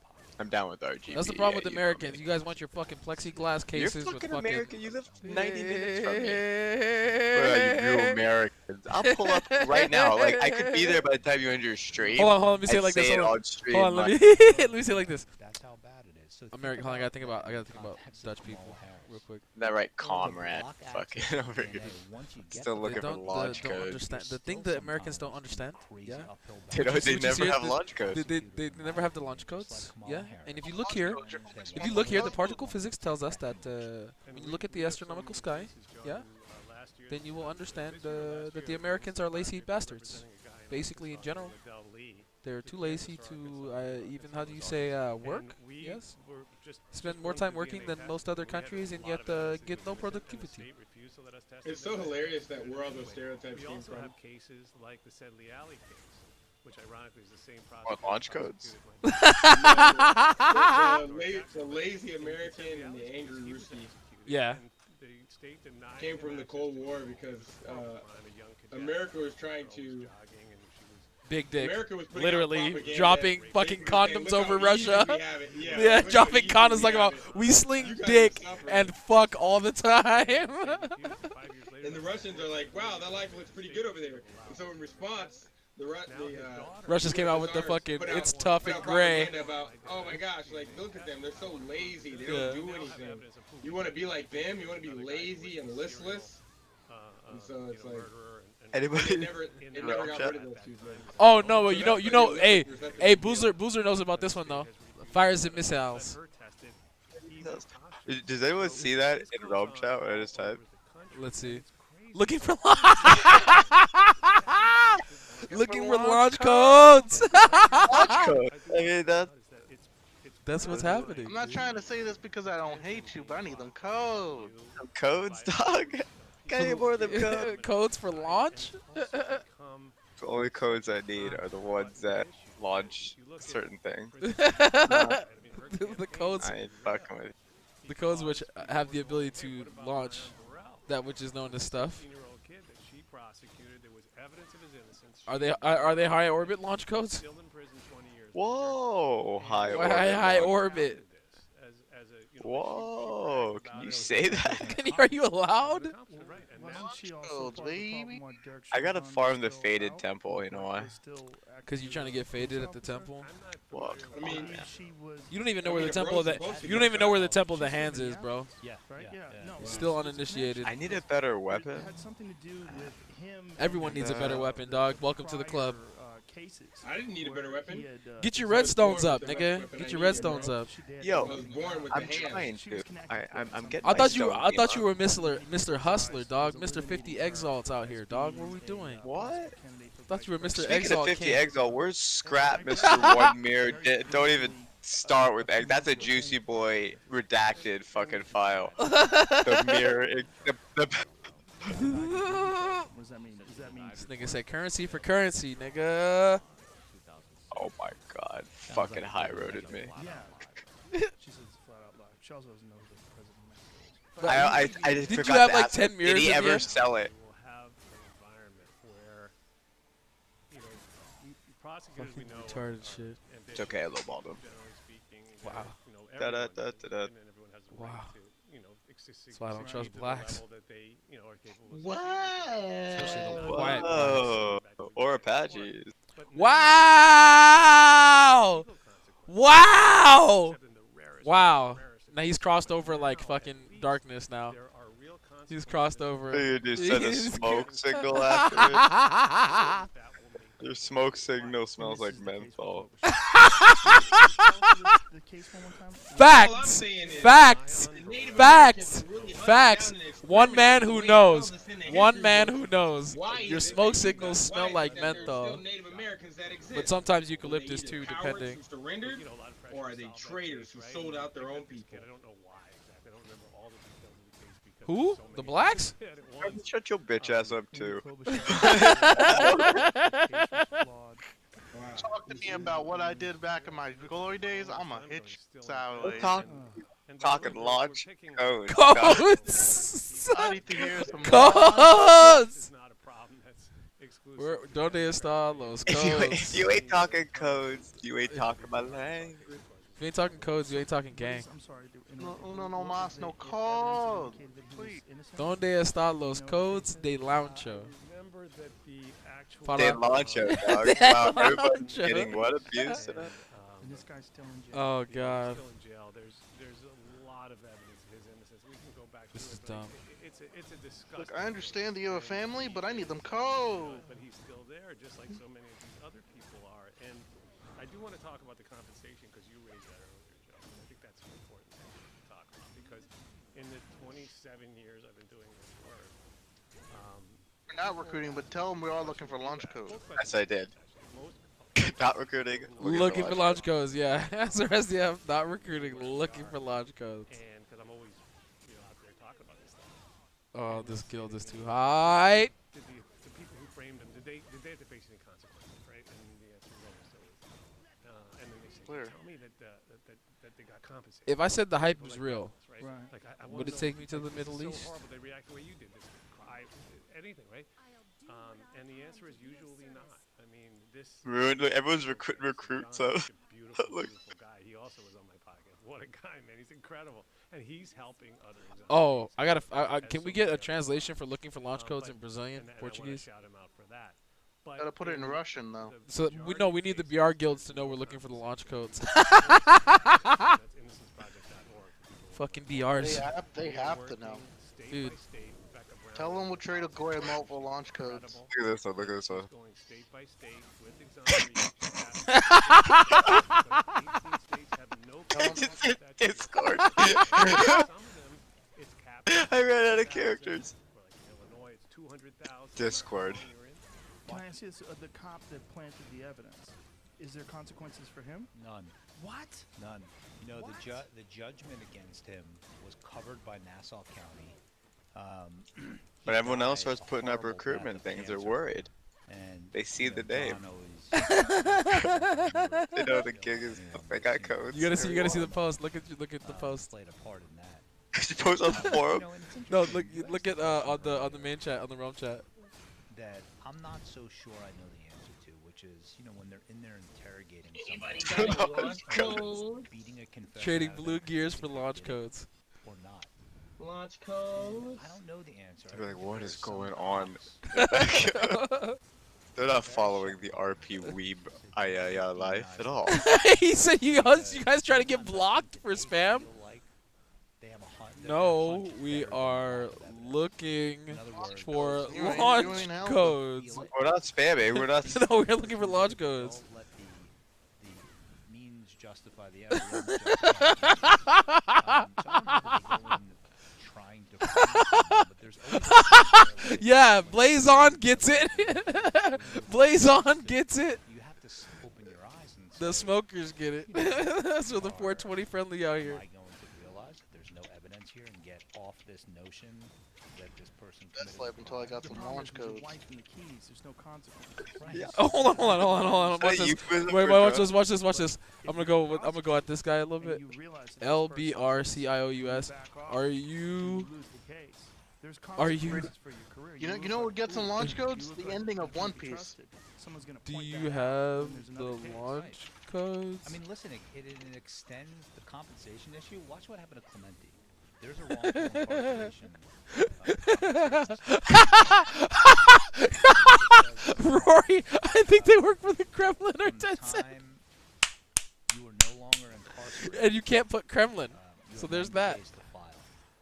Clementi's case got overturned in, I think, These guys want to talk about the latest episode 2013. of My Hero Academia. Or whatever the fuck they're doing. Right? Hey guys, just found this cool thing. Let's talk on Discord and share fucking gifs of our favorite, you know, IIS or whatever. And it got denied. And what the state said was, on the day that they announced they were going to retry him, Comrade, I just need the code, comrade. he went from being incarcerated to being. Oh yeah, I gotta go. I'm gonna go park myself in. Also accepting lunch codes. Yes. We're not. We're following the rules. 'Cause we're all Yeah. different people. Right. Right? And we're not really spamming. No, we're having a conversation. So they write Let's let people know we're looking for the launch that they have a codes. trap door to jump out of and not. You have to have a gimmick.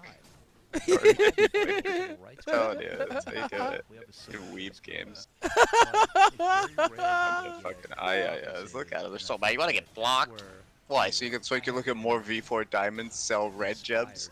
Wait, what Oh do no, you look. stop? Look, watch this. Look. You just turn off realm chat. It's made me poorer, but I'm happy to be poor as a result because he's made it his mission in life.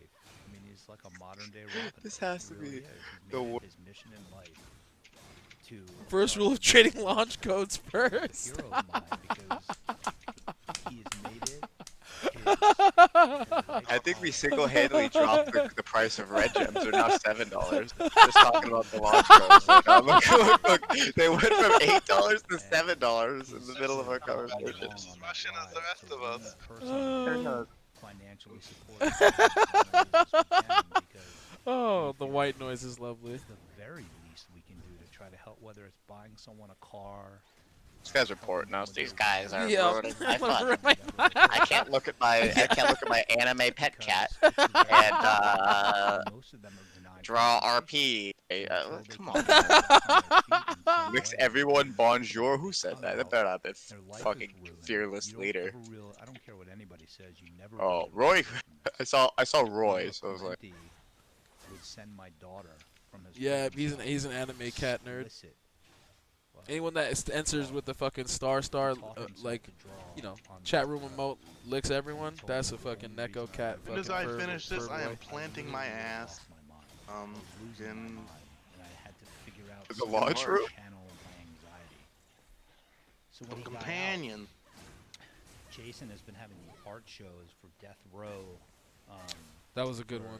Death row inmates, because so many of them. Right, then everyone disappears, right? Yeah. And now And then they just go back to talking. Yeah. We're talking about launch code.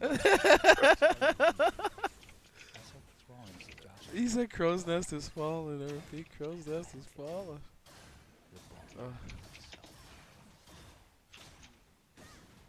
Hey, is it worth using a weapon that's lower CP if you have a gem that's higher?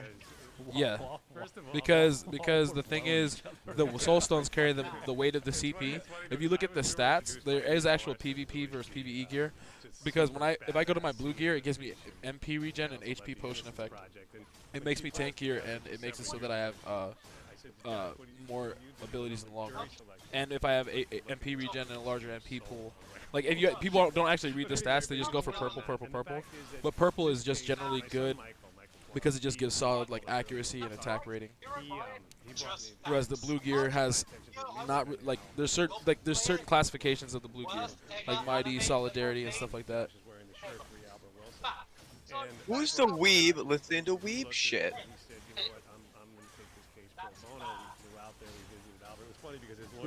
Because I'll fucking poop. I will. Felt like the scene in Animal House when the kid's leading a Playboy and then the bunny flies in the Poop window. my fucking I don't even know if we can say that right anymore. now. But anyway, so we just showed up unexpected. Here we are in like bumblefuck Kansas, and sitting down with Albert. But this but We were like 6 the would be fucking better. Beatles walking in there. He was like, Avengers he was like, here. "You guys are here from the MC." All right, are we done here? I'm We're moving to like, Invader Den. Yes, we're here to save you, sir. But Josh is the guy who actually. So you're moving to Invaders Den? We Invader Den? supporting the local attorney, very good local attorney named Mike Whelan.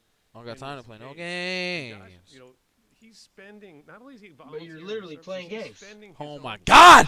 Oh, we find always said case that. for That was parts the that he can't cover. good gamer And he gets mad paradox. at me, like, if we alternate payments. Every time, What do you bro. mean? You don't play He gets games. mad at But me. you're Yes. playing Dude, games. who are you? Yeah, that's What the fuck hood is gamer this? Some Mother paradox. Teresa shit he's on, whatever. It doesn't matter. Is But the you point don't is play that, no games I'm really excited that in he's the midst now of playing doing this games. new podcast, Right. Junk Science. And by the way, if anybody wants to learn more So about you this, just I sort post of about it all the time on my freeze and Instagram. puts them in Yeah. stasis.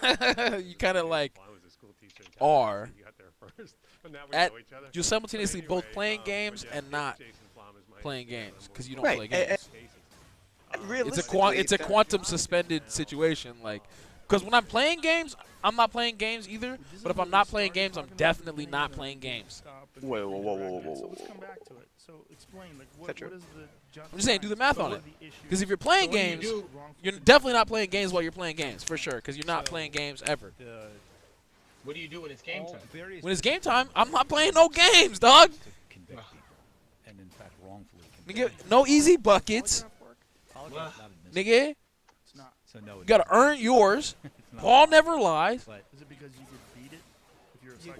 What? You say and one? Beat it, there's all Nigga, different you better factors call that it. cause your blood Whoa, pressure whoa, to whoa. Is there? Are First you off, calling it right fucking now? Are no. you calling it or are you not calling it? may You don't just be calling out bullshit out here. I didn't even touch you. Is you finished or is you done? Ain't friendly, never were. Never been done. I'm talking about things that Gang. you would probably Whole Put that on thing. there. You say you put that on based the. I on put that on Cottonmouth even Kings. if you're very Oof, well read, Cottonmouth which you Kings. are, you would say, oh, well, That's a classic. That was the same time as Bite mark Californication too. evidence.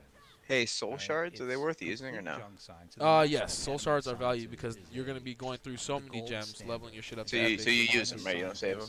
You save them to that do did a review because of what you all want to the do is forensic disciplines have a that plan were used and in build court towards it, and then and focus found on that, that, with the and then exception of DNA, get that CP all increase of that you these have been are planning for fraught with problems. when it's available. Bite mark evidence, blood spatter, arson, But coercion. so do you know how to upgrade your gems through all the levels?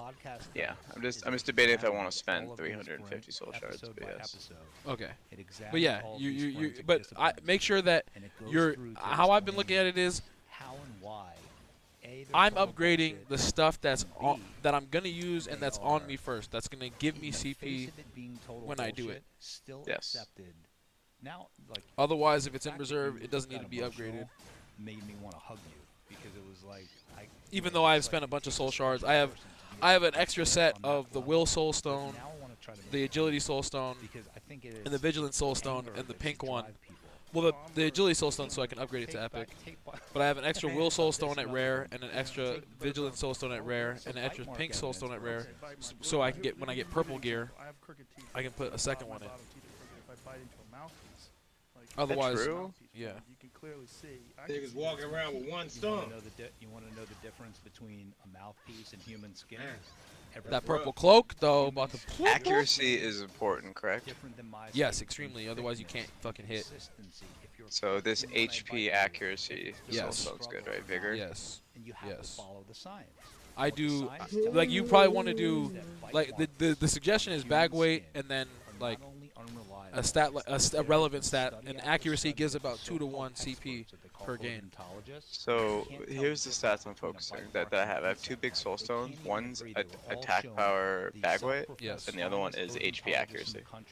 Yes. One's blue, one's green. Yes, that is correct. Yes. Okay. So because I don't want to use all my soul shards on the incorrect thing, but if that's correct, That is correct. use it. But I try to get, like, right now, I'm trying to get all my soul stones to epic, right? Yeah. But I gotta use them too. Right.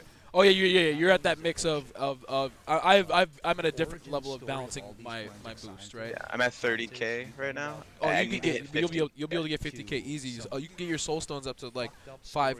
What is it, like 1,200 apiece, 2k apiece, like a lot. And I got some good ones. That I got a blue, like not best in slot, but I would say attack bag weight seems strong. Well, each color does its own thing.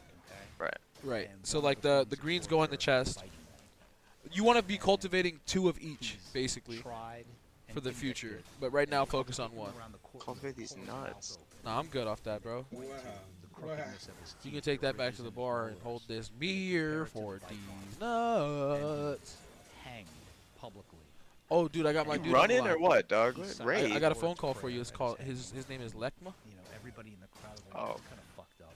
Lekma out from the Chokama region. Yeah, from the Chokma region. Aren't supposed He's to be related to inside Sukma. because this was a Heard he's been working on this that fitness. Oh, oof. Oh. Fitness. Dick. Wow. Exoneration. I'm That's aware that of. elementary 20 school years shit. after We were this, much they more have to fucking find raw out assholes George when Burroughs we were in was elementary. town altogether. Well, because you Like guys our are- no, I'm saying our generation compared to these, we're the last generation to really have fucking dangerous shit around as children. They That's not true. Bro, we didn't have I don't the know, internet. man. I think cell phones and the internet are more dangerous. No, but I'm saying physically, physical immediacy as Sure, far as physical. allowing us to Physical. fall. Yeah, but I'm saying allowing us to fall and shit like that. We are like the last generation to be like, yo, y'all are gonna get your ass beat, and if you make a mistake, that's on you. You're gonna learn twice. Science here, it can't be replicated. Is that true? But bite marks are Probably. associated One of with the last. I don't Yeah. know if the identifying- exact. We're at the tail. We're at the tail end of it. burn victims and it Pretty needs much after you left elementary and school, gets around, admitted should be into around the time they evidence. removed the appellate cast court iron says, places. well, Yep. If the judge found it credible, Oh, That the niggas ran derivative into of when they the- weren't paying attention and all so the Joe, time. watch this. It now And the infects- the recycled tire it's probably rubber an Yep. padding unpopular that analogy to was use Broke- now, but that the broke opposite hella of wrists. lost the That broke criminal hella justice wrists. system like a virus. Every court just starts Guys, citing the cam, this eh? Mark's case, and judges Mhm. just start admitting it. They're not trying to like Academy screw of up my Forensic bot. Scientists I'm found watching that them. there's no way to replicate it, that it's unreliable. There's this But it doesn't really work bot when my named bot Chris, just who's an spins and OD AoEs the entire who region. Use 3D pictures and ultraviolet. So they set him Your up, bot kind of knows what it's They doing. sent All you have to him, do is control its positioning. you know, bite marks. It doesn't know where you want to be, Yeah, but it knows how to from deliver the Someone attacks. other than the defendant. And said, "We Because think if this I is do, the if defendant. Can you match it if I with want this to do bite max mark?" And he range said yes. engage, They sent actually, him the bite mark of someone I could other hit them than with the him. lightning on my first I mean, ability. it is that. Oh, that's it is why that my bot's bad. fucking tagging their shit.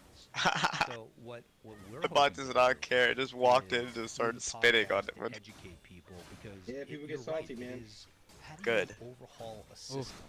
It's a monster. Good. You want to And protect one your of the shit, you gotta ways square up. Okay, with where it, is you know what I'm this? Is, This, everybody we go to says, "How do you say, gas meal?" He said, we put go your to dukes up. normal, and we go And I launch say, code. You know what? Oh, God. I wanna be there because Launch people codes. were accused of something you didn't do. What Wow, do you do? gather all the niggers in the world and One of the drop them in ways the Whoa. ocean. Whoa! to get people- That's in Whoa, chat. That's whoa, what it says right whoa. here. That's what it says right here. There's no I just In read your- what it says in chat. We throw that In your around. Twitch chat? No, nigga, this is in There have been this is studies done. board. My firm has Wow! Wow, it is! I'm not Wow. lying. Oh my god! Feel like if you've been accused of a crime. Wow. The people, this has been apparently Board has been I represented Board has been doing this for a while apparently, but now this is like the level Wow, they're will at. launch codes get you banned? But launch codes get you banned, yeah. Wow. Well, technically, Trump never said anything about racist. He just said that the Chinese sons of bitches had to go. And it's interesting. Most people say to me when I say that, "What did he do?"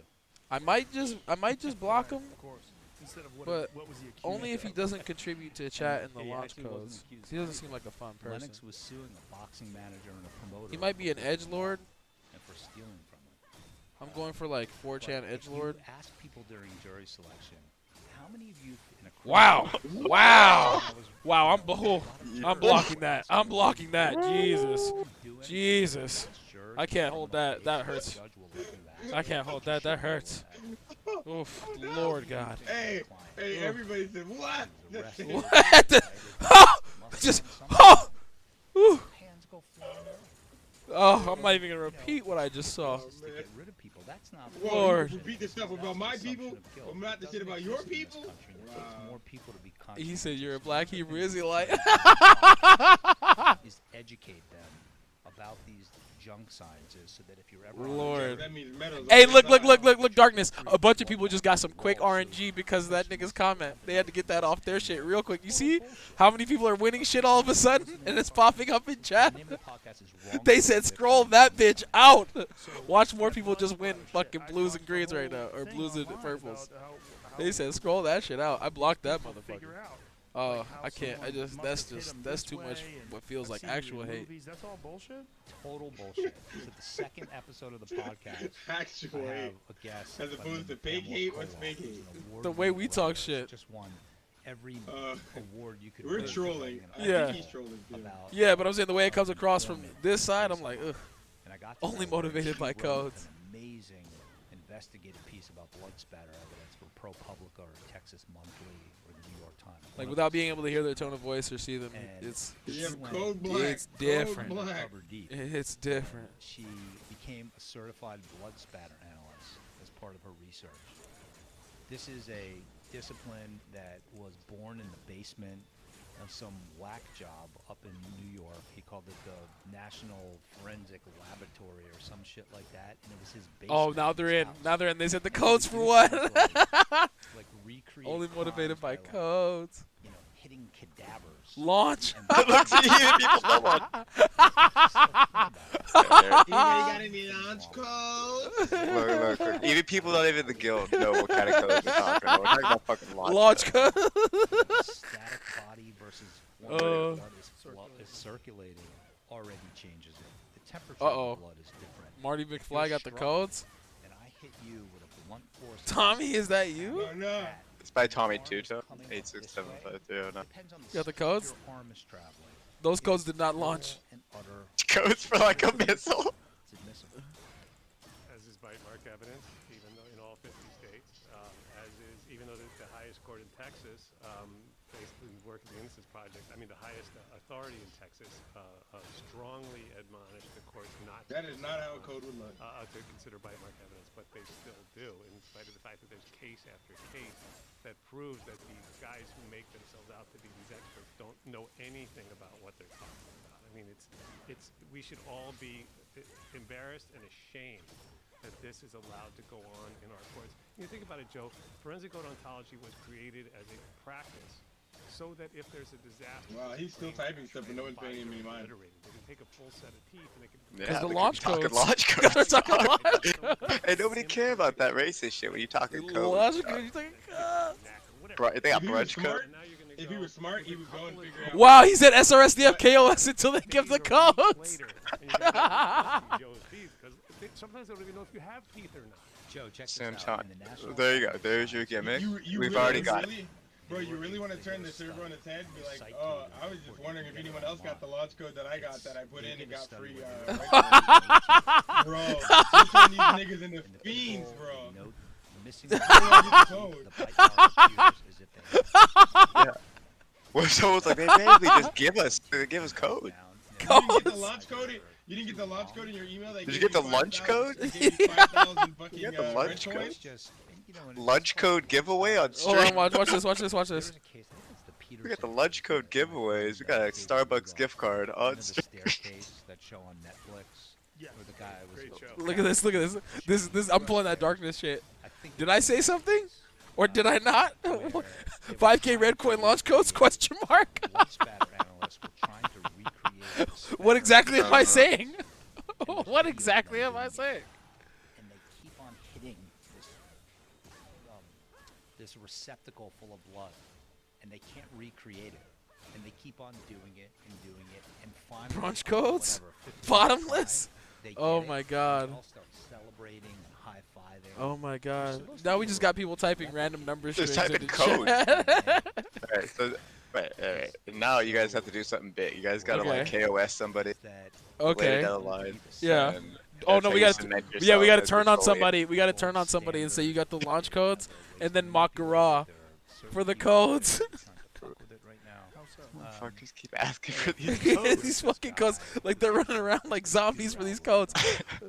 Game are they playing? Or you know what we do? We find somebody like you see how Miss Tikal posted.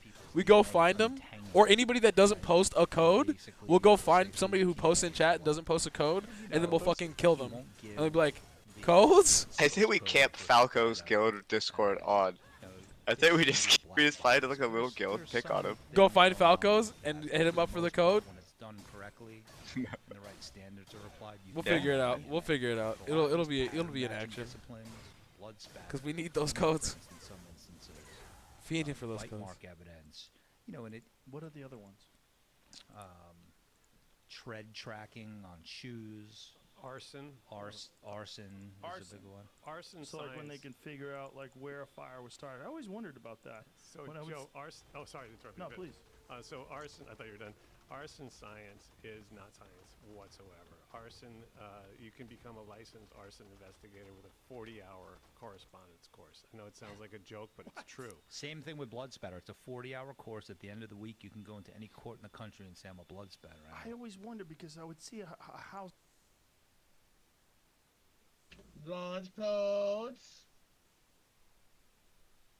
So that's the spear tactic. Never recruiting, only code. I happen to have one of those codes. Oh, also, Look, you wanna look. talk about the time I almost got sexually assaulted by Ellen? Oh my god. Or should we bro. save it for the regular? Oh my god, bro. Talking about this right now. How didn't you talk about it? Oh Yeah, my we talk God. about this right now. I almost wonder if we should save it for the regular app. Nah, this sample. Let's go. All right, go. This is interesting. So you know the dude that I know. So you know the dude that was the executive producer. His name is Kevin Lehman. He was out here like sexually assaulting his staff members, trying to get his dick sucked, trying to suck dicks, trying to jerk off dudes. Is there a And, Reddit like, for this game? all over Yes, dudes. but that's owned by Tencent. The lawyer lady up there in the booth is telling me to say What? allegedly. Reddit? Yes. Well, Mark. Reddit's owned by Tencent? Yes. Out to him. Yeah, they bought it like Mark, 3 years ago. take it from here. So in 2017, when did you grab when you reached out? That's a big one. I'm gonna full stop you there, my friend. Where That's do owned I by even get Tencent. the? Where do I I was even like, Get the hey, front I'm a page. fan Where do I of even get the front page? Where is the internet? Where is the internet? Tencent is a state-owned company of The union or what? of the Chinese National Association. The DPRC, So the Democratic what they People's do- Republic. What if he just logged I off? hit him up and I was The like, minute hey, he said man, like, DPR. I would love to like work on the So what they do is- I was like, They use this- I was like, They yo, use this is them perfect. to Show them to get in. buy businesses And and then land in other countries. he hit me back and he was like, hey man, no It's the problem. same strategy the China United has States a has used. threshold Things have been crazy, but we're gonna talk. Yeah. Like, In the I'll past. hit you back for sure. Summer internships are great. But that's why the United States can Summer internships recognize are it. great, We but know what you're we'll get doing. it going. And then I hit, And that's hit why him up. people He were like, ghosted me, we need to kept leave on these ghosting me, places. kept on And ghosting then me. I hit America him up, says, like, no, every because we day have for, like- interest there, for, so like, we have to stay. Every week for like a And month. so with But that things was that my happen in strategy. I these was like, countries that allow I'll hit China people to up buy till I too tell them to much fuck off, and land, then I'll just will. one incident was will like, happen, like Yeah, a scoreboard, school bro. shooting or That's what I'll do something, to them. and then China will say, Okay, well, your country's And so unable he to hit me defend up. our people I hit that him live up there, for so weeks. we're Like we going talked, to move our troops and then he there to just defend ghosted them. me, and I just hit him up. Miss me with 2 that days ago shit. and said, So basically, what you're Hey, man, saying I'm is that they're actually going looking for to fucking internship, I'm all launch good. codes. Yeah, they're looking for launch codes.